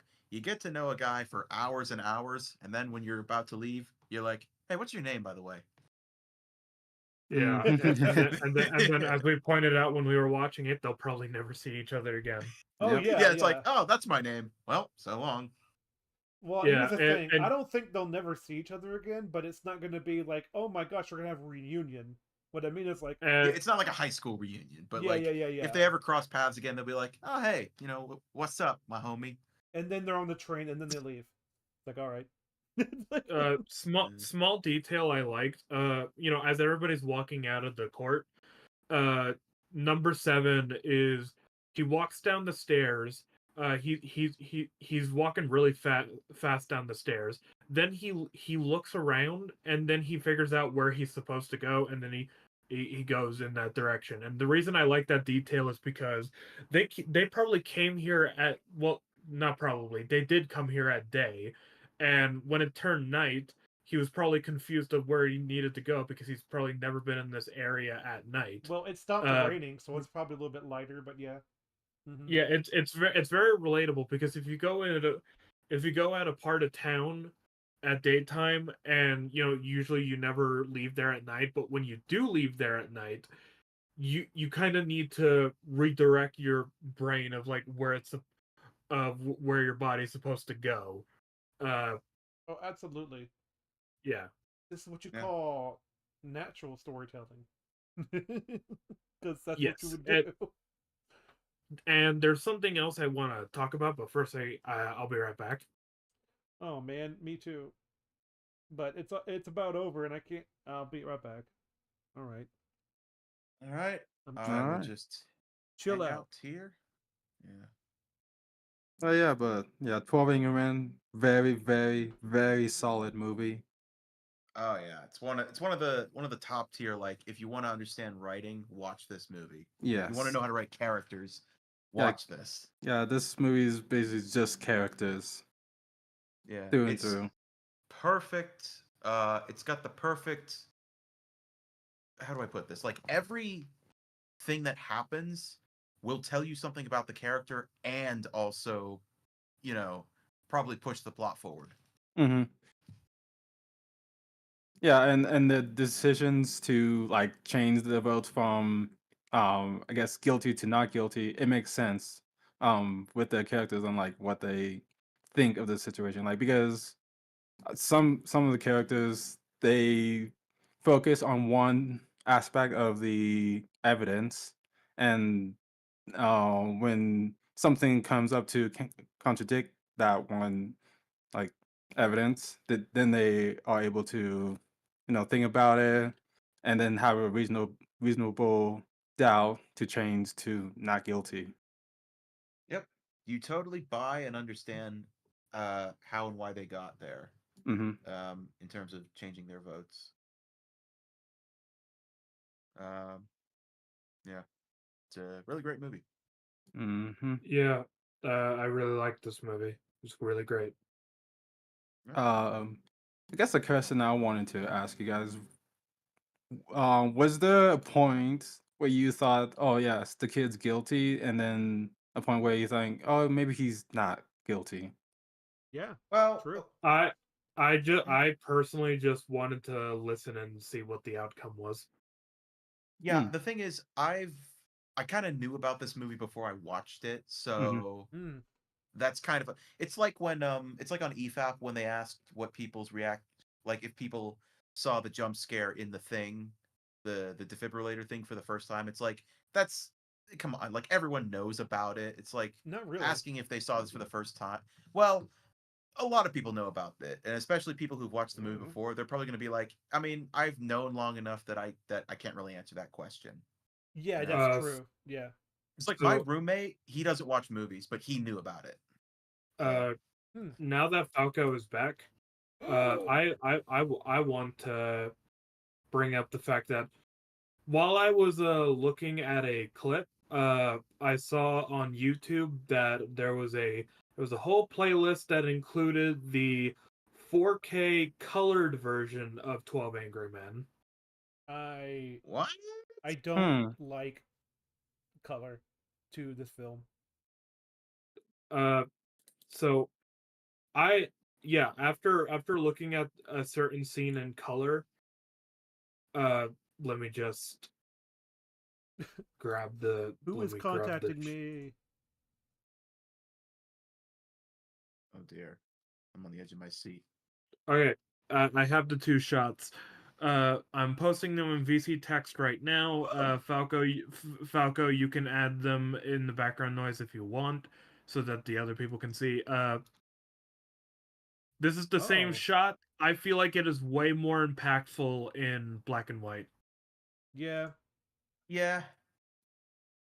I mean, it's Yeah. not bad in the because like it's still Technicolor and it was originally in black and white, so it's really hard to divorce your feelings from the original. I didn't know he Yeah. had a blue shirt. It kind of yeah. It kind of reminds me of you guys remember when they were showing Godzilla -1 minus color in theaters? Yes. Yes. Yeah. I actually went to see it and I was like, the gimmick's neat, but this thing needs color for like the It kind of movie really it's trying to does. be. Yeah. It's And this I feel like is the opposite. I think it needs to be black and white for what It Could it's it? would. doing. It. Oh, go ahead, something. I was gonna say, could it be because we've seen it so many times with like in black and white that it's weird seeing it in color? Like, if ah. somebody saw this movie for the first time but in color, would they be like, "No, I don't like the black and white version." Yeah. Well, the thing is, Logan, for example, Logan is a really great film. I love it. Uh, I saw Logan Noir, which was basically a black and white version of the movie, and I honestly think that Logan Noir is a better version because I feel like the black and white really fit the tone and how the movie was filmed. So even though I saw Logan first in color many times, I thought that the black and white version was better. Mm. Yeah. Yeah, I Oh, don't like this. It does give it more detail, but no. yeah, I think it's just detail that doesn't really matter. Like, yeah, I guess. Yeah. Mm. Yeah. The color like your color isn't used to accentuate much in this film, so I don't think it really adds anything. Yeah, I It mean, feels like I it was don't know built for like sure. I'd to have be to black I and watch it. think. white. You know? Well, no, if there was a point where it was like, oh yes, the evidence shows the kid wore blue shoes, I think it would have helped with color because we'd be Blue like, no, those, shoes. yeah, Blue shoes. but like since there's no need for that in this movie, yeah, I don't think it Yeah. really matters. I could put my original post up. I'll put the intermission instead. You know, Yeah, just to but stop this. God's sake. yeah, Oops. I think the black and white version is far more impactful because it makes it seem much more dramatic. Um. Yeah, I agree. Yeah, it's like white, not White Christmas, but Black what? Christmas? No, for goodness sakes. Yellow Christmas? Oh my gosh. Green Christmas? Blue Christmas? It's a Wonderful Life. I think it's Oh, better. it's a wonderful I life. think Oh, it's better in. okay. I think it's better in black and white than it is in Yes. actually in color. But that's just me. So I think I'll go by. It's kind of funny. I forgot a lot of what's going on, but that's because like I'm not a details person on the fly. I just remember the good stuff, the which is all the movie, by the way. But but it's like Except for that one moment with the watch, but okay. yeah. You go over in your corner and draw with your crayons. Okay. Yeah, I'm like your 10. I'm like, look, the timing wasn't right. You have to listen to me. Yeah. Here, take this coloring book. What are you talking about? It's black and white. That's right. Here's your black and white crayons. All right, But continue. but like anyways, the what I think about the film, I love it. It is one of those perfect films that like you really have to reach hard in order to find any sort of issues, I think, because you could excuse most things to like having a high tension and they just didn't think about it at the time. It's like it's really well structured. They did a really good job of making each character have like really identifiable even though you don't know their names. Uh Mhm. and so like because like I think Fringy said it in his 12 Angry Men video where it's like what makes a character um what makes you know a person? His name and occupation or what he does. It's like it's what he does that actually gives more impact to what the character is. Um, and they're sort of like, my name is Joe and I work at the grocery store. Like, okay, I still don't know you. Like, Yeah, it's like the Norn said in God of War Ragnarok, you are the sum of your choices, nothing more. oh my gosh, back to God of War. Hey, we So, brought it full circle, I would baby. give it That a, one's mine, Falco. I told you I'd bring it back. I'd probably have a 10 out of 10 for this movie. It is, it is, it is the shining, like golden, like it probably shines above like almost every movie. Like it's not what it is one of my favorites, but it's not my favorite movie. I don't watch it regularly or anything like that. But sometimes when I get in the mood, I'll watch a reaction to it, you Yeah. know, or something like that. Just have other people experience it and have people say, "This is black and white." It's like like I'm so surprised this was done a long time ago type of speech, like. But yeah, so what do you guys think about this movie? Um, each of you, I guess. I personally really love it. I think it's very well done. The character interactions are on point. The writer definitely knew which character needs to talk with which character. Uh, and I feel like the story is very engaging, despite it taking place in one room for 80% of the entire film. Uh, the writing's really on point. The character work for a lot of them is either detailed and engaging or just interesting and fun to uh, kind of like pick apart and well, not pick apart, just dissect and see uh, what makes these characters the way they are. Uh, and yeah, I personally give this film a 9 out of 10. Hmm. All It's right. near perfect. Mhm. Wow. I think this film is fantastic. It's one of the best written films I think I've ever seen. Uh, you have 12 guys who all feel extremely different, and you can tell, like, despite the fact that they don't have names, you can tell all of them apart, and they all have Mm-hmm. opinions that make sense, and they talk about things that people would talk about. And it reminded me a lot of the Thing, the John Carpenter Thing. It's like they're just saying things that you would say in this situation, you know. It's real. Um, which, funnily enough, I think that was also like 12 men on that base in that movie. um, but yeah, like obviously I've brought up the timing issue, but given that it doesn't actually change the point, I'm I'm mostly okay with it. I just, in a movie this great, it's like why did that get passed? But this is still a masterpiece of a film. I would I think I'm probably gonna go with like a 9. All I right. want to give it a 10, but I mean, I've already said my piece on that. So, All 9 right. from me. All right. Yeah, I guess I think this is a very solid movie. Um, all yeah, I guess I'll just be basically saying the same thing as everyone else. The characters, you know exactly who they are even without knowing the name. The you can the backgrounds, even though they don't really go into it, like what they do with the backgrounds, you understand where they're coming from. Nobody talks over each other. Like everyone's listening to each other when they speak. Um, yeah, a very well written movie made that I think any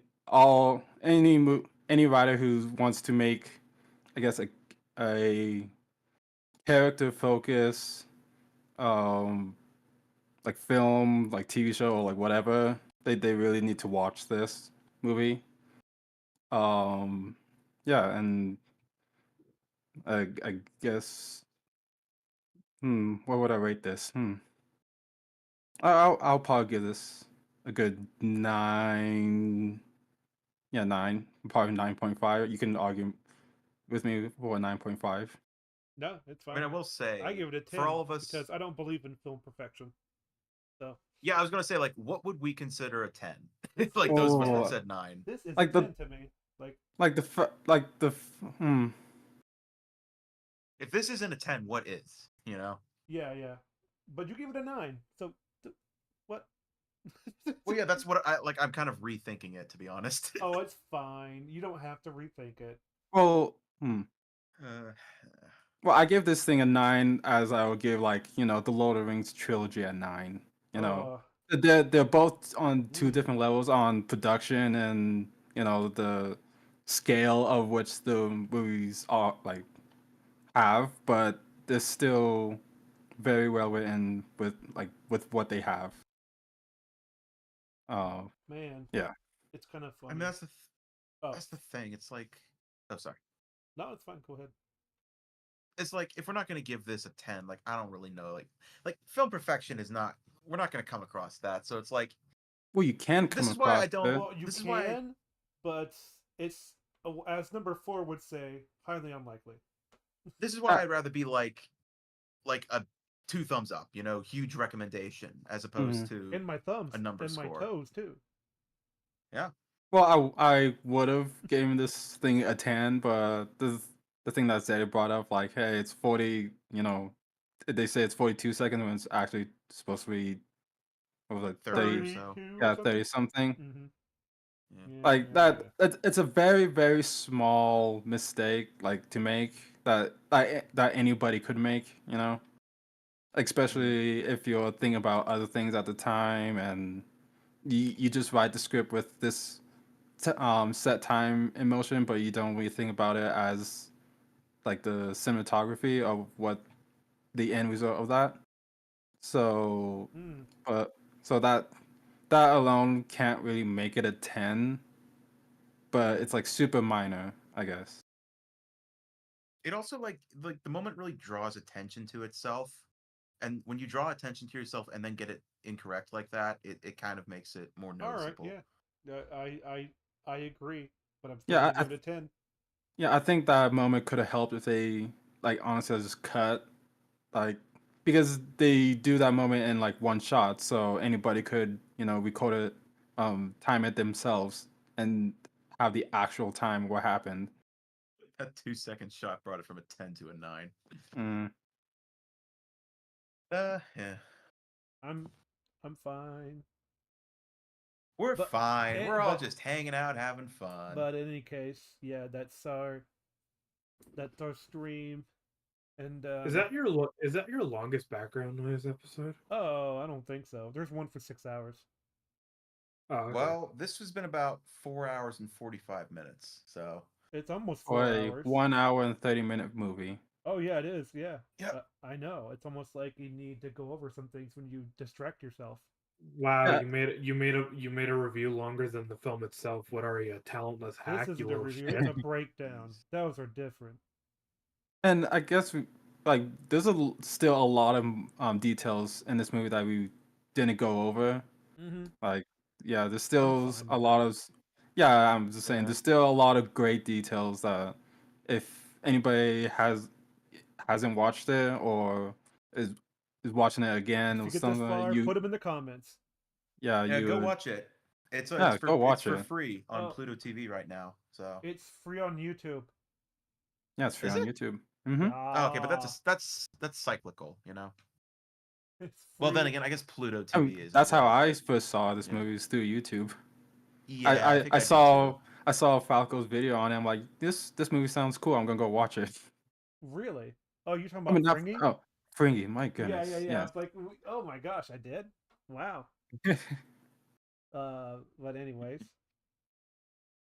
12 yeah, Angry Men. we're gonna say goodbye. See ya.